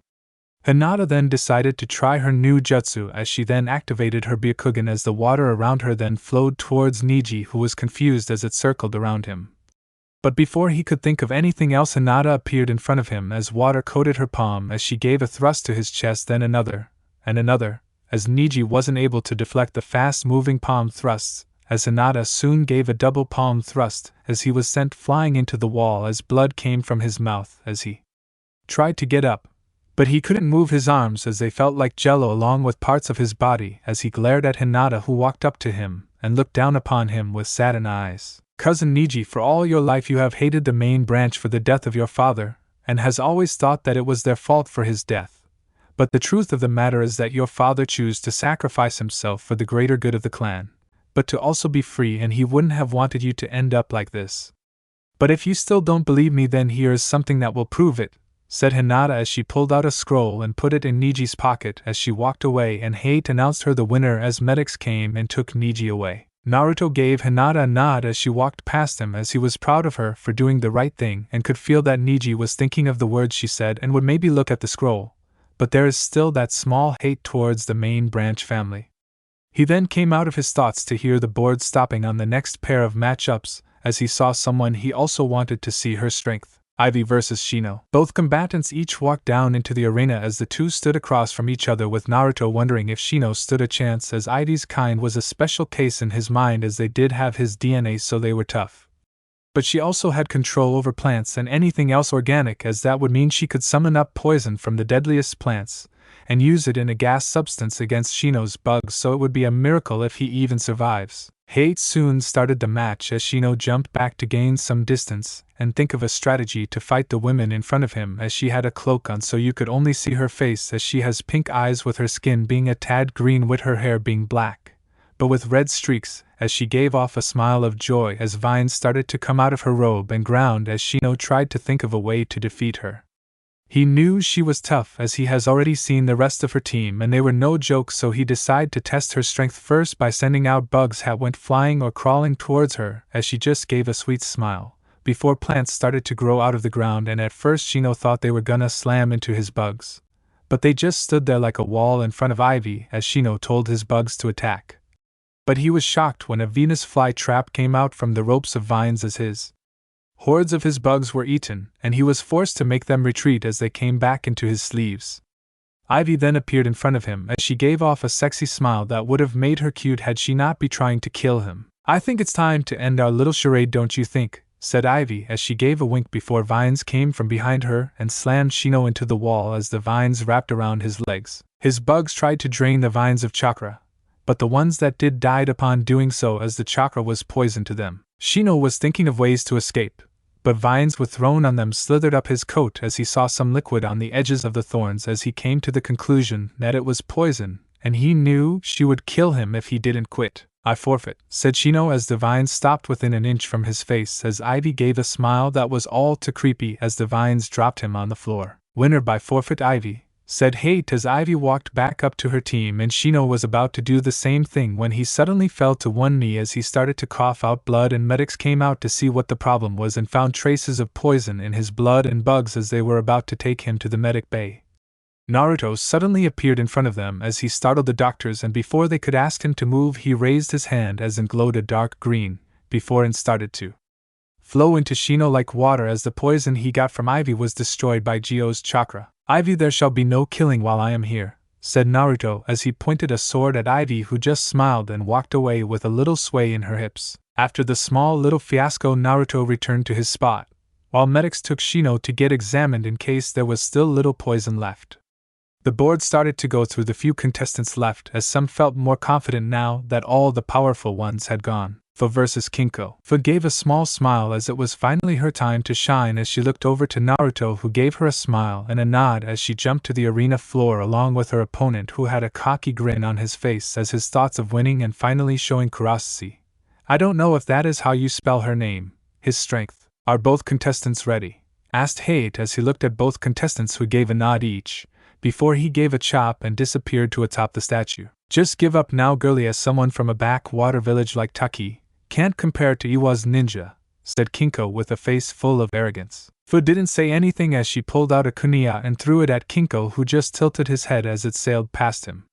He just gave a mocking laughing as he was about to insult her throwing skills when suddenly he heard some buzzing and felt something hit his neck as he raised his hand and wrapped it around the object as it was the kunai, and he pulled out from his shoulder to see that wasn't a kunai, but a giant four-winged bug with a massive stinger as it escaped his grasp and flew towards Fu, who held out her hand as it landed on her finger. She gave he by a nod as Kinko fell to one knee as Fu then walked up to him and brought out an actual kunai and held it to her throat as Kinko looked at Fu's hardened eyes. You give up or die, said Fu in a deep dark voice as Kinko stared at those glowing orange eyes as he started to see his death in multiple ways. I forfeit, said Kinko as Hate announced Fu the winner, as many were a little disappointed at the short match and hardly any action. Naruto just didn't care for the next matches as he already knew what Inoki's granddaughter was capable of, and instead just waited for everything to be over as the last of the matches ended and all the competitors that remained headed to the arena floor where all the Jounin senseis and Hokages stood as they looked upon those who have passed. I would like to congratulate all those who have passed the preliminaries. But it's not over yet, as in 1 month's time all of you will compete against all the other competitors in front of a crowd of important nobles, and it will take place in Konoha's new stadium. So for now I want you to go relax and fine-tune any new moves you have in mind, because all the competitors today have already seen most of your skills and this month's practice is perfect to learn and prepare, Minato said as he stepped back and allowed Hei to talk to the genins about the next part of the exams. Alright, I need you all to grab a number from the box Anko is bringing around, and once everyone has their card we will ask you to call out your number. Hate then motioned for Anko to start handing out the cards as she passed by the genins, who grabbed one out of the box. Naruto looked at his card and saw that it was a 1, so his excitement for whoever he might face first was thrilling, and he hoped he would face Dostoria or Ivy first so that any of the other competitors would not suffer the same fate like his sister Mido. Alright, now can I have all of you call out your numbers, starting with Gaara of Suna, said Hate as he motioned towards Gaara, who looked at his card then at the proctor. 15. He said in an emotionless voice as Tamari then held her up. 6. Then her other brother. 3. Then Hate motioned for the 2 IWA members. 8. Said Karachi. 12. Said the other IWA member as Hate then motioned towards the Kumo team as Yujito held her up. 16. She said as Karui held her up next. 13. She said as Omois suddenly grew nervous as he raised his paper next. 14. He said as Karui looked at him with a sweet smile that scared the shit out of Omo as he was thinking of how he was going to get out of this. Hate then motioned for the next person, which so happened to be Fu, as she raised her paper.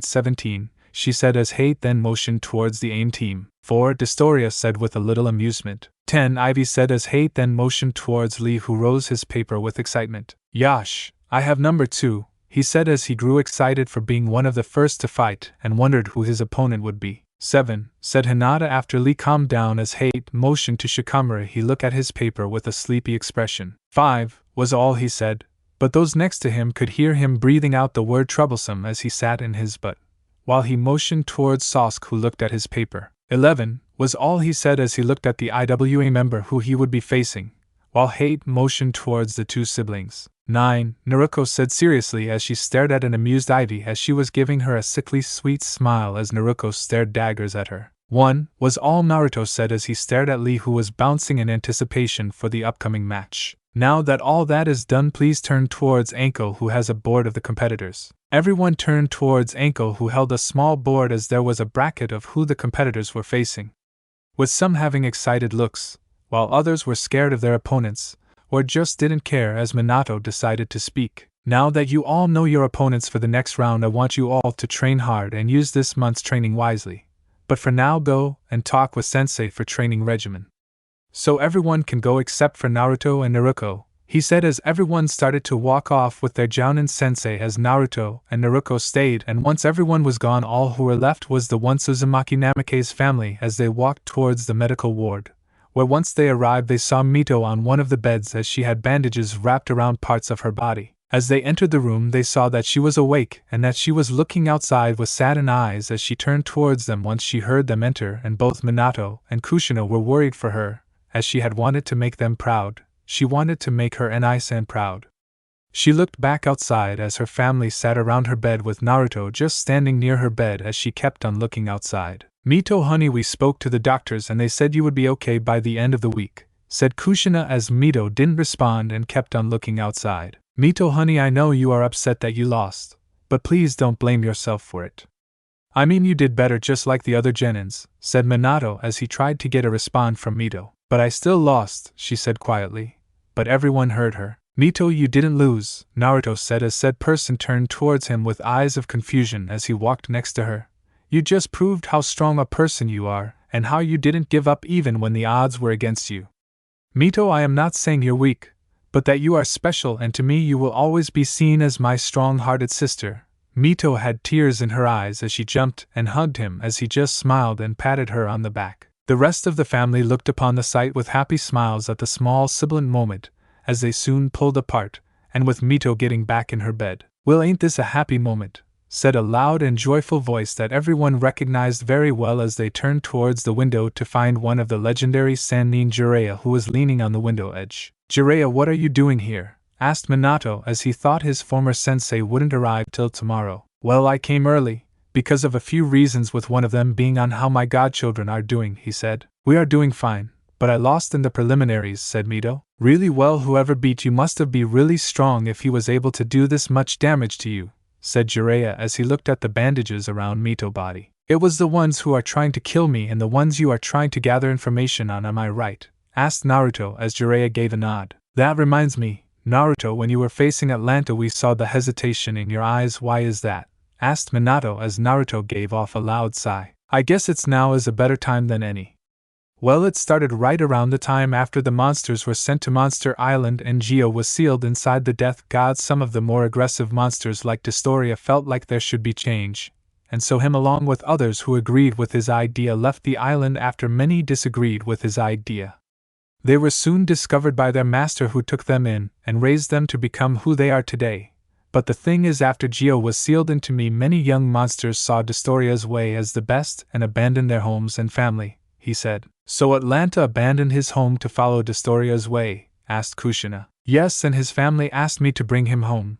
But even though I promised them I would, I knew I wouldn't, so you would understand, said Naruto as everyone nodded. Yes, and it would seem this master has teamed with Orochimaru to attack the Leaf in the final part of the Chunin exams, and this team he sent are supposed to handle you, Naruto, while the others are to handle us, said Jiraiya. Actually, they're one piece of information your spies don't know, Jiraiya, said Naruto. And what would that be, kid? Asked Jiraiya with a bit of curiosity. That the master is the one who is truly in charge of that little organization of you have been trying to know about, said Naruto as everyone's eyes widened except for Mito and Naruto as they had eyes of confusion. How do you know about them, kid? Asked Jiraiya. You have your spies, I have mine, Jiraiya, and not to offend you, but mine are a lot more better, said Naruto. Okay, kid, if you think your spies are better than mine, then prove it, and tell me what they got that mine couldn't, asked Jiraiya. Well, that the two people that started it were your first and former student. Let me see, their names were Nagato and Konan. He then saw the eyes of Jiraiya widen as he just smiled. By your reaction, I guess your spies didn't know that.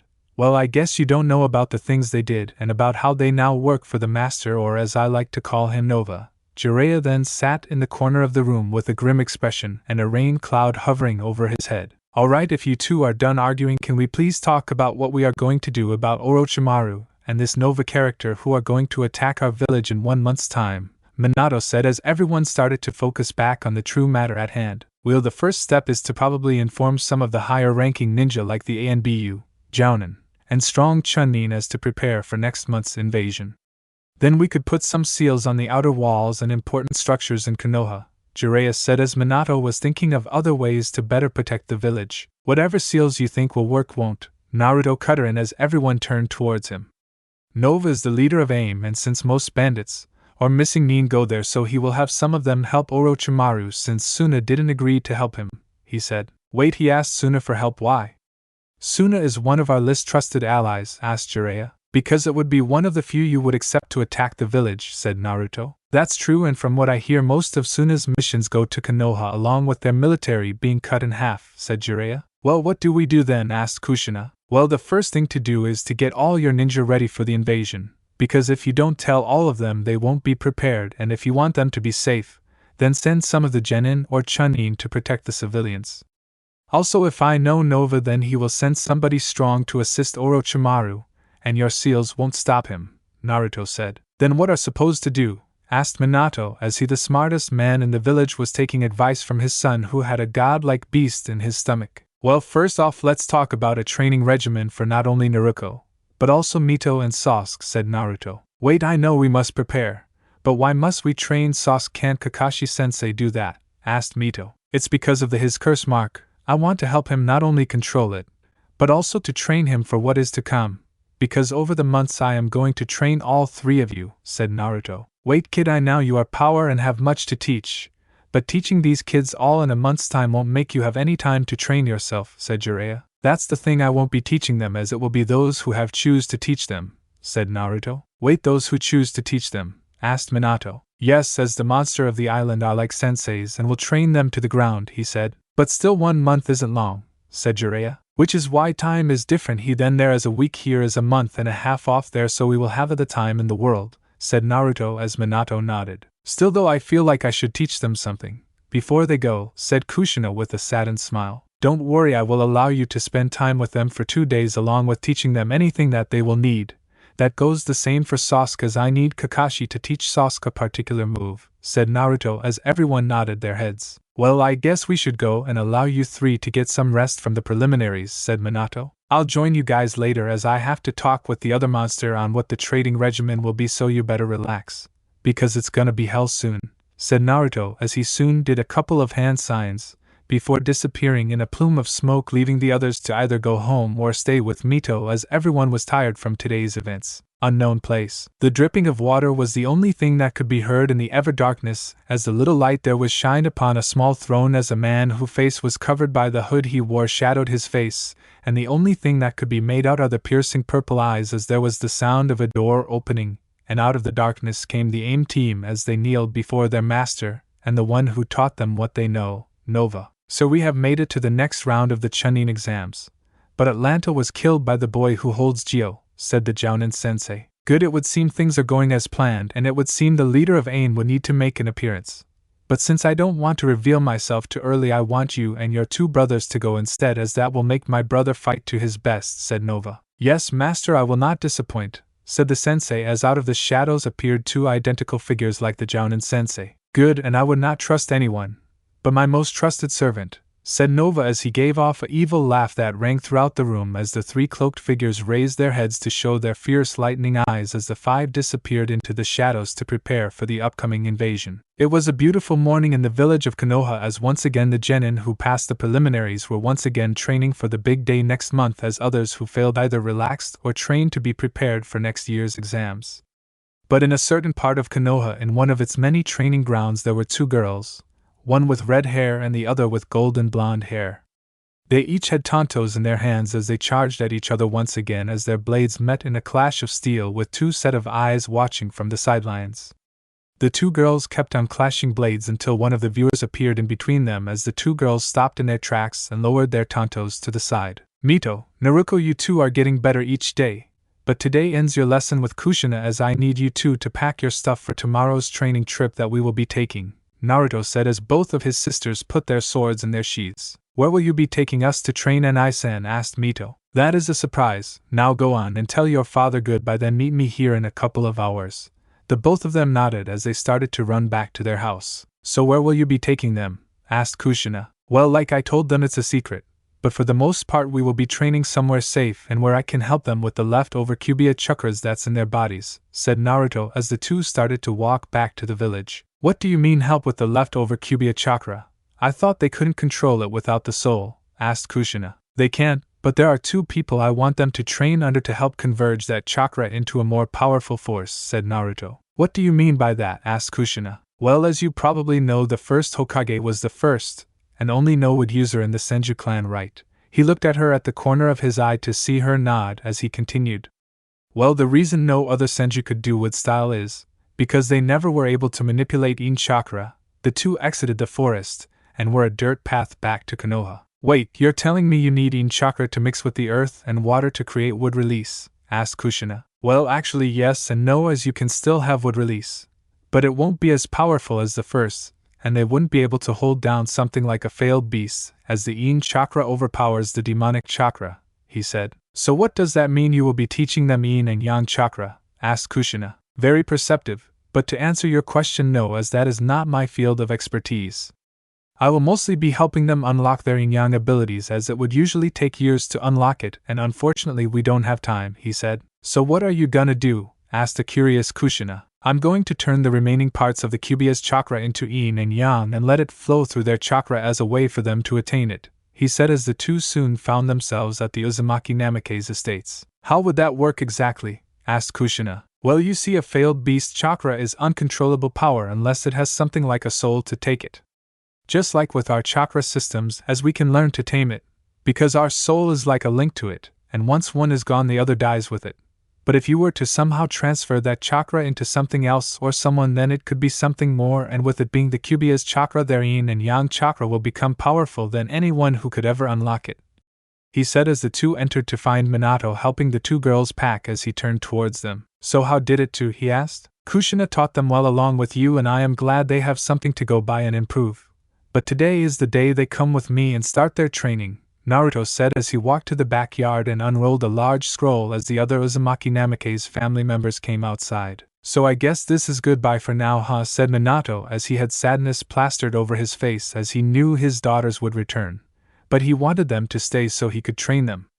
But if what he saw and what Naruto said is true, then they need to go train with other monsters. Please send over a scroll every week to make sure we know how you are doing, said Kushina as she hugged her two girls as they returned the hug and their father joined in. Naruto just watched this with eyes of happiness, as a long time ago he would have killed to be a part of that.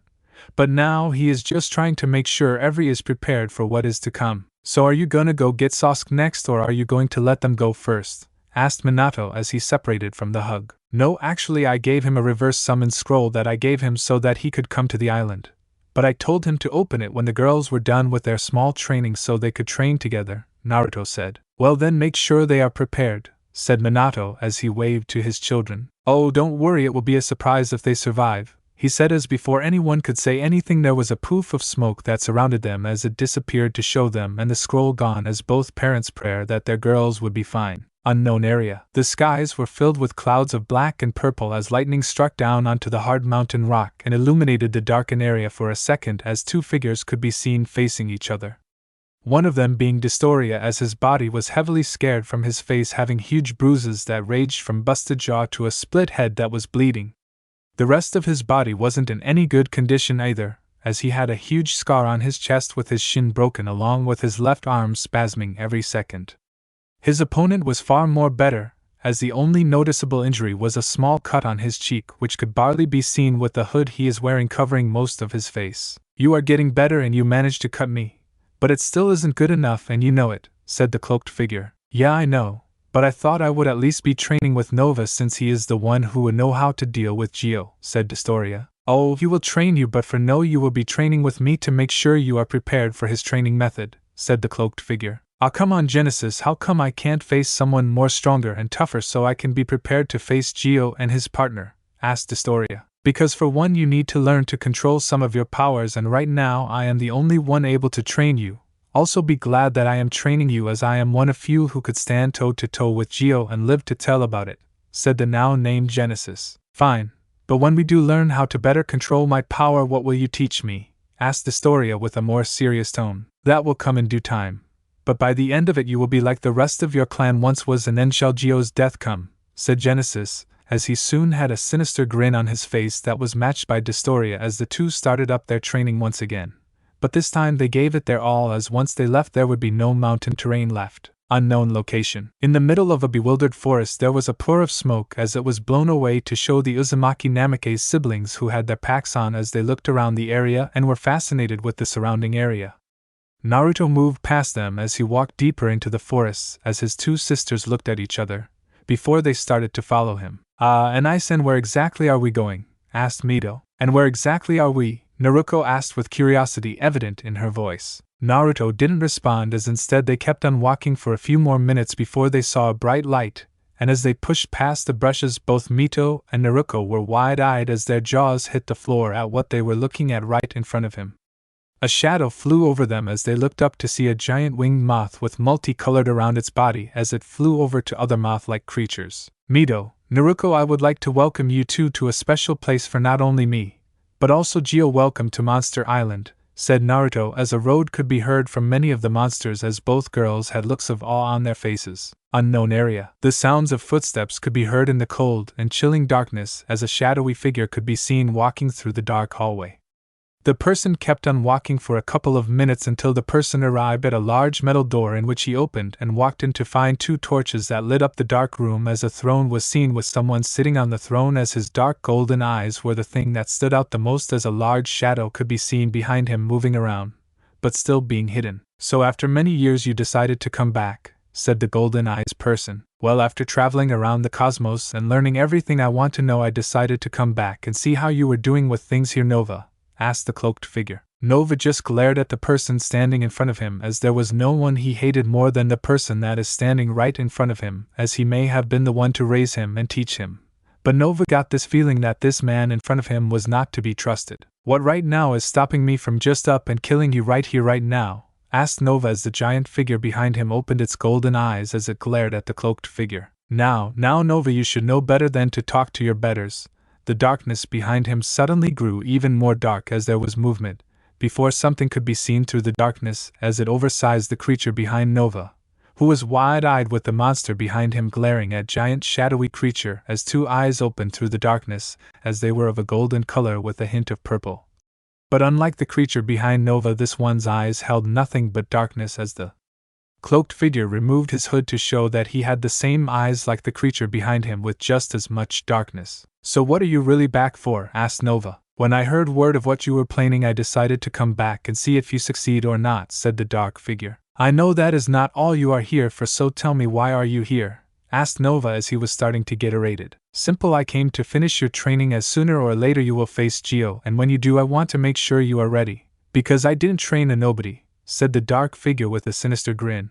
Also I came achieve the other plans we had with the little organization you created so that you can be prepared to face Geo. The dark figure then turned around and started to walk towards the door. But before he could leave, Nova asked him one last question. Did you get what you wanted to get? He asked. Oh yes, and more, the dark person said as a dark purple aura appeared around him for a split second, before it vanished as he left, leaving Nova alone with the giant creature to think to his thoughts. This cannot be good, said the giant creature in a dull voice. Nova didn't say anything as he just looked at where the dark person he hated more than anyone had just been as he agreed with the creature. Whatever is to occur in the following years would be nothing short of chaos with the being of pure destruction and darkness back. The king has truly returned. Today was the day, and many have anticipated for weeks, as today was the third stage of the Chunin exams. Right now the civilians and ninja who are off duty were in the stands alongside other foreign ninja who came with their respective Hokages, as for the first time in years all 5 Kages were gathered together not to talk about war or small skirmishes, but to watch their future generation of ninja duke it out. With many important figures here to see the talked about competitors, especially the Uchiha and Namikaze heirs, as many were expecting much from what is to occur today. In the Kage booth were all 5 Kages along with the Kage from the newly created Sound Village, as the only appearance of the man that could be seen was his black eyes as a cloak covered most of his face. The other important figure was the mysterious Kage of Aim Kage, or as the people call him, Kami himself in human form. The man just like the Sound Kage, as he wore a dark brown robe with a cloth covering the bottom half of his face, as the only thing you could see was his golden eyes, as his 2 bodyguards were heavily clothed to not be able to tell their appearance. The infamous and mysterious Aim Kage. Welcome, said Minato as he offered a handshake, which the masked Kage just looked at before taking his seat and ignoring Minato as he just sat back down, as next to him was the fourth Raikage and to his left was the new Mizukage Mei, whose eyes were looking for one exact person that she has been thinking about. Next to Mei was the third Awakage Inoki, who was excited for his granddaughter to put not only the other rival villages, but also Minato's children in their place. The Sound Kage was next to him as he just looked on, waiting for everything to start. Soon the stands were packed with people to see the matches today, as many were in excitement for what was about to happen. But the only problem is that almost half the competitors were not here yet, and the Proctor Gemma, who was standing waiting for Naruto along with everyone else to come, as during the month-long exams he had been saved by the kid after spying on two spies who were talking about invading Konoha, and when he was found out he tried to escape only to be stopped by one of them, who quickly subdued him and was about to kill him if Naruto didn't appear and kill the man, as he told him to report everything he heard to the Hokage and soon left with the bisected body in tow. Ever since then no one has seen him, the Uzumaki Namikaze twins and Uchiha. But reports of Hinata Hyuga being seen going with the boy, and when the Hyuga clan asked the Hokage, all he said was that it was none of his business who his son trains. They were pretty angry with his answer. There was also a couple of other competitors missing, such as the two from AIM and the lone girl from Taki, as Gemma was worrying they would not show and this year's Chunin exams would be the least exciting of them all. As the stands filled with many civilians and ninjas as they waited for the exciting event to unfold. And just as Gemma was about to announce the start of the exams, there was a swift breeze of wind as a melody started to play, and everyone started to look around for the stranger, but yet soothing melody as voices started to sing. Just so you all know, I forgot the damn song and it's in Japanese, so I am just gonna make up some random shit. Mothra, hoi, Mothra, Mothra hoi, Mothra hoi, Mothra. Everyone soon looked up as their eyes popped out of their sockets as a giant moth-like creature hovered above them, with another one almost looking exactly like it, except it was more darker, and it had a horn. Then something was hovering above the two giants as it looked even bigger as the two moth-like creatures landed on the edges of the arena with giant beetle-like features. But the thing that made most people wide-eyed was the 6 crystal-like wings and one long tail. Soon 3 girls jumped from the giant insects' heads as they landed in front of the competitors, who were looking at the girls with wide eyes. The girl who jumped from the white-colored moth. By the way, there will be different Mothras like this one, as the main one will be the boss, like a summoning contract. Was standing at least 5 feet 6 inches with perfect curves and a B-cup bust, as she was wearing a red long-sleeved shirt with white stripes at the end, as she also wore shorts that reached to her knees, as she was wearing the same sandals except they were black, as her hair was tied into a ponytail with bangs framing her face. This was Mito Uzumaki Namikaze, the next girl who jumped from the dark-looking moth. Again, not like the main Batra, just a more darker Mothra, as the two are of the same clan. You know what, let me explain that later. This girl was shorter than the other girls, but was still taller, as she stood 5 feet 4 inches with her hair in twin braids, with the ends being black, and her choice of attire being different from Mito, as she wore black ANBU armor with black guards that had seals on them and black ANBU pants that had red flames on them, and the same sandals as Mito. Her name was Naruko Uzumaki Namikaze, the sister of Mito Uzumaki Namikaze. The girl who jumped off the beetle was at least Mito's height, as she had green minted hair that reached her shoulders, as her choice of attire was of a short-sleeved green striped shirt with black shorts and a kunia pouch with blue sandals. She was Fu, the 7-tailed Jinchuriki of Taki. Sorry, but are we late? Asked Mito as she gave everyone a peace pose. Actually, you're just in time. But if I may ask, where is your brother? Asked Gemma. What, he's not here. But he left a couple minutes before us, said Naruko. Maybe he got caught up, said Fu, as the 3 of them got in line with the others, and just as they did there was a loud boom as everyone looked up to see an orange blur coming at them, and as they started to worry it stopped just above the stadium as 3 figures jumped from its back and landed gracefully, as it showed the last 3 competitors of the exams: Naruto Uzumaki Namikaze, Sasuke Uchiha, and Hinata Hyuga. Hinata attire was something that made everyone take a double take, as some men drooled and women have jealous looks.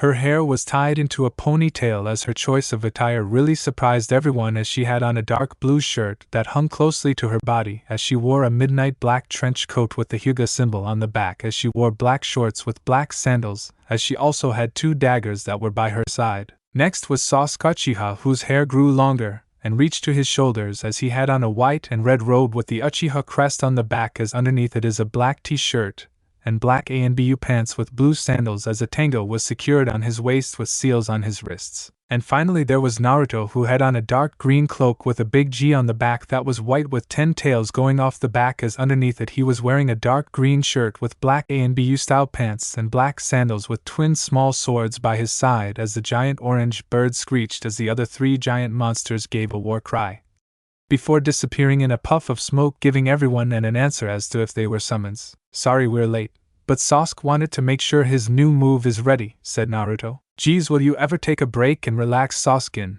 asked Naruto. "Sorry, it's not my fault we wasted a week of training trying to find clothing for you and the girls," said Sasuke as he gave them a small smile as everyone laughed. "Well, now that everyone is here we can these exams rolling," said Gemma, and he walked in front of the huge crowd, who quieted once Gemma stood in front of them as he used a jutsu to make his voice seem louder.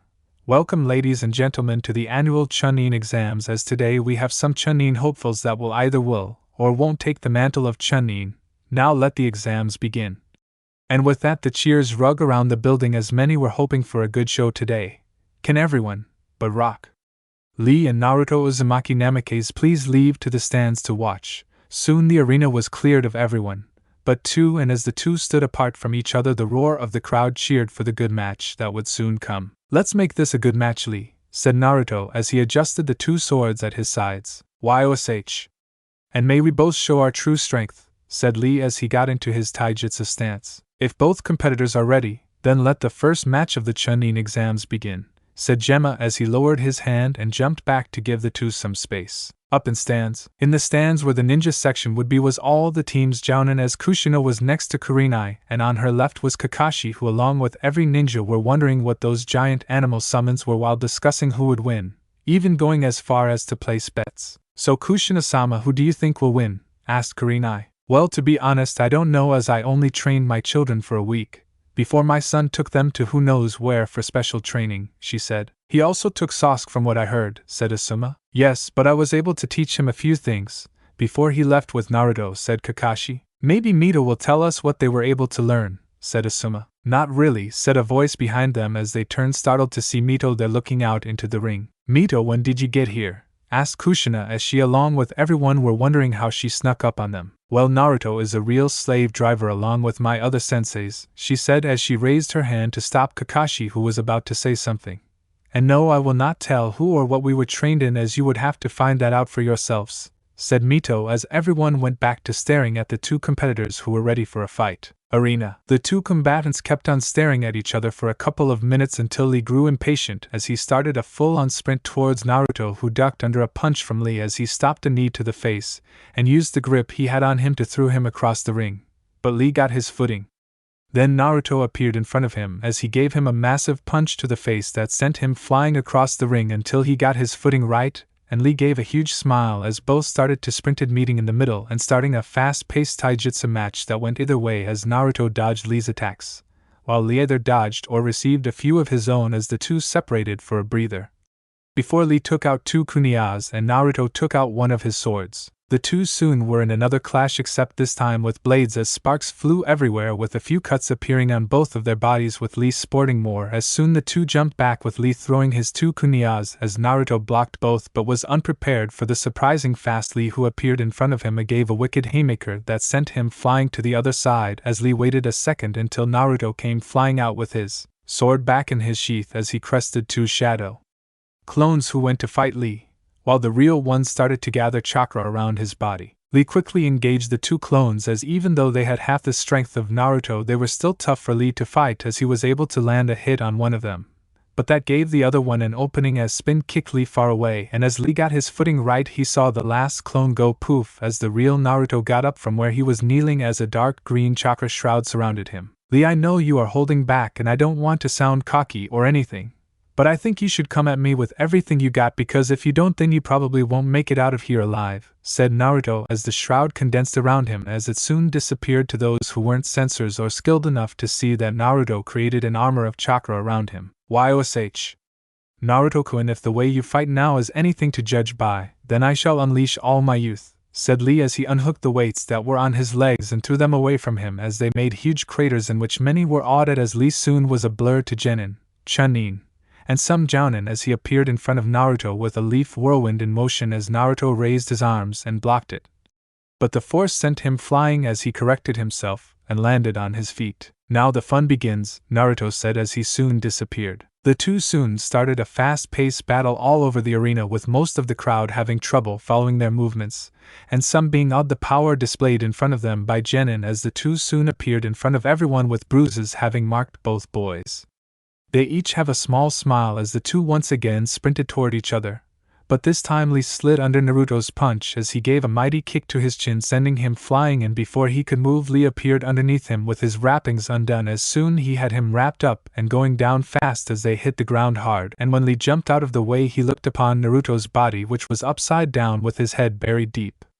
Lee was about to feel guilt, because he thought he was dead when he really didn't hit him that hard, when his eyes bulged out of his sockets, when the Naruto in the hole poofed, signifying that it was a clone.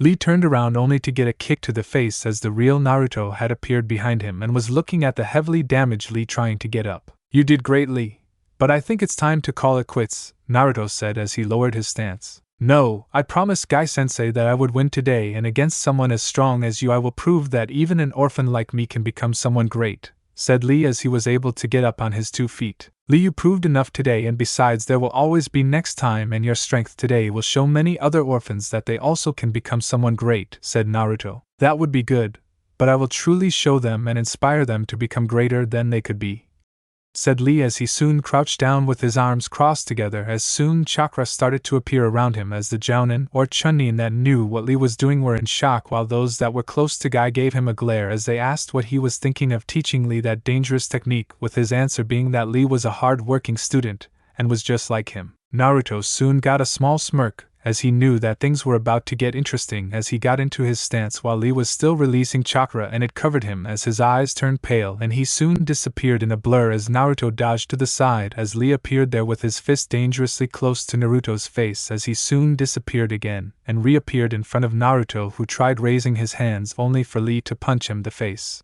as he was sent flying, but was stopped when Lee appeared above him, giving a mighty kick to his stomach as he crashed into the ground. Naruto was able to get up as Lee appeared in front of him, still giving off what appeared to be chakra, as both gave a huge grin. "You know, Lee, now that I know you're getting serious, it's time for me to get serious," Naruto said as he took off his cloak and threw it, as once it landed it made a huge crater with many in the audience eyes widening as soon dark green chakra started to surround Naruto again, and as the two stared at each other for 1 second they disappeared the next, with both appearing in the middle as they each gave fierce punches which sent a shockwave as they soon became a blur, as only a few select jounin and the Kages could see them, but only barely, as the two soon were fighting around the ring and creating craters everywhere. If you are all wondering, Lee is right now in the 3rd gate. Soon the two appeared to the whole crowd with each panting. But Lee just gave a small smirk as he once again got in a crouch and crossed his arms as his power once again rose as he soon went up to the 5th gate. And once again Naruto gave a grin as he started to use more of Gyo's chakra as soon the two speed towards the middle and one final attack, with each putting everything they had into their fist, and once they met in the middle their fists collided in a show of power which created a huge shockwave as many felt the power behind the two attacks. And once the dust settles it showed Naruto and Lee, whose fists were still bumped together, and as the two gave heavy pants Lee just gave a huge grin before falling to the floor as Gemma came and announced Naruto the winner, which resulted in a few seconds of silence, before the roar of the crowd gave him a small smile as he walked back to the competitor's box with Lee being carried away by a stretcher. Kage box. "Well, that was sure an interesting match, wasn't it, Minato?" said the Reikage. "Yes, it was, and I must say I am most impressed with both of them, but Lee wasn't able to show much to become Chunin material," Minato said. "True, but your son was able to show some skill and strength that he could become Chunin," said Mei the Mizukage. "That's true, but let's wait and see what the boy can show us later," said the Kazekage raised, with everyone agreeing with him. Back in arena. Soon the arena was once again fixed as Gemma called down the next two competitors. But then Kankuro yelled out he forfeited, as many booed at the cowardly act, with most ninja who saw Dostoria in action against Mito think that he was making the right choice. Gemma soon called down forth the next two competitors as Temari flew down thanks to her fan, while Shikamaru was thinking of just forfeiting until he was grabbed in the back by Naruto, who just said "Your mother paid me to," before throwing him right in front of Temari, as he muttered "troublesome blonde, cannon fight." Everyone just booed at the outcome of the match. while the more intelligent ones smiled at the match that showed more brains than brawn. As soon the next competitors were brought down, and soon Hinata and Kurachi stood across from each other, with Kurachi giving off an arrogant smirk, thinking it would be easy to beat a Hyuga as she read on what their main focus is, which is taijutsu, and all she would need to do is keep as far away as possible, which would be easily, as that is what her area of expertise was. In the audience was all of the Hyuga elders and some of the main branch, along with Hinata's father and sister, who were all here to see Hinata fail as she disappeared after her win in the preliminaries against Niji, who after the beatdown realized that Faith didn't truly control everything and soon started to train more so that he could one day help Hinata achieve her dream of making the clan whole. Right now the elders were hoping for Hinata to die, as they never thought Hinata was anything more than weak and a useless heiress, unlike her younger sister who showed promise. "If both fighters are ready, then let us begin," said Gemma as he lowered his hand and jumped away to give the two some space. Kurachi quickly jumped away and threw a couple of kuniya as Hinata just stood there, and weaves around them as she started to sprint towards her. But Kurachi wouldn't allow her as she went through hand signs before slamming her hands on the ground as the dart rumbled and large spikes of earth started to come out of the ground as Hinata jumped out of the way as the spikes kept on coming after her.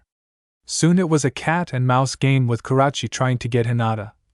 But she was so focused on trying to end Hinata that she didn't notice that water was gathering behind her in small bits. As soon as the water combined into a giant bubble which smashed into the surprised Kurachi, who cancelled her jutsu to escape the sphere of water. As she looked at the Hinata that she was trying to get with the earth's spears turned into water, as the real one came out from under the ground. It would seem you're not like other Hyugas," said Kurachi. "Yes, as unlike my clan, who think using just their clan techniques is valuable, then using other element attributes is rather stupid in my opinion," said Hinata as the Hyugas in the stands glared at her. "Well, it looks like you got some fire in you, and that's what will make it even better when I beat you," said Kurachi as she slammed her fists into the ground as earth converged into her hands. As soon she raised them for everyone to see her boxer-like earth gloves. Hinata, she gave a small smile as soon chakra started to surround her fists until they looked like lions as she ran towards Kurachi, who did the same, and soon the two were in a taijutsu struggle with neither one giving in as each of them gave the other, as Kurachi's earth fists would break apart only for her to reform them by using earth jutsus to distract Hinata in order for her to reform them.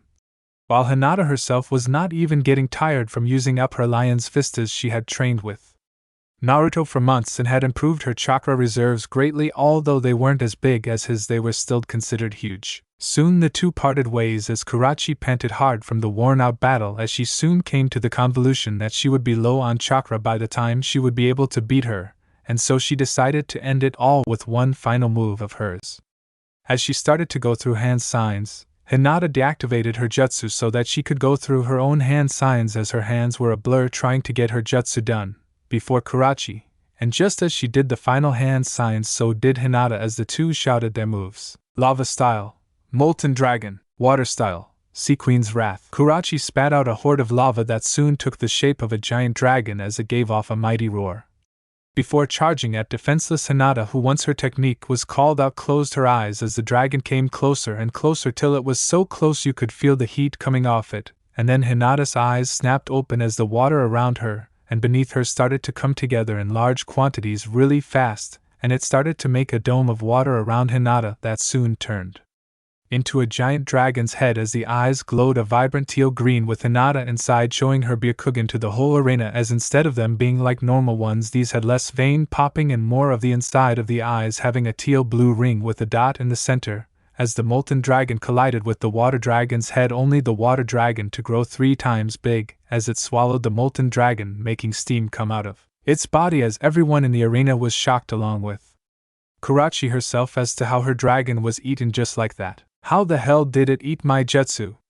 yelled Kurachi, who had wide eyes. "Simple. It's because the water that I gathered was also the water I brought with me from where I trained, and from what I learned from them, the water there is more sentient than you think, as it's a living water dragon, only this one cannot be stopped by any normal means," said Hinata as she the dragon a nod as it flew straight towards Kurachi, who was too shocked about what had happened to her jutsu and the speed of the dragon to stop it as it collided with her, sending her crashing into the wall, creating a huge crater where she lay unconscious as Gemma came down and announced Hinata the winner. Silence is what ensured, as many were shocked at the skill and power Hinata just showed, as the silence was interrupted by a lone clap that was given by Naruto, who started to snap people out of their shocks as more people started to clap until the arena was filled with cheers as Hinata gave a small blush and walked back up into the competitor's box, where Naruto gave her small, followed by others giving her a tumble up. Kage's box. That was a fascinating match, wasn't it? Asked who, along with most of the other Kages and people in the arena, were shocked at Hinata's show of power. It would seem, and Hinata looked to show skill and smarts in the arena as her use of jutsus to get her out of a pinch, as she is unlike other Hyugas who only use their clan's techniques, with young Hinata being very durable and using ninjutsu to counter Kurachi's jutsus. I think she is Chunin material. But we should wait until more skill is shown, said Minato. And what about Kurachi? Asked Inoki, who wanted an opinion about his granddaughter, as he knew if he'd be playing favorites with her if he tried and promoted her. She is skilled, I would give her that.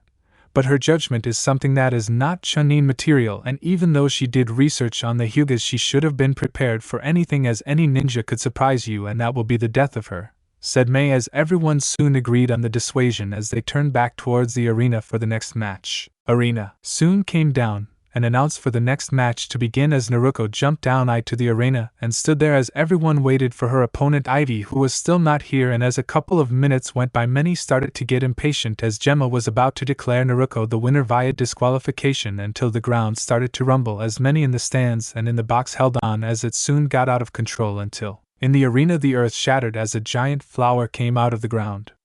And as it grew more and more until it reached almost the top of the arena, as out of the front of plant-like rose came out a stunning woman who had a light green top that did nothing to cover up her bust, as she had on black pants with no foot, whereas there were plants with thorns wrapped around her arms, as her red hair was tied into a ponytail, as the green eyes of Naruto's opponent stood before her. Ivy was here, and she looked ready to kill. The blowing of the winds and the sounds of birds flying and chirping could be heard as the rose of a giant plant covered the sun's rays from hitting most of the stadium, as Ivy was standing in front of Naruto, who was glaring at Ivy, as the giant tree soon returned to the ground as it was patched back up, looking like nothing ever happened.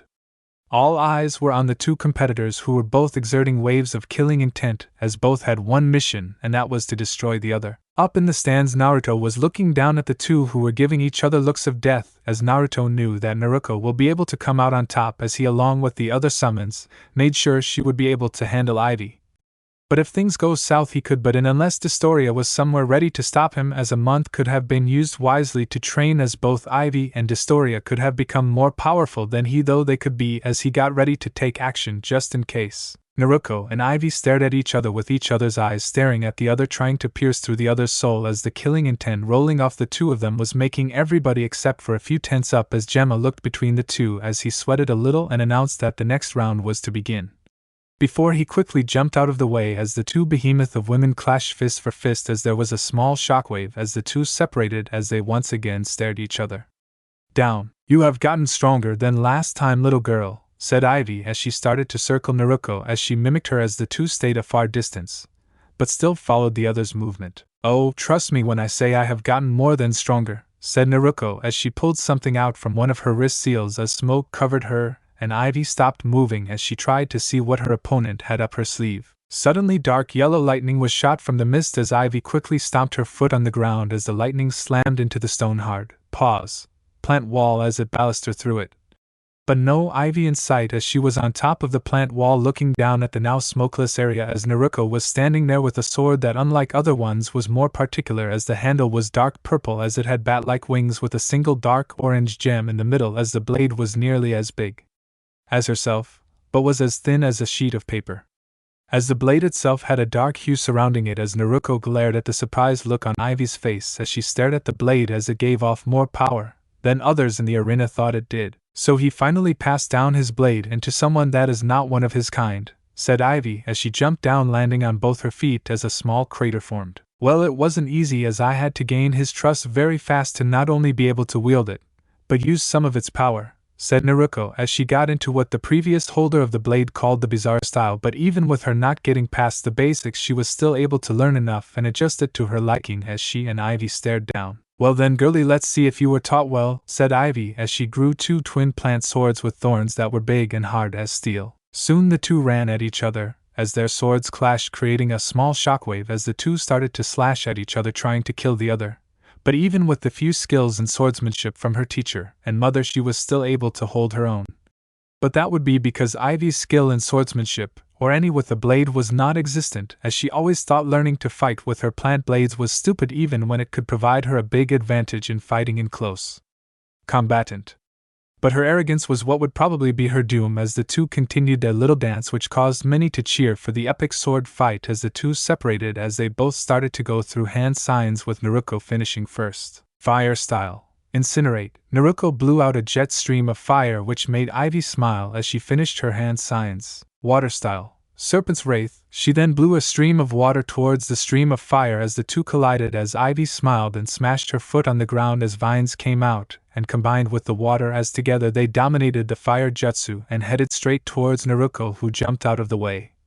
But the vines kept up the chase as Naruto quickly gathered fire chakra into her blade as she sent 2 waves of fire at the vines, which were able to incinerate them. For a human girl, you're pretty good, said Ivy as she gave a sinister smile as Naruto felt the ground underneath her shake, before large Shu came out and started to cover her, as she quickly created a shield of chakra by smashing her sword into the ground as the vines tried to break through, but with no avail, as Ivy looked on with a twinkle in her eyes as she started to walk towards Naruto.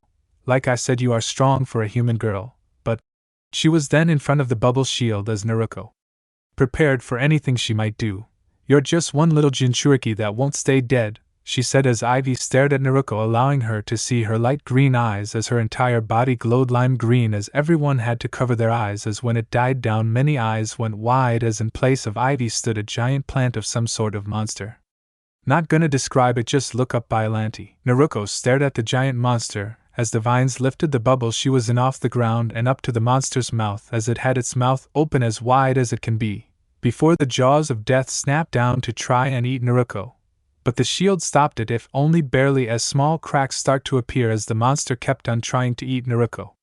Everyone in the stands then noticed something moving atop the monster's head, as it was small, but noticeable if you looked closely. And when everyone saw, they had wide eyes, as the thing atop its head was Ivy herself, who had a wicked smile as the jaws of the monster she was on tightened as cracks formed on the sphere. Naruto was sweating a little bit as she tried to keep the sphere alive until more started to appear, as when she quickly created an opening and jumped out just as the sphere shattered under the monster's teeth. You know, I haven't taken this form for a long time, and there are only few who would force me into this, so I congratulate you. But those people didn't live to see this part. Ivy then started to be surrounded by vines as the body of the monster started to change until 5 minutes later it was done mutating, as it was bigger. Bigger than any summon, as it had a jaws that could literally eat the Hokage monument, as it had multiple vines for arms, as it had a big red core with vines protecting it. As the creature gave off a loud screech, before it started to laugh, as the sound of her laughing sounding an awful lot like Ivy, as the creature looked down upon Naruto, as it had no eyes. But the power being put out was enough to make some civilians pass out, ninjas to tremble, Kages to freeze, and the only ones who weren't affected were Naruto, and anyone near him. So is that the best you got? Because if it is, then I ain't impressed, said Naruto. Ha! What confidence! I think it's time to show you who is more superior, little girl, said Ivy as she raised one of her vines in the air. No, I think it's time I showed you who is on top of the food chain, said Naruto as she quickly dodged the vine attack as she bit down on her finger, before smearing the blood down her arm, formed the elbow, as she then went through quick hand signs before slamming her hands on the ground and yelling, summoning jutsu. Suddenly a cloud of smoke enclosed the area, as it was as big as the monster Ivy has become, as it blew away to reveal a creature that made some scared, as it was a huge bat/moth demon with horns coming out of it, and parts of it glowing, as the giant moth demon gave a war cry that shook the arena as the creature glared at the monstrous Ivy, who just gave a wicked smile. So it would seem that you were chosen to hold the dark half of it, H.A. That is hilarious in all its rights alone, said Ivy, who then sent out multiple vines which tried to ensnare the moth demon, only for it to disappear and reappear behind Ivy, whose eyes widen before they are replaced by pain when lightning shoots out of the demon's horn, as a wall of vines was put up to stop it, as the moth flew up high as it dodged vines creeping along the walls, as Ivy had made the arena a big Venus fly trap, as Naruto surveyed how Ivy practically hid from everyone's sight with the multiple vines covering her and preventing anyone from seeing her attacking her. Naruto-sama, it would seem Ivy has put up a defense so that she could assume her ultimate force, said the demon moth. I know, Neo-san, But in order to stop her we will need to get past her defense, and right now there is nothing I have that can get past it without causing too much damage and hurting some of the people here," said Naruto. "Well, there is one move, but you would only be able to use it for about 10 minutes, said the now named Neo. "Neo-san, that may be the only thing that can help us, and right now it's all or nothing," said Naruto as she then closed her eyes as she started to focus her energy into her chakra pathways. Everyone in the arena was wondering what Naruto was doing as she looked like she was thinking, while those who were sensors had wide eyes as it looked like the energy from the beast and the sky was mixing with her, as she started to glow a dark brown as she opened her eyes, which sparked orange lightning as a bright light blinded everyone, and when they were able to see again their eyes popped out of air sockets as there in front of them was Naruto, who looked more like the creature, which had disappeared than anything, as she glared at Ivy, who gave a challenging look as the two stared at each other. Before the wind picking up was a sound to start as vines flew straight towards Naruto, who weaved her way through the vines with incredible agility. "You might have the strength advantage, Ivy, but I've got the speed," she said as she disappeared from everyone's view except for a couple as she reappeared in front of Ivy, whose eyes widened before she was socked right in the face as Naruto disappeared just as vines came out the monster to try and ensnare her. "Lucky hit, little girl.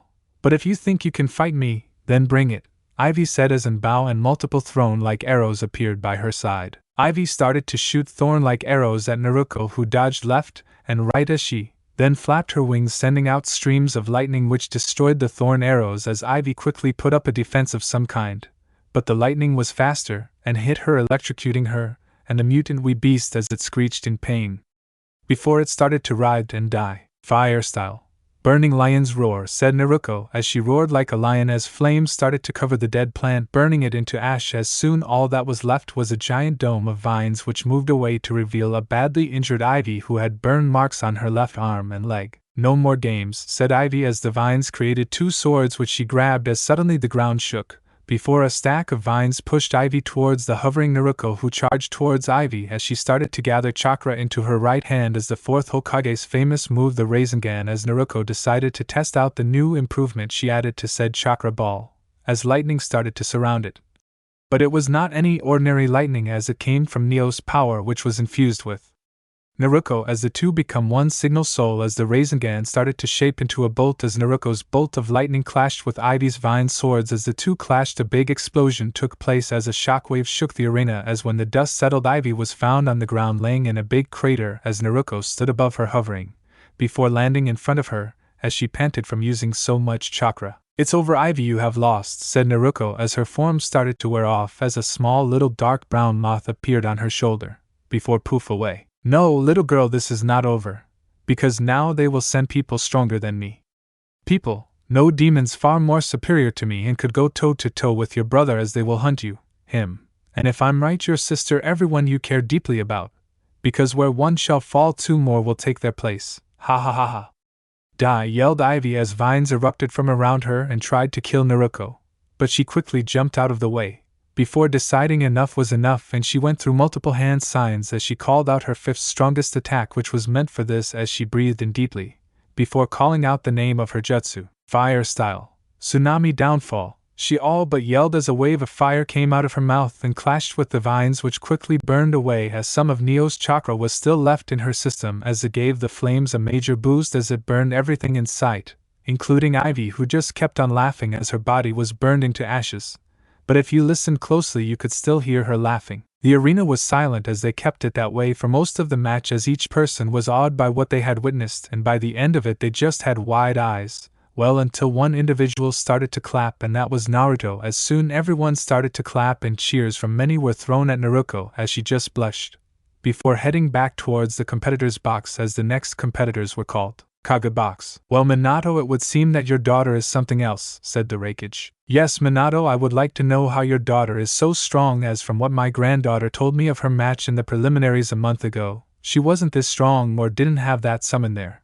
Because I thought she would have the toad summons just like you," asked Inoki, as he was surprised by the power of Naruto, as from what he heard from his daughter she wasn't anything impressive. "It would seem your daughter has more skill than seen, as she even has knowledge of her opponent, and was calm during it all. I say she is Chunin material," said the Kazekage. "I agree, as her strength and intelligence allows her to be quick and will help her lead well, so she gets my vote," said Mei as she was glad that there were some girls who take their career as a ninja serious. So we have two counting me for Naruto advancing as Chunin. Your thoughts? Asked Minato as he stared at the four Kages. Well, me and Aim might hate you and your children, but we respect your skills and your children just earned our respect as they show strength unlike any genin.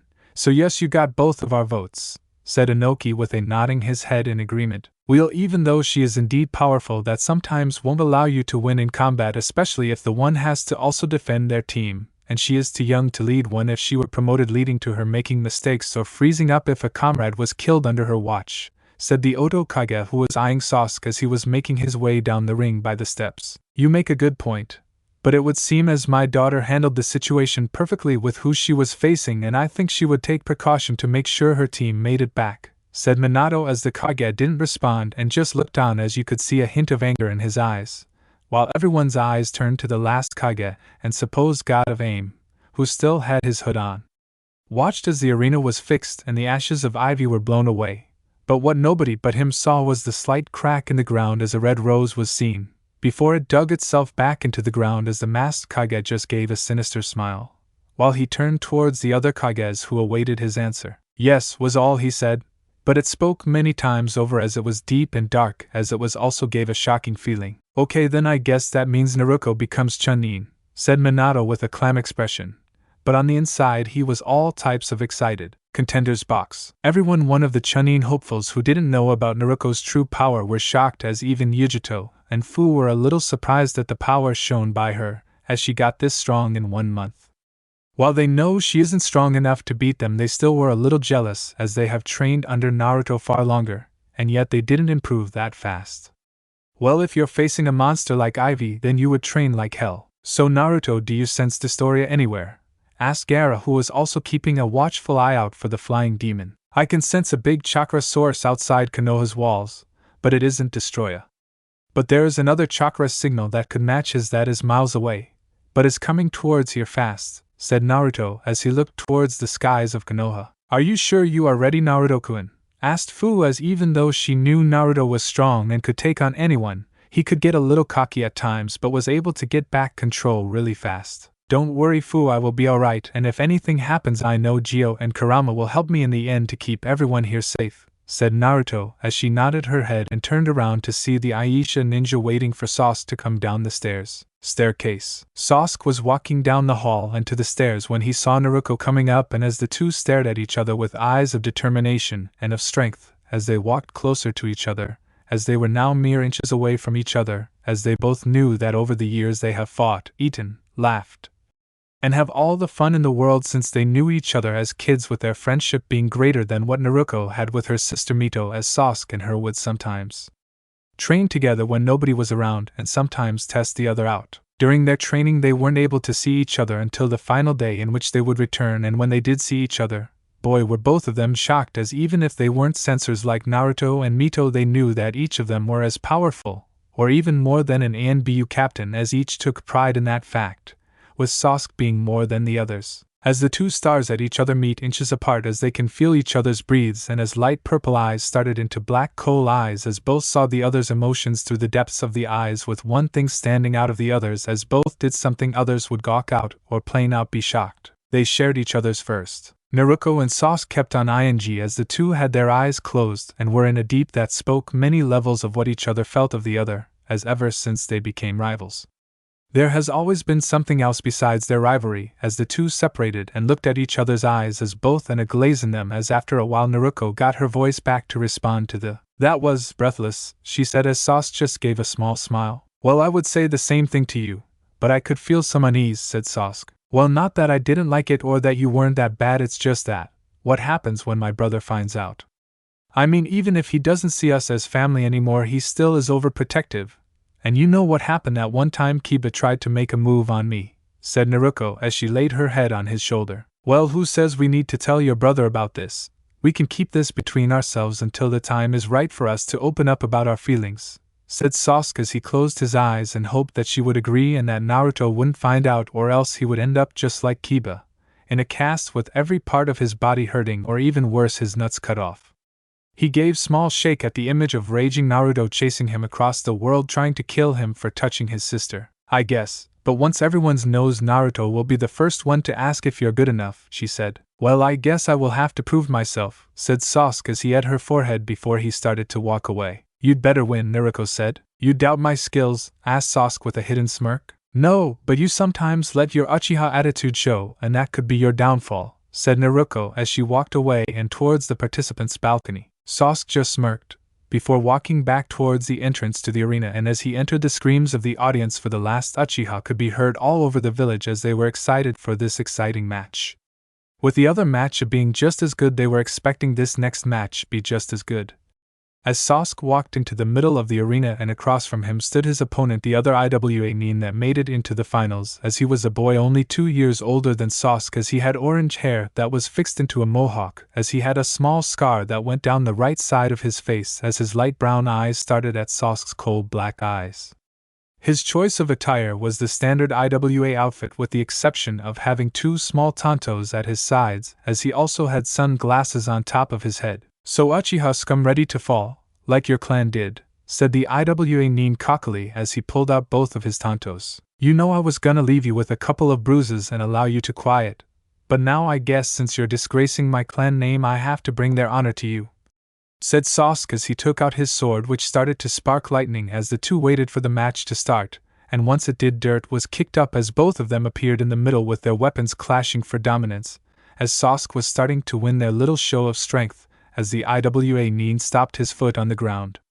As spike pillars came shooting at Sasuke, who jumped back and dodged them as they only grazed him. You're pretty good, Uchiha, but I think it's time we stopped playing and show what each of us really have, he said as the earth around him started to rise up and shake as his eyes started to glow yellow, and he stabbed his tantos into the ground as he pulled them out, and the earth itself had come together and surround the blades, making them even more dangerous as he started to charge at Sasuke. You know I would say you're a great opponent, but it would seem you forgot that something very important about using earth elements, Sasuke said as the IWA Nin raised an eyebrow before both his eyes widened as lightning started to crack around the blade of his sword, and before he could block or stop the attack to come, Sasuke disappeared and reappeared a few feet behind the IWA Nin, who stood there for a second before falling to the ground. You weren't much of a challenge, he said as he started to walk away, when suddenly his senses went haywire and he turned around to block a strike from the IWA Nin, who was wearing an armor made of earth, as he was holding a stone sword, as Sasuke felt the strength of his opponent double as the man gave a cocky grin. Wondering how I survived your final attack?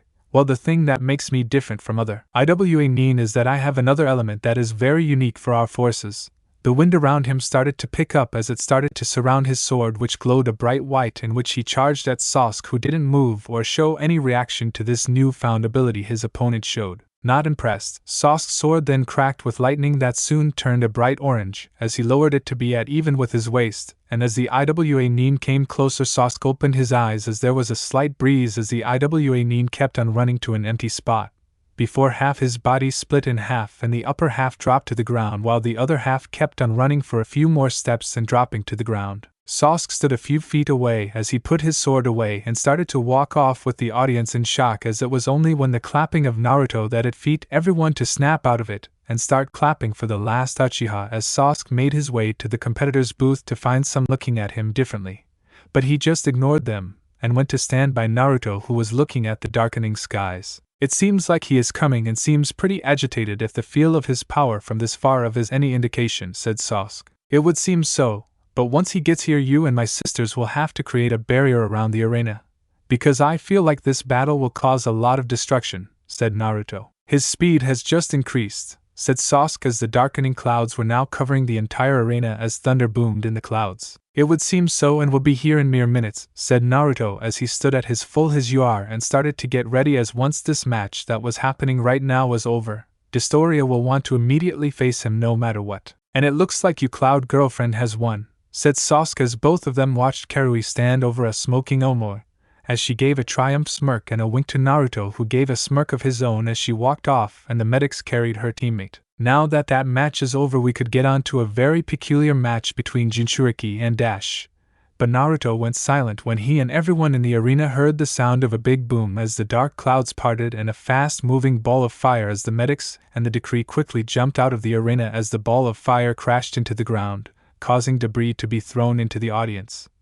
but was stopped by the ninja who were in the audience. The dust caused by the crash was blown away as lightning could be seen coming off the single individual, as the power that was also coming off him created an aura of darkness. Then he opened his eyes as their dark orange color caused great fear in whoever stared at them, as they felt their souls beginning to scream for death, as the agony caused some to have their hearts to stop. But for Naruto, he just saw the death and destruction that have been caused by this one individual. Kage's booth. Dear Kami, is this person even human? Said Mei, as she, along with every other Kage aside from the Amikage, were in awe and slight fear of the power that this one genin was exerting, as it was easily high in BU. Kage, I would like to know how strong your genin are, as we have seen some great power from 2 of your genin, and I am interested in the rest, said the sound Kage. Well, let's just say he is one of a few of my special genin that could take on groups of A and BU. But that's just me bragging, and if you don't believe me, well, just watch, said the Kage, as everyone returned their attention back to the arena, as Dostoria looked around the arena as if searching for someone. Back in arena, Hate appeared not too far away from Dostoria, as the aura he was emitting was stronger up close, and he was having a hard time standing up as Dostoria then stared at him as he saw his soul being killed in every way possible, but braved through it, and stood up to Dostoria. Excuse me, but would you please clear he field so we can start the last match of the first round, he said, but he quickly dodged to the left as Dostoria kicked a big boudoir towards him. Sorry, but that match will have to wait, as I have someone to deal with, and a month of waiting makes even the most vengeful of people do crazy things. Ha ha ha. Dostoria laughed as it made him even more feared. I'm sorry, but we have to have one more match before yours, so if you can wait a little bit longer, and if not, then you will be disqualified for the exams, Hate said, as he could not see the glare that Destroyer was sending his way, and so he didn't see the lightning that was dancing around his body and gathering around his fist, until he sent it flying towards him, as Hate's eyes widened and he realized he couldn't dodge that deadly move, as an explosion and dust covered the view of where he stood. Many in the audience and in the Kage booth went wide-eyed at what the genin did, as Destroy just looked back into the stands. But he then jumped to the side as a green spear passed by him and slammed into the other side of the arena as it was blown apart, and as the dust of where Hate was cleared, it showed Naruto with a shield of green energy protecting both him and Hate as he stood up to full height and faced Dostoria. Hate, I guess me saving you is a daily occurrence now, but I need you to move away from here and keep everyone ninja in the arena on alert or ready to evacuate everyone, because I feel like I have to battle with him, and I am the only one who can, so please leave, Naruto said as Hate nodded, and he announced that the next match will be between Naruto and Dostoria, as many were silent as the power the two were giving off made almost everyone shake or sweat as the two walked around in a circle, staring at each other. Dostoria dropped the vest as it created a big crater, giving everyone an idea of how big it is, while Naruto dropped his cloak and pads, creating even larger craters. Then Dostoria, as the both stopped and got into fighting stances, and their auras growing even more as the aura around him formed into Geo, while Dostoria's form changed into that of a demon/dragon figure, as they each stared at each other for a few more seconds until a single bolt of lightning signaled the fight of gods. 1. Lightning boomed overhead as the arena, in which was the final stage for the Chunin exams, was all but silent, as the booming of lightning and the bowling of winds caused the already ruined battlefield to be even more intense, as both the two competitors on the field were staring each other down with eyes of pure hate or anger. Even the Kages were all eyes, as they were bearing witness to one of the most epic battles of the century, and could be of an even greater than that of the battle between Hiroshima Senju and Madara Uchiha, as these two had the eyes of both of them, and the Kages were ready to make a move as soon as this battle took a turn for the worse. They would be there to stop it. In the audience, the faces of ninja and civilians alike were in awe of fear for what was about to take place right in front of them, as the civilians were thinking of the option of leaving, but their fear caused most of them to stay seated, while for the ninja who have not experienced a battle like this before were frozen in place of shaking in their place, as the only ones not affected by the battle were the ones who were with Naruto over the month of training, as they looked on as Naruto would face his greater challenge in a long time, and to them they were ready in case they took the battle too far. As everyone was thinking of their own thoughts on the match, the two competitors were thinking of only one thing, and that was the death of the other. For Dostoria, he was going to enjoy the feel of Naruto's skin and blood on his hands, along with being the one to end the life of Godzilla for the defeat he suffered at his hands so long ago. While for Naruto, he was feeling the emotions of not only Geo, but his own is the both of them hated Dostoria for the pain he has caused both of them in the past, to killing the one's closet to Gio and to destroying a village filled with people you knew and loved. For Naruto, you will die today, and once you do, the world will be under the rule of its true leaders, those who were here first, said Dostoria. Not as long as me and Gio are here will there always be humans, no matter if they're evil or good. There are still those that are innocent that must be protected for a future generation, Naruto said as the booming of lightning signaled the start to a great battle. The two disappeared only to reappear in the center as their fists met, causing a shockwave that shook the arena and the house's closet to it as they both jumped away from each other and met up once again as they started a small hand-to-hand combat, with Gio having the upper hand as he started to land faster hits on Dostoria. But if he was feeling any of them, he did a good job of hiding it as they continued their little game until Dostoria stopped one of Naruto's fists, as a small shockwave was caused, as those who knew of Naruto's strength were surprised that he was able to stop it. But to those who knew these two and could sense the power of both of them, they knew that punch was even close to a portion of Naruto's strength. But they knew it was still enough to destroy a boulder, and by the way the two were staring at each other, the battle is about to get serious. You know, it's kinda of disrespectful that you aren't using your full power against me, said Dostoria as the power started to increase. I can feel your power, and right now it isn't even worth me showing more of my power, said Naruto as he also started to release more of his power. Then I guess I should show you what 1 month of training I did. Dostoria then did 3 hand signs as 5 different seals appeared, with 2 on his legs, 2 more on his back shoulders, and the final one in the middle of his chest. What the hell kind of seals are those? I have never seen them, Naruto thought. But inside his mind both Gio and Kyuubi were watching the match, and Gio's eyes widened once he saw the seals. Naruto, jump away now, yelled Gio as Naruto did what he was told and quickly jumped away as the seals of Dostoria's legs glowed a bright dark purple, and an explosion took place as smoke blocked the view of Dostoria. But once it was cleared, everyone had wide eyes to what they were seeing, as Dostoria was no longer a human and more of some kind of spider/scorpion/demon, and everyone in the audience were in fear of its power. So what do you think of my new form? Said Dostoria. What the hell is he? Asked Naruto to his inner sensei within his mind. That is something that makes all of his mind just as deadly and formidable on the battlefield against other monsters, with the ability to transform and increase their power tenfold. So I would watch yourself, because it gets harder from here on, Gio said back to Naruto as he focused back to the battlefield. Well, if you like looking like your mother, he said as Dostoria just gave an eye smile and started speed his way over to Naruto in his multiple legs, as his speed surprised many who thought he would be slow, but it easily rivaled that of any Kage, as Naruto quickly started to dodge the rapid strokes to his body as he jumped away to get some ground. But Dostoria just went after him, and Naruto created 2 swords in his hands and started to fight back against him as the two looked to be at a stalemate. But many could not see because of the speed, and even to the Kage they can only catch glimpses of the fight as the two started to tear the ring apart. But Destroy gave off an insane laugh as his spider-like legs closed dark purple, and once they came into contact with Naruto's swords they broke apart as the energy disappeared back into him. And his eyes were wide, and soon Dostoria started to unleash multiple slashes and stabs to Naruto that he was forced on the defensive.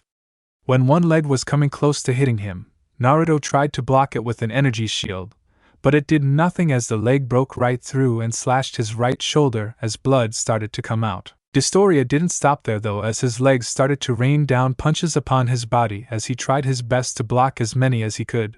But there was so much he could do, and soon he was sent flying to the other side of the arena as Dostoria didn't stop there and threw rocks where Naruto landed, but he was able to put up a shield to block them all. Lightning started to appear around his legs, and Dostoria got ready to jump with lightning forming around his fist, and faster than anyone could see he shot off straight at the shield Naruto had as Dostoria raised his fist and called out one of his most deadly attacks. Fist of War, Lightning's Fury. Dostoria broke through the shield and through the arena wall as the fight now took place outside the arena, as many started to leave wanting to watch the fight along with the Kage's competitors' box. Hey, aren't you guys coming to see if Naruto is alright? Asked Karui as she along with the other competitors were gonna see if Naruto had survived. Oh, we know he is okay, because if you knew him like us you would be surprised at the things he could do, Sasuke said as the others only nodded and waited for Naruto to show what he is really made out of. Kage box. Almost all of the Kages were in shock at what 2 genin could accomplish, and they knew that in the end Chunin wasn't enough for them. But right now they needed to see if they would continue and get them away from the village so as to not cause damage. but to Minato he really wanted to see if his son was okay. I wouldn't move just yet, said the AIM Kage as the other Kages looked at him strangely. Why wouldn't we go? We must make sure the two do not battle over the entire village, said Minato. True, but trust me when I say that boy of yours, Naruto was it? Well, if what I saw in him was right, he isn't down for the count, and whatever fight those two still have to show will be seen in this arena. So just sit down and wait, he said as the Kages hesitated and really wanted to see if the two were okay. But then a great energy started to cover the stadium, and they felt soothed by it as the Kages decided to sit down and wait and see. Back to the fight. Dust blocked the view of the two competitors as no one could see what had happened to them.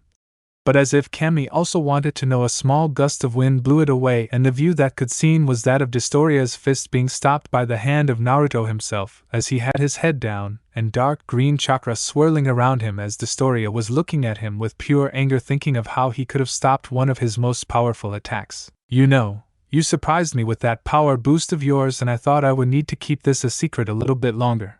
But I guess I have to pull it out to beat you, said Naruto, as he raised his head to show his reptilian-like golden eyes as his skin also started to turn green along with marks appearing around his face. Well, I guess things are about to get excited, said Destoria as jumped back.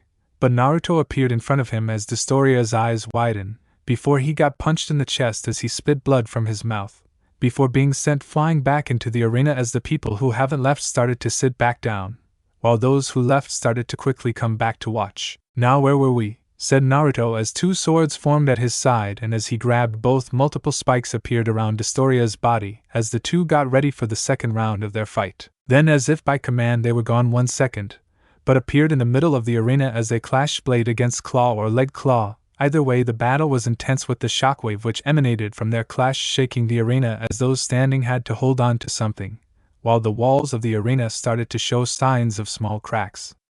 But the two foes in the arena didn't care as they each thrusted or slashed at each other to kill the other.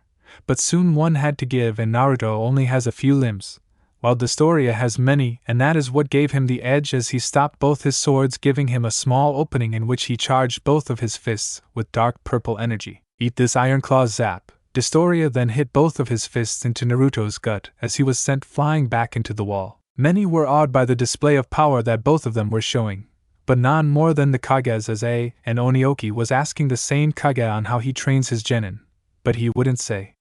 While for those who knew, the competitors were worried, but suddenly the smoke created by Naruto slamming into the wall was blown away to show that he was fine and not a single scratch on him. Sorry, but in this mode my skin is impenetrable, which means I could use jutsus without any drawbacks, such as this one. He then raised his hand into the air as dark green chakra started to appear around it until the fourth well-known Rasengan was created, but it was dark green as it also started to flow white. Before it started to make a loud screeching noise that caused many to cover their ears, and once they laid eyes upon the new Rasengan they were amazed at how it looked like a shuriken. Eat this, wind style Rasen shuriken. He then threw it really fast as it traveled at speeds that had many jounin hard pressed to see as Destoria in his arrogance think he could stop it raise his claw-like legs. But once they met in contact with the jutsu, let's just say the next part was all gore, for it easily cut through his legs and reached his upper body, and the jutsu overtook him as a bright light of white overtook everyone's sight, causing them to close their eyes or look away, while a dome of pure wind surrounded that of the body of Destoria as only a couple of seconds later did the light dim down, and everyone opened their eyes for them to only widen when they saw the condition of Destoria. He looked like the robot from Aliens once he is ripped apart, only the difference with this is that instead of white plasma there was blood that was coming out in waves from all over him, and part of his body were everywhere, with Destoria somehow still alive and moving as he tried to stand or crawl to a nearby rock as Naruto walked up to him with a look of pity for his former comrade. Destoria turned around after he was comfortable on the rock he was laying on to give Naruto a death stare with as much hatred he had. But after a couple of minutes of staring, Destoria started to laugh as his laughter grew louder and louder until the whole stadium was drowned in his laughter. Kage stand? It would seem the boy has not only lost his match, but his state of mind if the condition he is in right now is to go for anything, said Aniki as he along with the other 5 Kages of the 5 great villages were in agreement. But the other two had different thoughts as the sound Kage just gave a grin under his mask, while the AIM Kage had the same look he has had all throughout the day as he got up from his seat as the other Kages looked at him suspiciously with their bodyguards on edge as he turned to them. I am sorry to intrude, But I must be on my way as I have other matters to attend to, said the mysterious Kage. What other matters are more important than watching the next generation of young ninjas show their skills? I mean, I would at least hope you are going to mourn the loss of some of your students, said Minato, as he secretly had a hand on one of his many special kunai in case the man tried anything. Well, you see, it is more of a personal issue that all of you can either ignore or be a part of, said the Kage. Really, and what would this issue be? Said A as he also stood up and stared down the Kage. Why, of course, the death of one Naruto Uzumaki Namikaze and the tenet his holds within him, said the Kage as he looked at all the Kages, or more specifically Minato, who as fast as lightning was upon the aimed Kage, and slammed him to the ground. I could not protect my son when he was young, and I live with the grief that I could have done more, and right now I will help him with whatever comes his way, even from people like you, as I will declare war on aim to protect him from people like you, said Minato, with every word coming out with the emotions of not being there for his son, not protecting him, and not saving him from the village's beat-downs. Your words are that of a true father. But there are some faults to them, with the first being that you are not just dealing with aim. Soon Minato jumped away as a sword nearly impaled him. Ah, still quick as ever I see, Minato-kun, said Orochimaru as he removed his robes to show he was ready for battle, as the other Kages also threw their Kage robes, with each wearing their own set of armor for battle, as Minato stood beside the Reikage and Tuzukage as everyone got ready. You made a big mistake, Orochimaru, as you not only messed with the hidden leaf, you also messed with the other 5 great hidden villages, and right now you are against 5 Kages, so your days are numbered, Orochimaru, said Minato as he, along with the other ninja with him, got ready for a fight. Ah, but Minato, you should know me more than that. As you can see, I have brought along some powerful friends. He gestured towards the Amikage and his 2 guards as they stepped up to the 5 Kages. Kage, it is not too late to stop this and walk away, said Mei. Ah, but my dear Mizukage, I am not like many other Kages. In fact, the only reason all 5 of you are standing right now is because I need something to amuse me, while Naruto over there fights with Dostoria, said the Kage. What do you mean fight? Dostoria can barely dash. But Aniki was cut off as a tremendous amount of power was unleashed over the whole village, as some people in the audience had seals on their arms or legs which glowed dark purple, as most of them had cloaks or some type of clothing that covered their face. But it was burned away once their bodies caught aflame. The civilians who were not yet evacuated screamed as the flames blew away to reveal the same things that were just like Dostoria's form, but some had wings instead of spider-like legs. A couple of Chunin quickly threw their weapons at one of them, but it barely made a scratch as the creature roared along with the others as they charged them, with the ninjas also charging. But close range was a bad idea, as the spiders used their impressive speed to stab the Chunin apart, and as they were about to attack the remaining civilians, the chirping of 1,000 birds came to everyone's ear as Kakashi ran his lightning blade through one of their torsos, but to his surprise the creature didn't even flinch as it opened its jaws ready to kill Kakashi. But before it could close its jaw around his neck, a lightning spear was rammed right through its head as it stood still for a moment, then slowly fell to the ground as Kakashi was able to free his hand and look at the person who saved him, which so happened to be Sasuke, who was facing off against even more of the demons who had their claws ready. But before they could move, a red and blonde blue crossed their vision, and then darkness, as Mito and Naruto both appeared beside Sasuke, as each of them had their own weapons, with Naruto having knuckle braces that were made of a strong titanium found on Monster Island, with blades that come out from the wrists. Mito had a scythe that was thin and sharp for fast precision to kill, and right now she was using it to block incoming bolts of lightning as Naruto and Sasuke engaged the scorpion demons, while Mito dealt with the air monsters. Kakashi, get everyone out of here, we'll hold them off, said Mito as she dodged one of them trying to sneak up behind her. I'm not gonna leave you 3 to handle these things alone, said Kakashi. Don't worry, Kakashi-sensei, we can handle ourselves. You have to go help get the civilians to safety along with helping my dad. She then ducked under a claw, before giving a massive uppercut to the monster's jaw as it roared in pain, before Naruto cut it in half. Go, Kakashi, as this is what we have been truly training for. Go help the others, as I feel like most of the monsters are here in the stadium, and the rest are ninjas from sound and aim, so your skills are better used out there. Naruto then threw both of her knives at a diving creature, as she jumped out of the way, watching as it fell to the ground dead. Kakashi would have argued more, but explosions outside the arena started to go off, and soon he led all the ninjas and remaining civilians to the safety shelters, while the Uzumaki Namikaze sisters and last Uchiha stayed to take care of the demons until everything was okay. But as the next wave of demons came, they stopped, as the 3 of them had stayed off with them.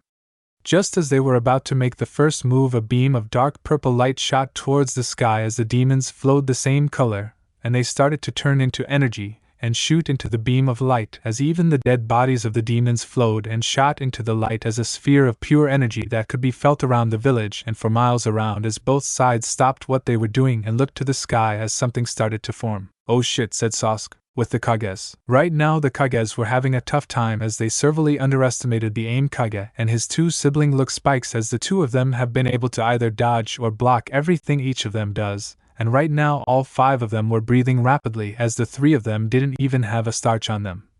But before their battle could start again, a light shot into the sky and started to form something as the Kages could feel its power, and it smelled of nothing but destruction and power as they looked upon what was being formed. "What the hell is that?" asked A. "That, my dear Kages, is the instrument of your destruction," said the Aim Kage. "Aim Kage, I will be on my way to acquire what I came here for," said Orochimaru as he started to walk away. "Oh, no you don't, Orochimaru, you're not gonna get away again." Minato then threw one of his kunia.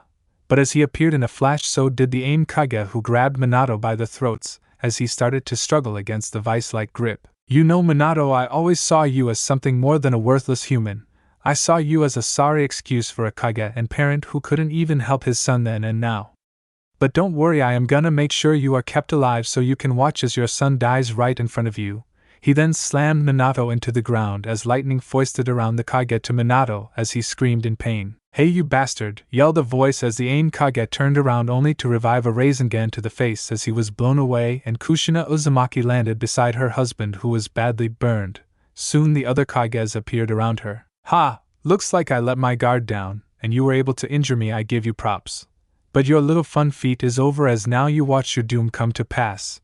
He then looked up into the sky along with the others only for their eyes to widen as the light died down to reveal a most disturbing creature. "I have returned," Distoria roared to the skies as he looked down at the village arena and at Naruto, who got out from the rubble that fell on him, and as the two stared at one another, both knew this battle would take everything out of them and that only one of them would stand tall. "Now it is time for your death, Uzumaki."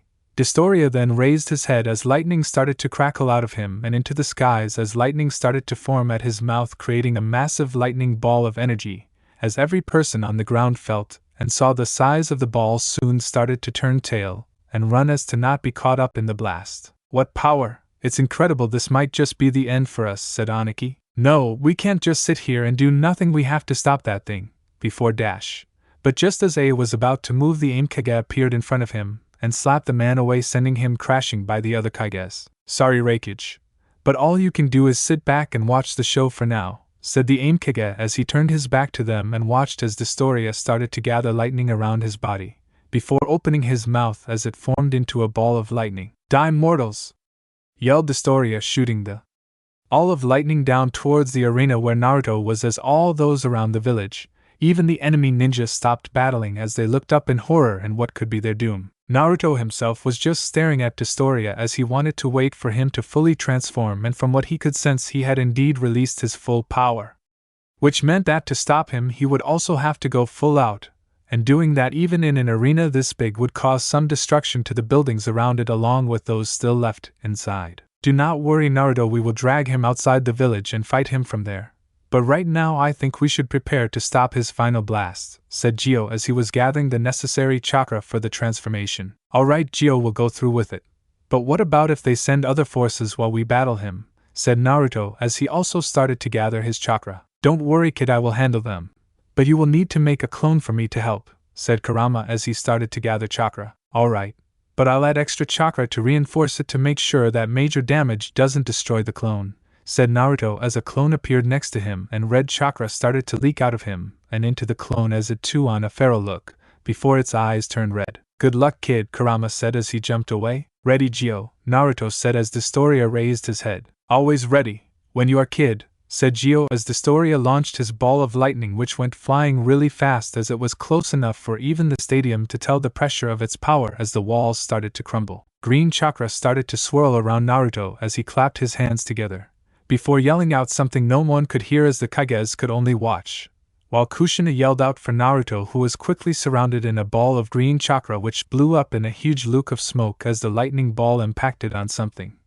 But the sudden smoke combined with the smoke from the impact of the lightning ball caused everyone in the stadium and outside it to see nothing, but then they felt it a great power. Unlike the one from Destoria it was pure evil, but this one was all power and a great immense of it as a giant scaled tail came out of the smoke and blowing some of it away as Destoria roared into the smoke causing the rest of it to disappear showing the great creature inside of it, with it being bigger than 3 homage monuments, as it looked towards Destoria. Before letting out a massive roar that shook the village and sounded throughout the elemental nations. The battle between gods has just began. Everything was silent, nothing could be heard as not even the sound of a child crying or crickets chirping can be heard as for the first time ever the village of Konoha, even Fire Country was silent as the people friend or foe just stood stock still looking at where the Chunin exams were taking place, whichever right now barely standing with all the destruction that has happened to it. The Kages could do nothing more, but awe at the size and power they are seeing and feeling right now as the Ainkage just smiled and thought of the battle that would occur right now in front of them.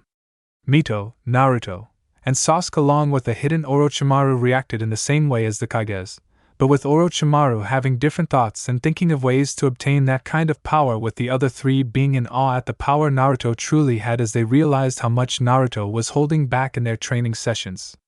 Destoria himself just roared even louder, before getting into a diving position as Naruto Gyo, or as they are known now in Gyo's true form Godzilla, just stood there glaring at Destoria, before roaring one more time as Destoria came diving down.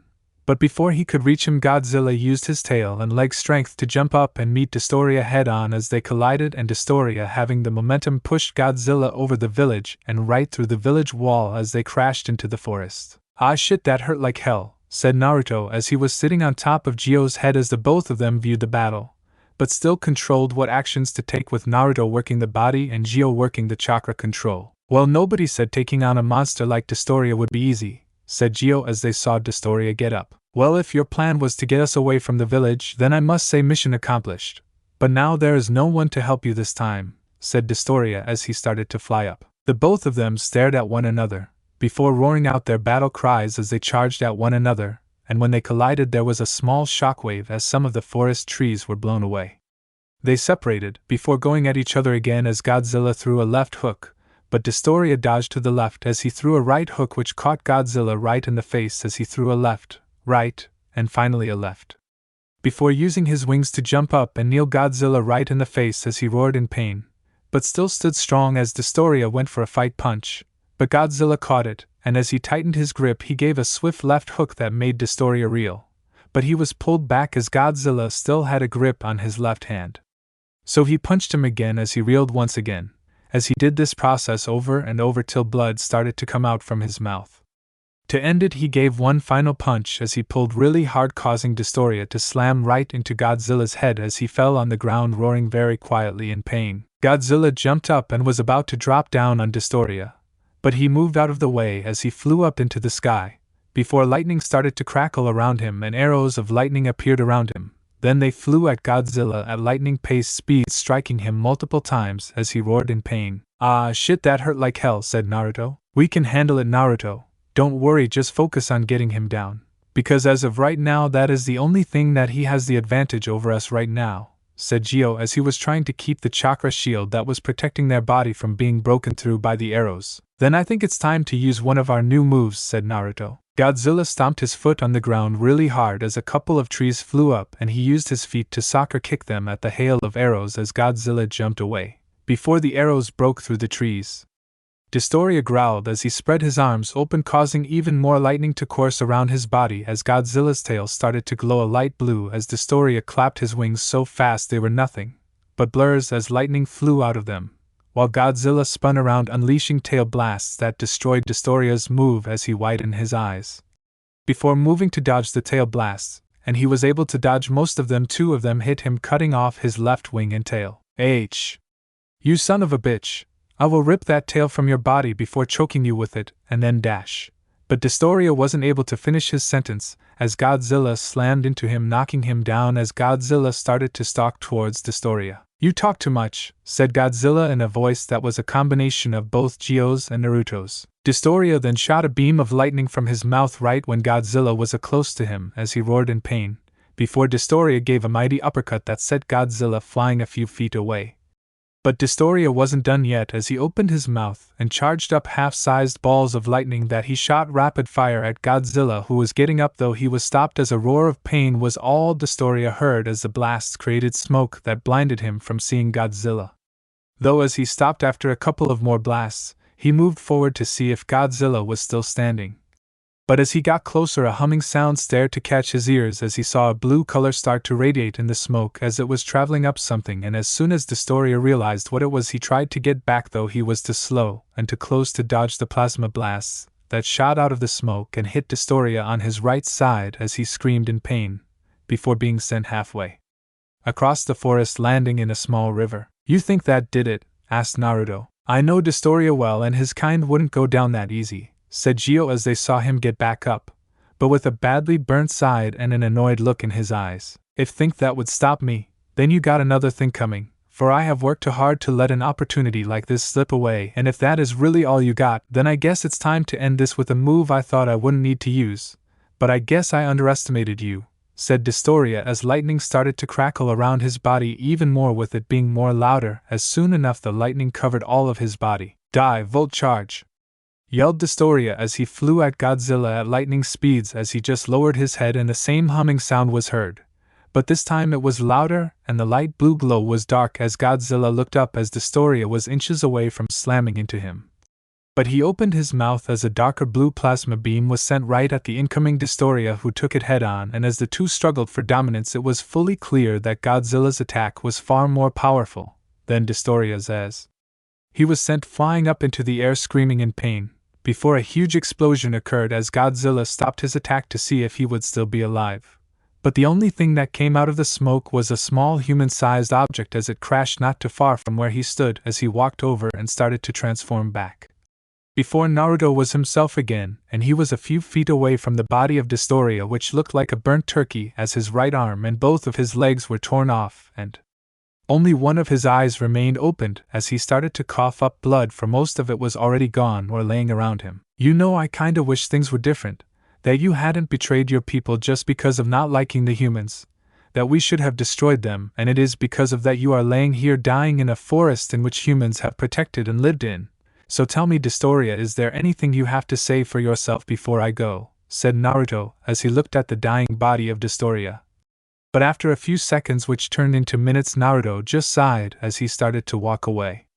But didn't get far as he heard a laughter and turned around to see Dostoria using his one good arm to try and get up. "You know, I would tell you how I regret it all, how I wish for my family back and how I wish for the old times. But I won't, as to be truthful with you and myself, I never felt at home there or anywhere, as I felt different. I didn't want to be a monster or a human, I wanted to be something more, and when I first saw you I realized what I wanted to be, a god," said Dostoria as he grabbed something from behind his back, which was a glowing purple stone, as with what remaining strength he had, Dostoria destroyed it as an aura flowed through his hand and into his body as he started to laugh even more. "What the hell," was all Naruto could say, before an explosion sent him flying back towards the village wall and into a park as Naruto got up only to lift up both his hands as he blocked a punch to his head, but the power behind it still sent him flying right towards the Hokage monument as he crashed into the carving of the first Hokage. "I guess that little rock wasn't useless after all," said a darker voice as Naruto looked at the new and improved Dostoria, who was looking more dragon than demon as his skin was all scales, with his wings being large in width, as the only thing that was still demonic was his eyes, hands and feet, which were claws, and a single horn on top of his forehead, as with the dark purple look would scare anyone who looked at him. "Ah shit, that punch was stronger than his previous ones. Geo, what the hell is he now? I can tell his power is far greater than before, and right now it looks like whatever that rock did gave him a new look," said Naruto to Geo, using the mind link to speak with him. "To be honest, Naruto, I don't know how he got this strong, but this power he is radiating right now, I have felt it before from only one other person. Though he is far weaker, he is still stronger and a danger to us, so I think we should dash." But Geo couldn't finish what he was saying as Naruto had to dodge a punch to the face from Dostoria, whose speed had increased tenfold. Naruto went for a punch, but Dostoria dodged it easily as he appeared behind Naruto, as he only had time to widen his eyes as he was slapped down towards the ground, where he crashed into a building as Dostoria just smiled, before pointing one finger at Naruto as it glowed a dark purple, before it shot out at fast speeds. With Naruto putting up a shield of chakra to try and decrease the damage, but instead the beam tore through his shield and he was sent flying into even more buildings. As he got up dazed from the blast, he wasn't able to dodge or block the uppercut as he sailed through the air, but wasn't able to fall down as Dostoria started to punch him around, appearing in the places where he would be as soon enough. Dostoria gave a major axe kick, sending him crashing back into the Hokage monument as he landed in front of the civilians and ninja who were inside of said monument, as they screamed at the sudden crash of Naruto, as most of them stood away from him as the ninja, such as Anko, appeared in front of them to defend them. Naruto himself just got up as he coughed up lit bits of blood as Gio's chakra was healing the broken ribs and shoulder he sustained from Dostoria beating the shit out of him as he stared at said person who was floating outside the monument, as he had a sinister grin on his face looking at the state Naruto was in and the fear on the people inside the monument. Well, I guess we now know which of us is the most powerful, and to think you were our leader, the king of the monsters. I guess all the talk was nothing more but talk, and now you shall perish with your fellow humans. Dostoria then raised his hand as a ball of compressed lightning was formed that soon started to shrink in size. But Naruto was feeling the power of the attack and it could destroy this entire monument, including the civilians. You know, I really didn't want to use this as it kinda puts a strain on my body. But if we're going all out, well then. Naruto then lifted one of his sleeves, showing one of the tattoos holding the needed sage chakra as it glowed a dark green, before it spread throughout his body. Just as Dostoria released his attack, but faster than he could see, his attack was knocked away as it exploded somewhere outside the village as Naruto appeared in front of him with a glowing fist as Dostoria's eyes widened, before he was sent flying to the other side of the village. Don't think just because of your little energy boost you are somehow now a god, as I still have a few surprises up my sleeve, and right now it's time to end this, said Naruto as he jumped on top of a roof with Dostoria landing on top of another building across from him. If you think your little power boost is helping you, then let me be the judge of that as I take you apart piece by piece, said Dostoria as the two stared at each other for a couple of seconds, before they charged at one another, creating a shockwave as round 2 has began. Outside the village, a tall shadow walked through the forest as it came to a good position to where it could see over the village and view the arena where the Chunin exams were taking place. Though it was far, the glow of the man's eyes, which turned from black to green, indicated that he could see it better, as this man was 6 feet tall, with broad shoulders, and was wearing a cameo shirt with dark gray pants, but no shoes, as the man just stood there watching the matches until the sounds of feet on dirt were heard as he turned around to view 5 ANBU ninja with their swords out and pointed at him. One of them stepped up and was about to say something, but before he could, the tall man appeared in front of him, as with his dark green eyes looking down upon the short ANBU.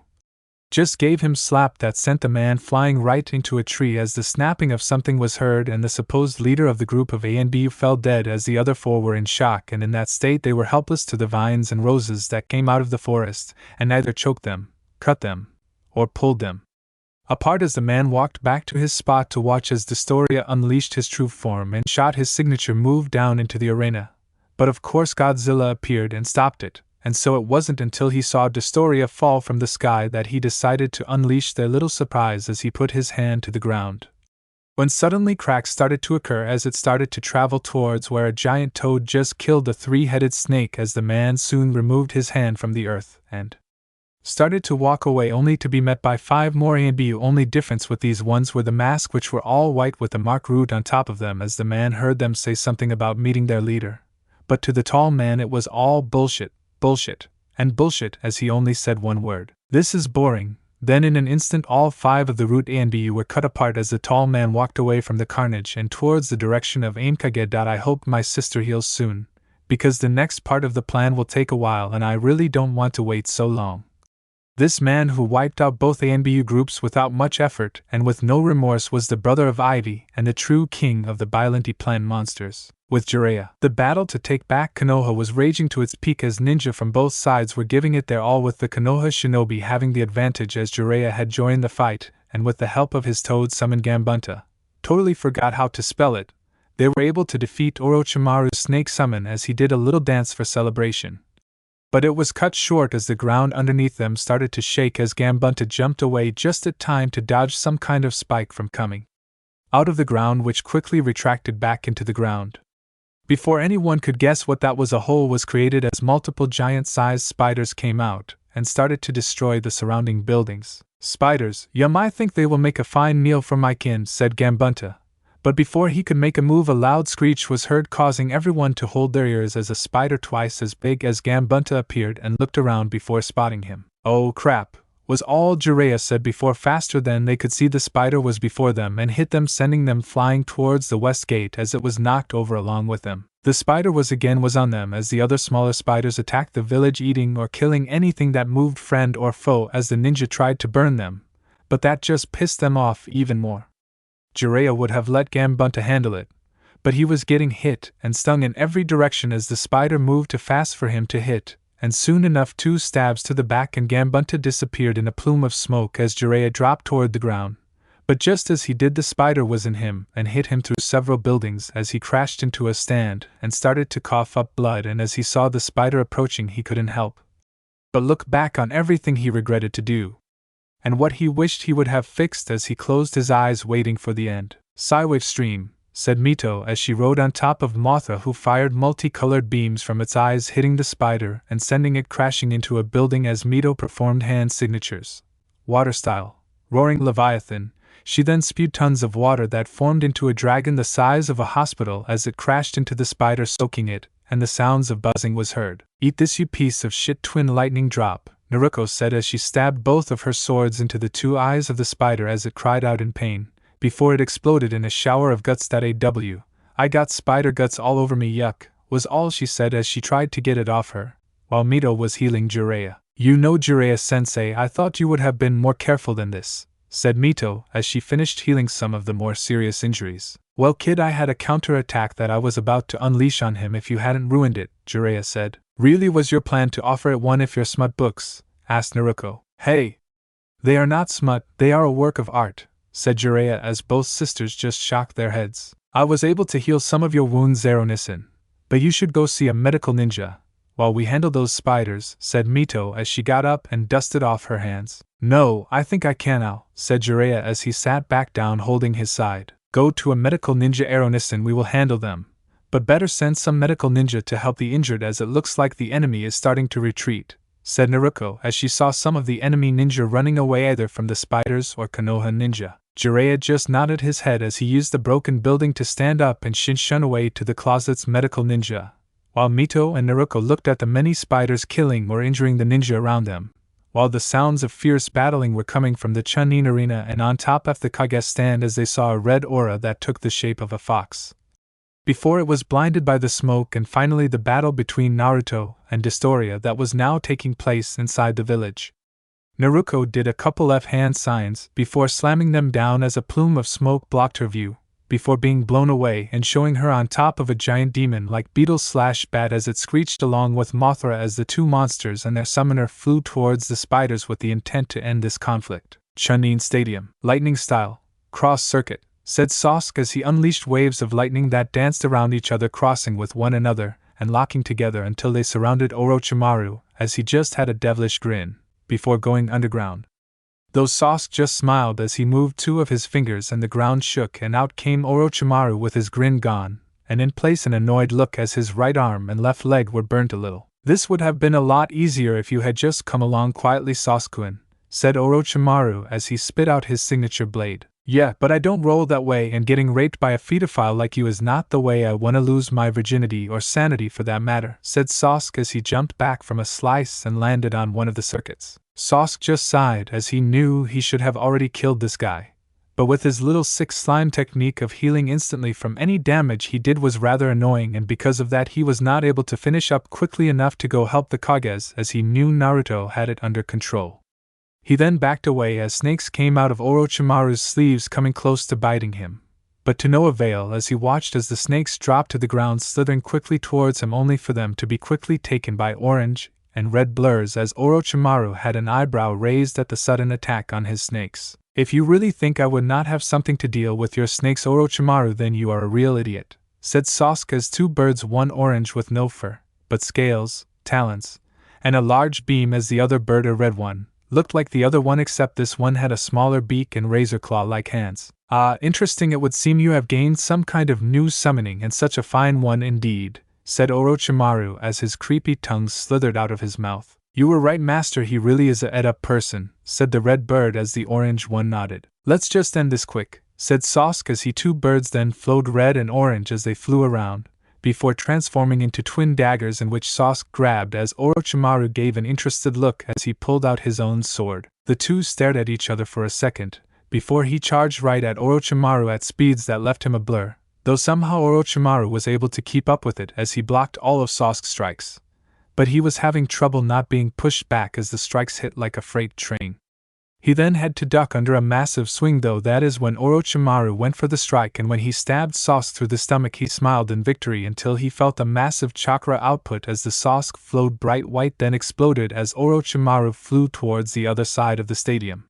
He didn't let up as Sosk appeared in front of where Orochimaru was supposed to be as he did a couple of hand signs, before unleashing a jet stream of fire from his mouth as the area in front of him exploded. You think he is dead, Master, said the red bird/sword. I don't know, but keep on guard, Orochimaru is a slippery bastard, said Sosk as he started to walk forward. Then he jumped back as a hand popped out of the ground, though Sosk's eyes winded as Orochimaru's head popped out behind him and he wasn't able to move out of the way in time as he bit down on his neck. Orochimaru thought he had this win as he was going to reapply the curse mark, but something he didn't expect happened as once he dunked his teeth into Sosk, a great surge of lightning went through him as Orochimaru screamed in pain, before being sent flying towards the other end of the arena. You know, Orochimaru, for a snake you're real easy to trick, said Sosk. Well, I guess taking you won't be easy, then after all, Sosk-kun, Orochimaru said as he went through hand signs, before slamming them down as a huge cloud of smoke popped up, and when it was blown away 3 huge snakes stood under Orochimaru as Sosk just gave a blank stare. So I guess you're kinda getting serious, huh, Orochimaru? Well, if you wanna play that way, then I will show you what I am truly capable of, said Sosk as the new mark in which Naruto gave him on his neck started to glow an orange color as the 2 bird swords flowed as well and changed back into birds before flying around Sosk as the marks which were arrowheads as they ran down his arms and chest and circled around his face. Before it stopped, and Sosk had the arrowhead tattooed around his whole body. The two stared at each other, before Sosk made the first move and flew straight at Orochimaru and his snakes, with the one on the right flying towards Sosk first. But the 2 birds which hovered over Sosk flew in front of him and glowed as they combined into a long blade as Sosk grabbed it. Watching as it glowed with an orange aura as Sosk cut the snake in half as blood splattered everywhere as Sosk quickly jumped out of the way when the other 2 snakes went for him, though he didn't forget about Orochimaru and blocked a sword strike from him as the 2 started a sword clash with the 2 snakes slithering around them as Orochimaru started to increase his speed. But Sosk was able to keep up and his strength and his strikes started to increase as Orochimaru started to wince upon each of them. Sosk then ducked under a swing and suddenly disappeared and reappeared on top of the arena wall as cuts appeared along the snakes, and they were cut in half as they pooped away and Orochimaru was split in half. But instead of blood he just turned into mud and melted away. Sosk narrowed his eyes as he looked around the area, but his head was turned away from the slowing forming Orochimaru, who had his sword raised and ready to strike down Sosk. But he was bringing it down. Sosk's eyes looked behind him and faster. Then Orochimaru's eyes could see he took a mighty swing in which everything stood still with Orochimaru's sword inches from his face. Then both of Orochimaru's arms fell off as he screamed in pain. What have you done? Yelled Orochimaru as he couldn't regrow his arms. With my new powers I am able to cut through anything, even your healing abilities, which makes you cunning and hard to kill, won't be able to help you from my wrath, said Sosk as he raised his sword ready to strike down Orochimaru. But he quickly jumped away as a bone spear hit the spot where he was as a man who looked as pale as hell. Sorry, but I will not let you kill Master Orochimaru, said the pale kid. You think you will be able to stop me, said Sosk with his sword poised and ready. I would worry about your Kage instead, said the pale kid as Sosk looked at the Kage stand where it looked like they are barely standing as he turned around to see the pale kid take Orochimaru away as he would worry about Orochimaru escaping later, and went to go help the Kages as A and Inoki were sent crushing into each other. While Mei and Kushina were taking on the aim Kage, who was barely moving from his spot as he caught a fist aimed at his face by Mei and stopped a Rasengan to his face by Kushina as he threw the 2 of them by the rest of the Kages as they were beaten and exhausted. Really, is this the best of the elemental nations? Because if it is, then your death will be quickly over with, said the aim Kage as lightning once again gathered at his hands. But he jumped back as a sword flew past his face, before a small cut appeared across the Kage's nose as Sasuke stared him and his two guards down. "Sorry, but if I let you kill all the Kages, then Naruto will kick my ass along with Naruto," said Sasuke with the last part silent. "Ah, well, Uchiha, if you think you can stop us, then by all means do so," said the Kage as his two guards ran towards Sasuke, who met them head on as the two guards pulled out swords as they clashed with each other. Sasuke was going left and right, dodging along with slashing at each of the guards as they too were evading Sasuke's strikes. Soon, though, the Kage grew tired of watching and exuded to get in the action as he took off his robe, showing that he had NBU-style pants, but only a red tank top, as his two bodyguards jumped away, giving their leader a chance to charge at Sasuke, who raised his sword as the Kage gave a mighty punch that clashed with his blade. Though he was able to not get blown away by the force behind the punch, it still hurt, and right now he was doing all he could not for his bird sword not to defuse. "Please, Uchiha, no matter how hard you train, it won't be enough to be someone of my caliber," said the Kage as he let up just a little. Before after then Sasuke could see he was punched and sent flying right through the Kage's stand as the Kage just grunted and started to walk away, only for the building to shake as he quickly jumped back when an explosion occurred. Though his eyes widened as he felt a presence behind him and looked behind him to see Sasuke with his mark glowing and further covering his body, as Sasuke gave a mighty axe kick that the Kage was able to block. But the force sent him towards his two guards, who caught him as Sasuke was covered in his marks, which changed his appearance as he grew a few inches, as his Sharingan eyes now had an orange tint to them, with scales being shown across his body, and the bird sword in which he held had now fused with him to change into his wings that allowed him to float above everyone. "So it seems that special power Geo gave you not only saved you, but gave you an added power boost. In that case, I guess I will have to get serious as well," said the Kage, who started to glow in a yellow aura as he pulled out twin axes. "Yeah, I guess so," said Sasuke, who raised his fist, which glowed orange as the two stared at each other, before charging at one another, starting one more destructive battle to take place. Naruto vs. Dostoria. As soon as the two of them clashed, a shockwave ensued that lit away a few of the buildings around them as they held their struggle of fists, with Naruto being the more dominant one. Though he had the strength, Dostoria had the speed as he disappeared in a blur, before reappearing behind Naruto and giving a punch to his back which sent him straight towards a water tower as he crashed into it, and the building behind it, causing debris to fly everywhere. Dostoria waited patiently for Naruto to emerge, as he knew that it would take more than a single punch to kill him. So as soon as he said that, did Naruto come flying out of the debris as he clashed with Dostoria once again, further causing damage to the broken buildings around them, and the punches they threw caused the wind to blow in different directions, as the kicks they threw at each other once in a while caused some of the remaining structures around them to shake. Soon their fight had to come to a break as Dostoria was going for a spin kick, but Naruto caught it as he held on tight before he started to spin around so faster it was a blur, and threw him towards the ground. But he didn't even reach the ground before Naruto appeared under his body and gave a swift punch to his lower back as he was sent back up, and soon Naruto started to be nothing but a blur, hitting Dostoria around like a rag doll as each punch connecting caused a massive shockwave that knocked more rubble around, as both of them were becoming nothing more than green and purple blurs. It would seem his speed has increased dramatically. He must have been holding back. Even so, he hasn't seen my full power, thought Dostoria as his eyes flowed a sinister golden color. Naruto himself didn't see the change in his eyes along with the changes that were now occurring to him, as he was too busy trying to break through Dostoria's skin, which felt like hitting a mountain of steel. Though he was oblivious to the rapid growth of power he was feeling, and as he went for one final punch, Dostoria caught his fist as Naruto's eyes were wide and seeing the change in Dostoria. With his body not changing much except for him being more skinnier and taller, but spiritually his power had skyrocketed to something beyond what he could comprehend, as faster than he could blink he was sent flying right through the village, toppling more buildings. He soon got up though, as he had formed two twin swords in his hands and threw them at Dostoria. He barely moved out of the way, before flying straight towards Naruto, who met him head on, causing a massive collision and further damaging the buildings around them. Though this time their power struggle was different, with Dostoria being much more powerful as he easily overpowered Naruto and gave a mighty head, but causing Naruto's HS to give in as blood came out and got all over his face, as a knee to the gut made him spit out even more blood. A chop to the back of the neck sent Naruto back towards the ground, creating an even bigger crater as Dostoria flew up into the air as he did a fast-paced hand signs as he blew out a stream of lightning which crashed into Naruto as dust covered Naruto, as Dostoria floated above the destruction, and as it cleared he viewed upon the barely standing shield of Naruto, who looked like he had seen better days. "I see that your spirit is as tough as your stubbornness to not give up, and that will be your demise," said Dostoria as lightning gathered around his hand, before forming a sword of pure lightning. He then flew straight at Naruto, who quickly fixed his shield. But as he did, the lightning sword made contact with his shield, and it was cleared, which was more powerful, as the shield broke into a million pieces, which caused an explosion that sent Naruto towards a small park as he crashed into the swings.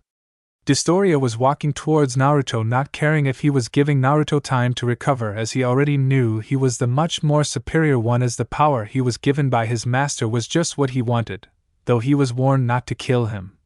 He wasn't told about how much damage he could do, as he stopped walking just inches away from Naruto's broken and beaten body, which was bleeding from head to toe, and with that huge gash to the head which spilled blood right over Naruto's right eye, making his vision half. "Gio, I don't know if I can go on. He has been able to take everything I have to give, and my sage chakra is almost gone, along with my body not being able to handle the stress for long," said Naruto to Gio, who was thinking of only a few solutions that could help them with this battle. "We have only one other option, and though it is not fully ready, it might be our only option at this point," said Gio as he watched Dostoria stand right in front of them, looking upon them with deep hatred, just as the last time they fought. "Well, I guess it's no better time than now for our secret weapon," said Naruto as he started to get up, but slowly, as half his body was in pain right about now, and as he got up, Dostoria walked a few more inches till he was even footing with Naruto, as the two gods had a stare down, though Naruto had to look up, seeing as how Dostoria was much taller. "Is this really all that you have to show for the so-called king of the monsters beaten? Not so much a god now, are you?" said Dostoria with all the arrogance in the world. "You know, for a demon you sure do brag a lot of bullshit," said Naruto with a bloody smile as Dostoria gave one right back, before knocking him right into a broken building with the side of his sword, though it still electrocuted him as Naruto had sparks appear on his body. "Shit, that was painful," said Naruto. "Though it gave me the time to prepare the seal," said Gio as Naruto used what little strength he had to do one hand sign, as there was a small glow on the center of his chest as a symbol of a wheel appeared and started to rotate, as one of the circles broke apart and went across his body, getting longer and longer until it connected into a long chain that went from his feet all the way to his head. With nothing happening for a plot second until he glowed a bright green with Dostoria covering his eyes. But he wasn't gonna let whatever Naruto was doing to happen, and so with closed eyes he flew at the bright light with his sword raised ready to strike. Though as his sword came down it was blocked by a glowing green hand, as which soon turned into a scale hand as the light dimmed, showing off a newly healed and perfected Naruto, who looked just like Godzilla, only smaller and more human, as his face was all serious and his eyes golden, along with there only being one tail that was wrapped around his waist, as the two god-like monsters stared at each other, waiting for one of them to make a move. And after a few tense seconds, Naruto made the first move as he showed off his newly impressive speed as he punched Dostoria in the stomach, that he reacted just in time for the spin kick as he was sent flying right back into the park. "So you have gotten stronger. Good, it makes killing you a lot more enjoyable," said Dostoria, who split his lightning sword into two smaller ones as he charged at Naruto at top speeds. Naruto just stood there waiting for Dostoria, who in a second was on top of him trying to cut him up. But Naruto just tilted his head to the side as he avoided the dangerous cut, as he did the same to the other three cuts. Soon enough Dostoria was slashing at nothing but air, with Naruto not even breaking a sweat or moving from his position. Though soon Dostoria gave up as he flew back and used his wings to send out a wave of lightning. But Heimeru passed right through Naruto as Dostoria's eyes opened, knowing that he just hit an after image, and before he could react he was sent right through two broken buildings, with Naruto using his strength to jump up into the air above Dostoria and raised his hand as instantly he conjured up a raisin shuriken that was twice as big as the one he used before and threw it right towards where Dostoria was just getting up, and a huge explosion occurred with a white dome encircling where Dostoria stood as Naruto landed on his feet a few inches away watching the display. Though his attention was then drawn to the Hokage stands where he sent Sasuke fighting the so-called Aimkage and his two bodyguards, yet the three of them shared the same link of chakra, which confused Naruto. But right now he needed to help Sasuke. But before he could go, the white dome was blown away as Dostoria hovered above him, looking worse for wear, but healing though very slowly, as Naruto realized he would need to end this fast if he was to help Sasuke. "Naruto, it doesn't seem like this is going to end anytime soon, and I can sense that Sasuke is being overwhelmed," said Gio. Well, what am I supposed to do, Gio?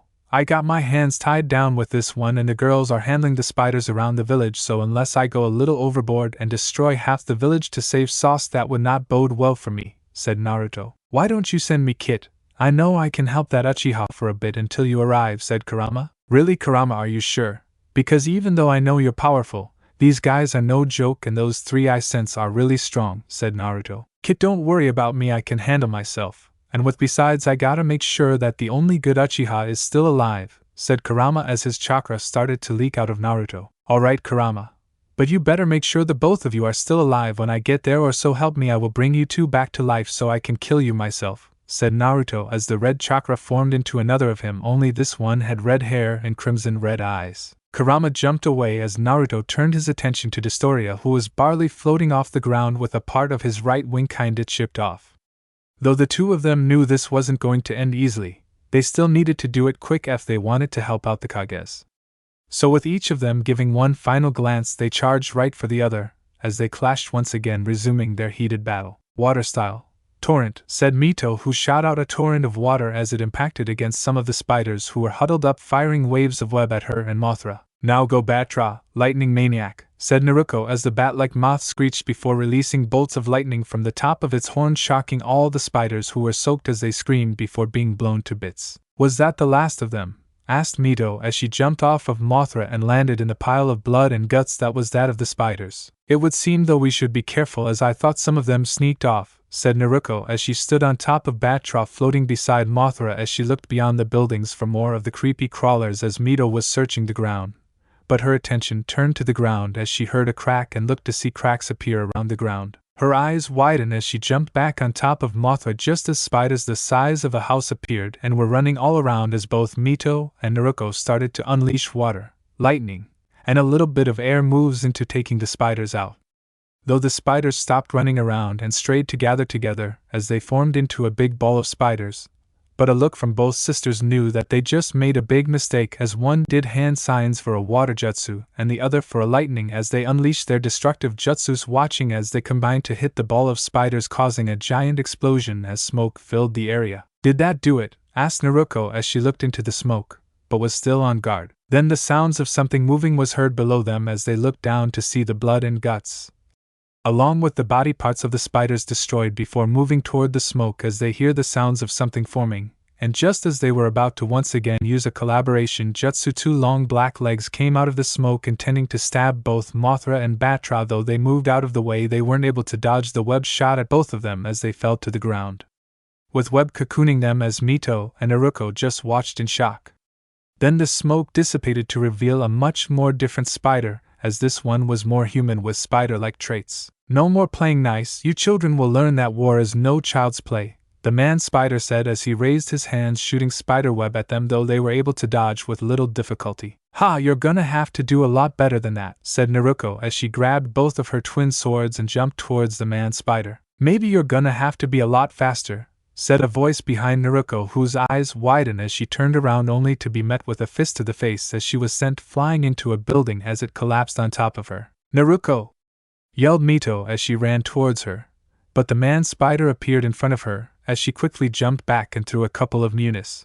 But he caught them, though he didn't notice the explosive tags on them as Mito set them off, watching with a smile as they blew up in his face. If you're trying to really hurt me, you're gonna have to try something a lot more powerful, said the man spider's voice from behind her as Mito only had time to gasp before a punch to the back would leave her breathless as she was thrust forward, though man spider met her again, this time with an uppercut, as she flew up into the air as a leg drop caused her to come sailing down to the ground as she crashed, leaving a large crater.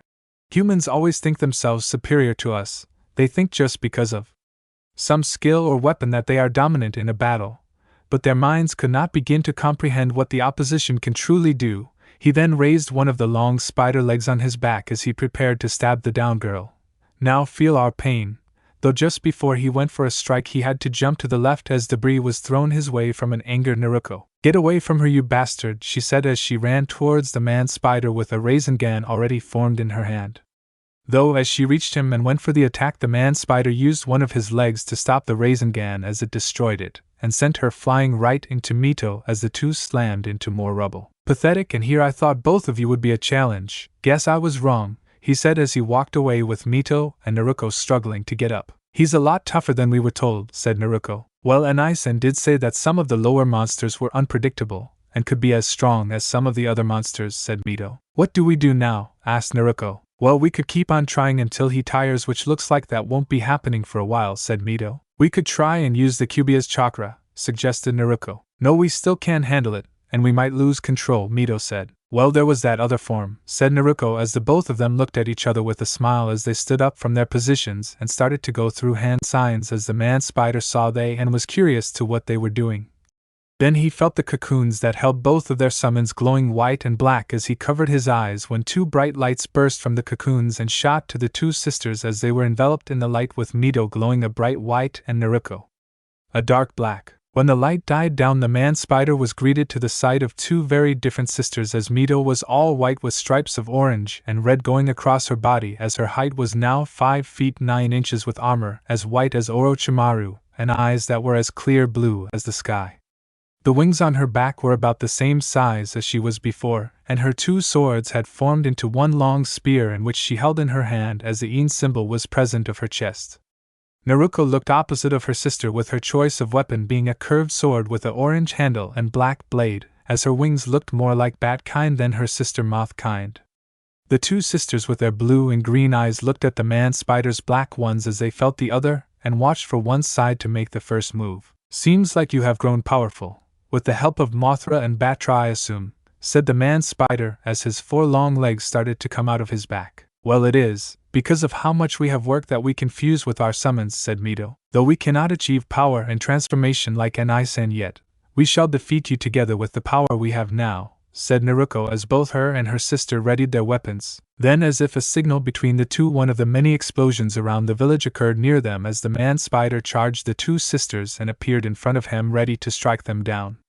Though the two dodged the first strikes to them, they quickly raised threat weapons to stop the next set that would have cut them down as a power struggle ensued with Man Spider winning despite the sisters' increased power as he pushed them down to their knees as he gave a right hook to Mito as she was sent flying towards a building, forcing Naruko to jump back or get punched, as well as the Man Spider didn't let up as he continued to try and cut Naruko as she either dodged or blocked the incoming strikes.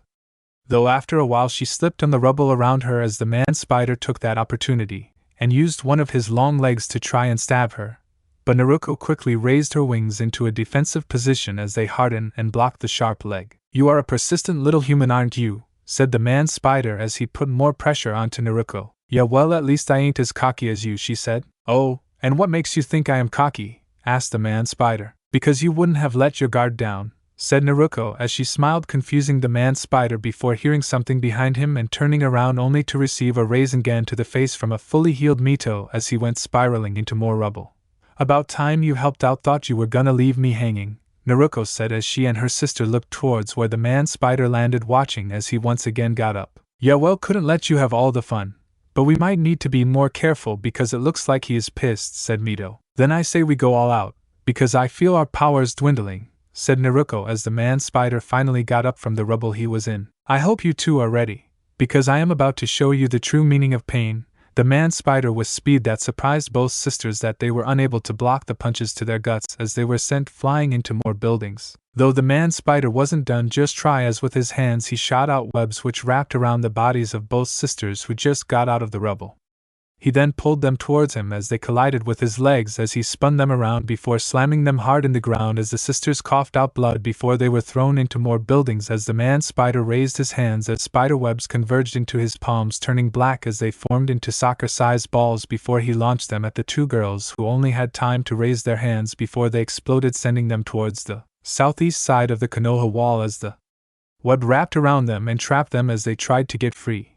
But that explosion hurt them real bad. Well, it would seem our little dance has finally finished, said the man spider as his two legs sharpened as he neared the two sisters as they closed their eyes. Mito, we must use that power if we want to beat this guy, said Naruko as the fusion also allowed them to share thoughts. But if we do and our forms run out, then who will be there to stop us? Said Mito in a worried voice. Mito, for once in your life take a risk and trust me that we will be okay, and even if our forms run out of power I know that we can control them, said Naruko as Mito seemed even more worried before a voice as smooth and tranquil than any she has heard spoke to her. Now, little Mito, what has all our training come to? Certainly not your end, but more so your evolution into something new, said Mothra as she appeared beside Mito. But what if I can't do it? What if I do lose control, said Mito. Don't look at the what ifs, young Mito, but more so the what comes of these chances, said a more deeper and wise voice that belonged to the counterpart of Mothra, Batra. We believe in the both of you. Now go out there and prove to us that you deserve to be our summoners and that all the harsh training you have done was worth it to be here right now, said Mothra. The two sisters looked at each and nodded as outside their little mind scale the man spider was in front of both sisters as he readied to end their lives.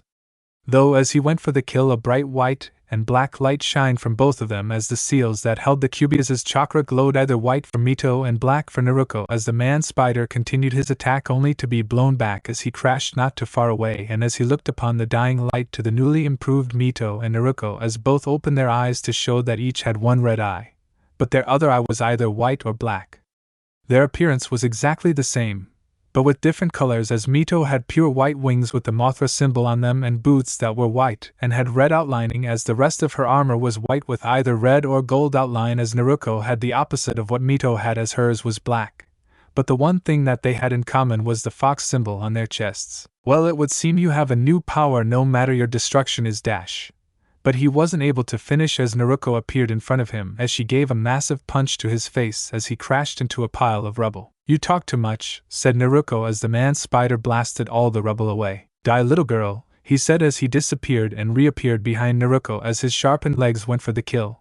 But a white flash later and his legs were on the ground as his eyes widened as he looked into the eyes of Mito, who had a bored look in them. Let's stop playing around, sis, and end this. I sense that Sasuke needs our help. She then spin-kicked the man spider into the wall as he coughed blood from the sheer power behind that kick. The two sisters stood by each other as they each held their hands near each other with chakra gathering around them as a Rasengan started to form between them. But instead of the usual blue, it was a bright white and dark black color as the man spider got out of the wall imprint as he staggered to stand. "Een!" yelled Mito as her chakra flared. "Yang!" yelled Naruto as her chakra also flared. "Rasengan!" they both yelled as the two disappeared before reappearing in front of the man spider as the attack hit him as he screamed in pain.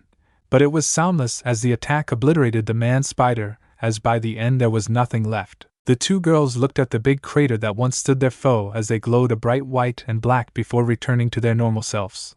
But once they did, they both fell to their knees as the forms they used were not complete, and they haven't used yet, so it takes a toll on them until they get used to it. "Damn, it always hurts after using that form," said Naruto. "Yeah, but at least we beat him," said Mito with a smile, though it went away when a huge explosion occurred. "The hell was that?" asked Naruto. "That was the Chunin arena." "Oh no, the Kages," said Mito as she quickly got up only to fall back down. "Easy there, Mito, we still haven't recovered," said Naruto. "I know, but we have to help them," said Mito. "I wanted to, Mito, but we are powerless. How we gonna be of any use?" asked Naruto. Mito just looked down at the ground before her eyes widened as she dug into her pouch for something as she pulled out two pieces of paper with symbols written on them as Naruto looked at what they said before giving a big smiling once recognizing what they are and what they do as she took one of the papers before they both put them on their arms as the seals glowed before they started to glow, and when it died down they were gone, and the only thing they left behind was their dust. Kage stand. Right now Sasuke was in his toughest battle so far as he was battling sword to axe with the Amikage, who looked as clean as when he first arrived, as Sasuke quickly jumped back before breathing out multiple fireballs as the Amikage didn't dodge as he simply used his axes to cut the fireballs in half as Sasuke appeared in front of him going for a quick session of slashes as they were blocked easily by the Amikage, who had a bored look on his face, as he soon used one of his axes to hook onto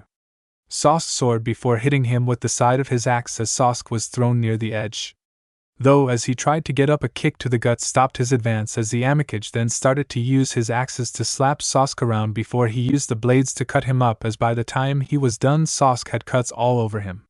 He was about to end him before blocking a strike from another Sasuke who looked perfectly healthy. Suddenly the Sasuke behind him shined a bright light before an explosion took place, and the Amikage was blown back towards his guards as the real Sasuke appears in front of the Kages. "Ready to take me serious," he said as he saw the Amikage get up and brush off dust as he looked okay except for his robes, which had burn marks on them. My, I will give you credit for at least giving me a scratch. But it was nothing more than that, a scratch, which is nothing too impressive. But if you want to see what a real mark looks like, then let me show you," said the Amikage as he suddenly disappeared. Sasuke's eyes widened as quickly raised his sword, which clashed with an axe as the Amikage appeared in front of him, but only for a second, as he soon disappeared after that, only to reappear behind him and give a mighty slash as Sasuke screamed in pain, before being shut up from the flat end of the axe hitting him in the face as he was sent down into the arena.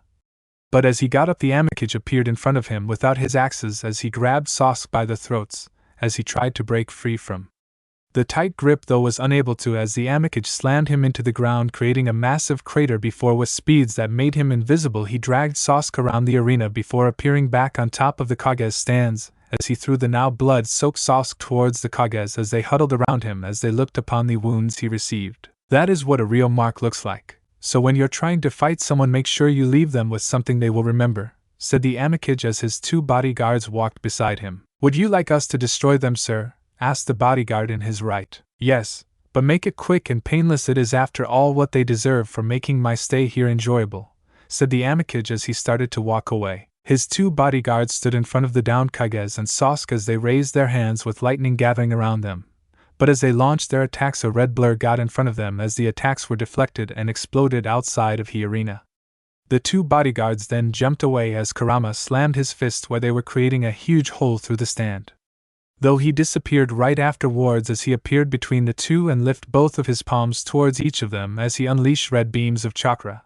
But the 2 were able to dodge in time as the 2 landed by the Amikage, who looked upon the human form of Kurama, who looked just like Naruto, but with red hair and eyes and a dark skin tone. So Naruto decided to send you to help the Uchiha? I guess he sent you to your doom, said the Amikage as he pulled out both of his axes and charged towards Kurama as he appeared in front of him, going for a double axe slash. But to his surprise, Kurama stood both with his bare hands. Surprised? Well, you should be, as I have trained with Gio for many years since he has been sealed inside of Naruto, and with his help I am able to stand up to most monsters, said Kurama as he pushed the Amikage back, who lost his footing, allowed Kurama to get under his guard and deliver a combo of kicks and punches, before charging a Rasengan in his hand as it grew bigger and bigger before becoming a big grand Rasengan as the red ball slammed into the Amikage as he was sent spiraling into his guards, who caught him as he was smoking from the red-hot Rasengan. For a few moments nobody moved except for the Amikage as he struggled to stay up. I will admit that your power upgrade surprised me. In fact, your strength was something I didn't expect with your attitude about training. But it won't happen again, said the Amikage as his voice deepened before in a flash he disappeared, leaving behind his Kage's robes and a trail of pure lightning as Kurama couldn't even form a defensive stance before he was sent flying down towards the arena. Kurama! Yelled Sasuke as he got up through the protest of his body as he charged at the Amikage, but didn't even make 2 steps before he too was sent toward the arena as the Amikage appeared in front of the 2 down ninja/demon. Now I will show you what a true monster is, said the Amikage before he once again disappeared in a flash as both Sasuke and Kurama were hit hard and fast. The next 5 minutes were nothing but pain and torture for the 2 as the Amikage was moving at speeds that surpassed those of the 4th Hokage's signature jutsu. Though by the end of the beatdown the 2 were covered in blood, with half their tokens either bruised or broken as the cuts around their bodies spilled blood onto the Chunin floor, combined with their exhaustion from their earlier actions, and then actually trying to fight back against the Kage. It was kinda taking a toll on both of them. Even with Kurama's limitless energy, he too was getting tired. It's a shame that you both have to die. I mean, Sasuke, as one of the last Uchiha, we could have done amazing things such as finishing off your brother or having powers beyond your imagination. Kurama, you could have been a part of a grand scheme to unleash a 1,000-year-old spirit that has been locked away and could be released to unleash true justice and fear on the world, said the Amikage. Sorry, but I don't like becoming part of an ass like the 10 Tails, and I'm sure as hell not gonna let you kill this world, said Kurama as he stood up, though he was struggling to stay standing. Oh, you foolish little fox, do you really think that your chakra will be used to bringing back that useless beast? If anything, we are bringing back man's greatest mistake, and when it does come, not even your jailer will stop it, said the Amikage as he suddenly appeared in front of Kurama and shoved his hand straight into Kurama's stomach as blood came out of his mouth as his eyes widened in shock and pain. The Amikage just smiled as he retracted his arm, but it was stopped when Kurama, with his little strength left, used it to grab a hold of his arm as he is unable to free his hand from his stomach even with Kurama's weakened state. You know, we humans might be weak sometimes with our emotions, but if there is one thing we have learned to overcome, it is our ability to do the impossible and get through, and hardships thrown our way we shall overcome them alone or together, said Sasuke as he stood behind the Amikage, who had wide eyes.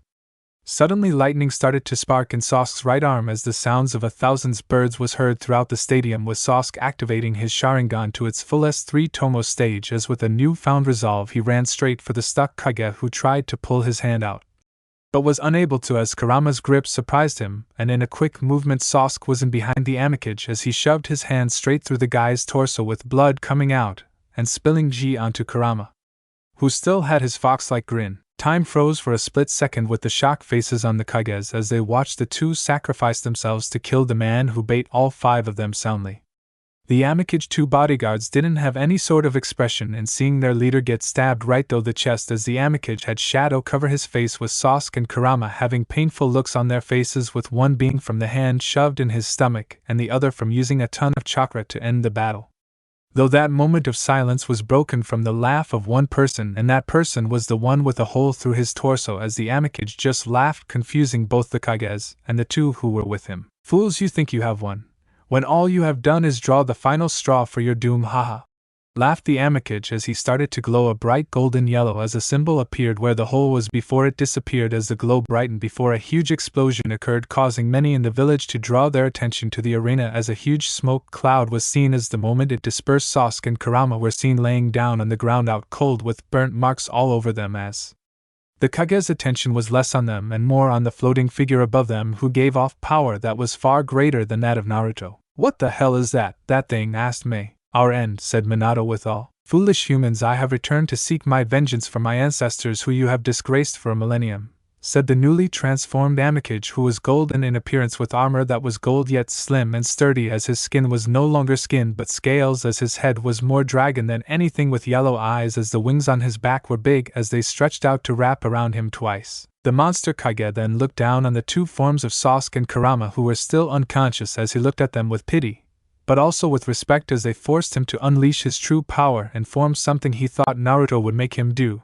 But the 2 of them really surprised him, and for that he would kill them swiftly, as he then looked upon the Kages who flinched upon his gaze, as the Amikage thought of ways to heal each one of them, but not swiftly like he was going to do with the 2 down ninja, but with the Kages who were supposed to be the strongest in their villages. They really disappointed him, but not everyone could be expected to be a challenge. "What are you?" asked Minato, who broke the Amikage out of his thoughts. "To those in my time I was known for many things, a monster, destroyer, guardian, even for a small moment of time a king," said the Amikage with a faraway look before staring straight into the eyes of each of the Kages. "But to you mortals of this time and place you may call me King Ghidorah." He then raised his hand, which sparked with lightning as the clouds above converged over him as tinder boomed. "What do we do now?" asked Aniki. "Pray to Kami for a miracle," said A as he watched his end. "Now suffer God's wrath," was all Ghidorah said before the lightning above him hit him, causing a bright flash of yellow as it raced down towards the down forms of Sasuke and Kurama. "Boom!" was all that was heard throughout the village as many looked upon the giant cloud of smoke which surrounded the Chunin arena and the buildings around it. Ghidorah had no expression on his face as he looked into the cloud of smoke, as he already knew his 2 bodyguards went to a far distance even before he charged his attack. But still he knew that his attack didn't even hit, as right before it did hit 2 blurs black and white came into his vision just before the explosion, and his guard was up as he looked into the smoke, which started to clear up.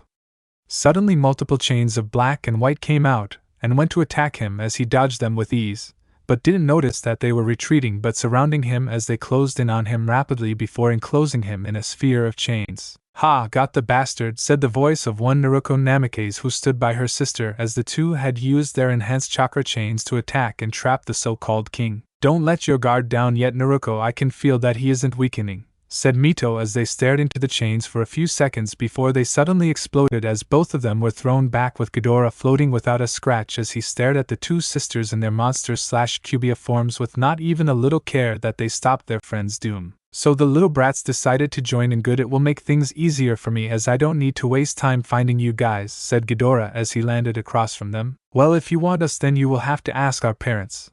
But I don't know how they would do with someone like you asking us out," said Naruko. "You talk too much, Naruko-san, and for that I will get rid of you first," was all that Ghidorah said before in a flash he appeared in front of Naruko, giving her a mighty punch to the gut, sending her through the stands. "Naruko!"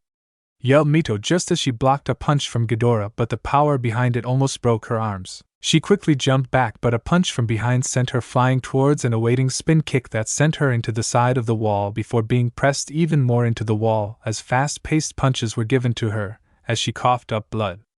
Ghidorah then appeared in front of her with one of his axes as he charged it with lightning ready to end Mito's life, though he lifted his other hand to stop Naruto from hitting him with the Rasengan as she gasped for air, causing her to lose the Rasengan as she tried to free herself from Ghidorah's grasp. "I guess I should kill you first to fulfill the promise I gave to you," said Ghidorah as he raised his axe ready to cut her.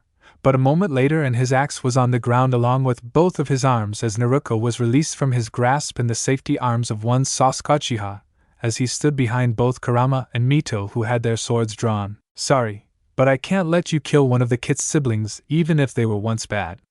Though he is trying to forgive them, and I guess them being dead won't help," said Kurama with Sasuke nodding his head, though for not only for Naruto's sake but his, as Naruto is the first girl he could say he likes and enjoys being around. "I can only assume that Naruto gave you something to help with your exhaustion," said Ghidorah as he looked at the seals on all of their shoulders with Kurama having one on his hand. "Yeah, and now let's see you face all four of us," said Naruto as she brandished her twin swords. Ghidorah just smiled as his eyes turned even more golden as there was a pause before two arms burst from his wounds as they were a little slimy, but otherwise looked like they were never damaged, as his four opponents looked on in shock as he gives a come at me motion, with Kurama and Mito starting it off as they charged right towards Ghidorah, who also charged towards them as the battle for Konoha had just intensives. Naruto vs. Dostoria. The shaking of buildings and the destruction of more and more caused the once peaceful and beautiful shopping districts of Konoha to look like a battleground as Naruto blocked a kick from Dostoria as he threw him down towards the ground.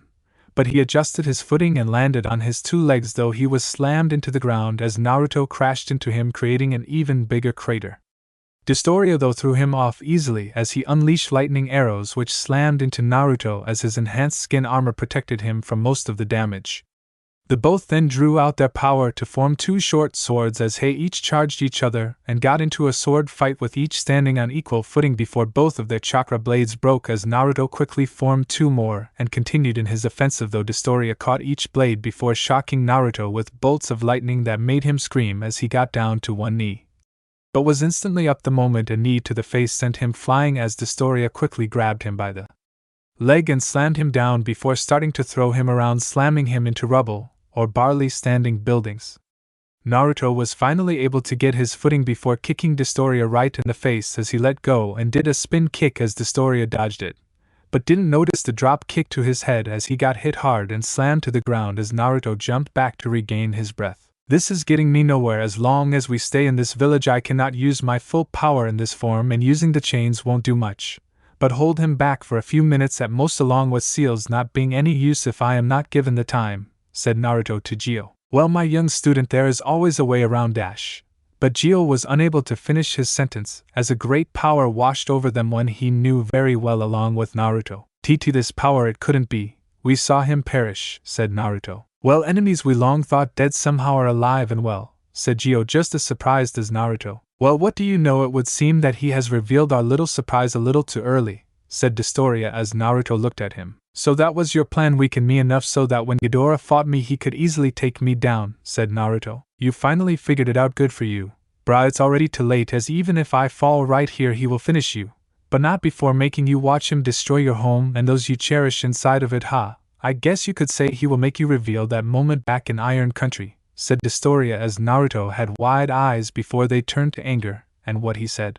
"First he will start with your family, as I can even tell you still care for him, even if only a little bit, then with your friends that you gained over the years, and finally we end with your loved ones as Ghidorah ends their lives just the same as your first love. Oh, I remember that day, the pain and anger you felt, it was dash." But whatever he was about to say was cut off the moment Naruto appeared in front of him and grabbed him by the throat as Dostoria started to gasp for air as the grip Naruto had him in was tight enough. "It's a surprise he hasn't crushed his throat. Never will I let that happen again, not to my family, friends, and especially not to the ones I love the most. You hear me, Dostoria? I will make Ghidorah pay for what he did to her and me. But most of all, I will never let it happen again," yelled Naruto as his golden eyes were more darker as he slammed Dostoria right into the ground, causing a massive crater with him spitting out blood. "Kiddo, have to calm down, don't lose control," said Gio, but it fell on deaf ears. Naruto then raised his foot and went to stomp on Dostoria, But he dodged it as he started to fly up to try and get a breather, though he wasn't able to, as Naruto was above him in a split second before forming a big-ass sword at which he used to cut Dostoria in the back as he screamed in pain from the deep cut in his back. Though as he tried to turn around he was drop-kicked right towards a building as it collapsed on him. But Naruto wasn't done there as he dropped down to where Dostoria landed as he was surrounded in an aura of green chakra. But unlike other times he's used it, this was more darker. He impacted with the rubble that Destroyer was in as a huge explosion occurred with smoke everywhere, as inside that smoke wandered Dostoria, who looked confused and in pain as he held onto his right arm, though as he tried to walk away Naruto suddenly appeared behind him as he held onto his wings before giving a mighty kick to his back as a crack was heard along with his wings being ripped off before he flew through rubble and rock as he crashed into another building with Naruto watching as it collapsed on him as he slowly walked towards the fallen rubble. Once he arrived he saw the once powerful monster who could fight on par with Godzilla reduced to nothing more but a weakened and crippled monster, as he was covered in blood with some leaking out from the wounds he suffered and was currently on the verge of unconsciousness. "So now what, gonna capture me for more information or make me suffer?" asked Dostoria. "No, I am going to end you to end all the pain you have caused for so many others. But this time I am going to make sure the job is done," said Naruto in a darker tone of voice as a blue energy traveled up his spine as he shot blue energy from his mouth that consumed Dostoria. As for a few minutes he continued this until he stopped and looked upon the ashes of one Dostoria who was no longer there. Kid, Naruto!" yelled Gio as the dark coloring in Naruto's eyes disappeared as he looked around before setting his sights on the ashes of Dostoria. "What the hell happened?" asked Naruto. "You blacked out. Because you let your anger take over and you destroyed Dostoria, basically obliterated him," said Gio. Naruto looked down, knowing what he did was not what he wanted, as he wanted to at least give him a chance, as no matter what he did in the past he could have still been forgiven. Yet he allowed his anger to take control, and he knew this was not the first time, but it was one where he did not completely lose control like the other times he did so. "We can feel sorry for ourselves later. We must go and help the others with Ghidorah before they get overwhelmed," said Gio. Naruto nodded as he ready to head towards the Chunin Stadium. But just then there was a huge shake as the buildings around them shook violently, with some of the more broken buildings falling over. Naruto looked to where the Chunin Stadium was only for his eyes to widen as he saw something he wished he would never see again, and that was the one being Gio would say could take him on and beat him soundly with or without help. His eyes, along with those in the village, viewed the King Ghidorah, who was flying just above the Chunin Stadium as lightning boomed over him, with lightning sparking around his body as he readied for one of his attacks. "Naruto," Gio said with a serious voice. "I know, Gio, I know," was all Naruto said as green chakra started to surround him before he flee at fast-paced speeds towards the arena to finish one last battle. Chunin Stadium. Mito gasped in pain as she was sent crashing into the stands, with Naruto landing beside her, as the two had sustained massive injuries with large cuts on their arms and legs, with Naruto having a large cut mark on her back as both tried to stand up and help Sasuke and Kurama with Ghidorah as the two were going at fast-paced speeds to try and harm him. But he just brushed their attacks aside as he caught a fist from Kurama before spinning him around and throwing him into Sasuke as the two crashed into a wall. He then raised his hands, letting loose lightning upon the two, who screamed in pain. But he stopped when Mito went for a Rasengan to his head, though he wasn't able to dodge the chakra chains that Naruto wrapped around him as she twirled him around before sending him flying towards a ready Sasuke and Kurama, who each had either a Rasengan or Chidori as they went for the kill. But their attacks were stopped as Ghidorah grabbed them with his bare hands. The attacks dispersed as he threw them to the ground before spinning kicking Mito, who tried to sneak attack him. She went flying into Naruto as the two crashed not too far away, with each of them getting up quickly only to be knocked back down when Sasuke and Kurama crashed into them. "This is getting us nowhere. We are just getting toyed with," said Naruto as Ghidorah had a playful grin on his face that was pissing her off. "Well, we need to think of something real quick, because our powers in these seals are limited and we have almost used it all up," said Mito, feeling her powers dwindling fast. "Well, then I guess we are gonna have to try something a little bit more unpredictable," said Kurama as he felt his seal run out of energy, though some of his chakra returned to him. "I hope you're right, because I can't take more of this," said Sasuke, feeling his seal just on the edge of running out. "Well, seeing as I'm the only one whose seal has run out of energy, I will try and keep him distracted and if possible hold him down. But when I do, you better as hell go for it," said Kurama as he charged once more to Ghidorah as he blocked all attempts to end him, as the two sisters looked at each other knowing what the other was thinking as the two created two Rasengan. but poured every last ounce of chakra they had in the seals, with sauce doing the same, only he was drawing power from the clouds above, as well as lightning shot down into his arm, with it forming into a spear of lightning. "Well, I wonder what you are all was all Ghidorah was able to say before Tails came out of nowhere, wrapping around him as Kurama slammed him into the ground multiple times before jumping into the air, as he started a combination of kicks and punches before throwing him to the ground as he placed paralyzing seals on him. Though he knew they wouldn't hold him for long, he still knew that it was enough for what they had planned. "Now do it!" yelled Kurama as everyone unleashed their attacks. "Lightning style, spear of death!" yelled Sasuke, throwing his attack. "Rasengan fury!" yelled both Mito and Naruto, throwing their dark blue Rasengan, which spun around very violently before growing to the size of a small building. "Tail beast's bomb!" yelled Kurama, unleashing his attack, as well as all three converged onto the still form of Ghidorah, as just as he attack were about to hit, a huge explosion occurred, obscuring their vision with nothing but smoke. "Did we get him?" asked Naruto, as she and her sister were no longer in their forms, as they were back to normal with their seal tags and Sasuke's gun burned off, as Hei looked into the smoke to see for any life. Suddenly there was a spark of lightning before 4 arrows were thrown at them, with 2 finding their mark on both sisters, as they were blown back and hit the arena wall unconscious with burn marks on their chests.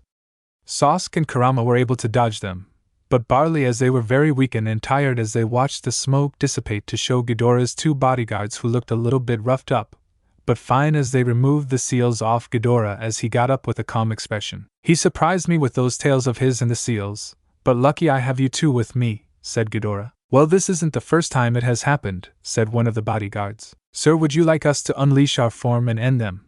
asked his other bodyguard. "Why not? It has been a while since we last fused, and I sense Destoria is just about to be finished, so let's give him some bait to come to us," said Ghidorah, as they watched Sasuke and Kurama walk towards the downed forms of both Mito and Naruto, as lightning started to spark around him before they connected with each of them, and in a flash of light they were a single orb of white light, as lightning sparked from it, as it raised into the air before the clouds above boomed with thunder, and a strike of lightning hit the orb, as there was a flash of light and smoke before it was blown away by the roar of something that made everyone who saw cower in fear. "Well, we're Ed," said Sasuke, holding on to Naruto. "We were Ed the moment we found out who we were up against," said Kurama, as held on to Mito, watching as lightning sparked around the true form of King Ghidorah as he got ready to unleash his attack. "Nice knowing you, Kurama," said Sasuke, with Kurama nodding as they watched the dragon monster unleash concentrated lightning bolts against the stadium they were in, though before it could hit them there was a green blur, as it stopped the attack, sending it back towards Ghidorah, who screeched in pain as it fell down, with Naruto landing on the top of the stadium walls. "You guys rest. You have done well. Now it is my turn to do what I should have done long ago," said Naruto, as he jumped towards the ground before he shined a bright green as he started to grow, and as the light died down and Ghidorah stood up, he faced his greatest enemy and foe, Godzilla. The roar of 2 god-like monsters was heard throughout the elemental nations, as the battle of gods had now turned into the battle of kings. Thanks for watching this video. You really enjoy this video. Like, subscribe, and comment down below, and turn on that bell notification. Don't forget to support and follow Anime Ice for writing that awesome fanfic, and also make sure to comment on this story, link in the description. See you in the next video. Goodbye.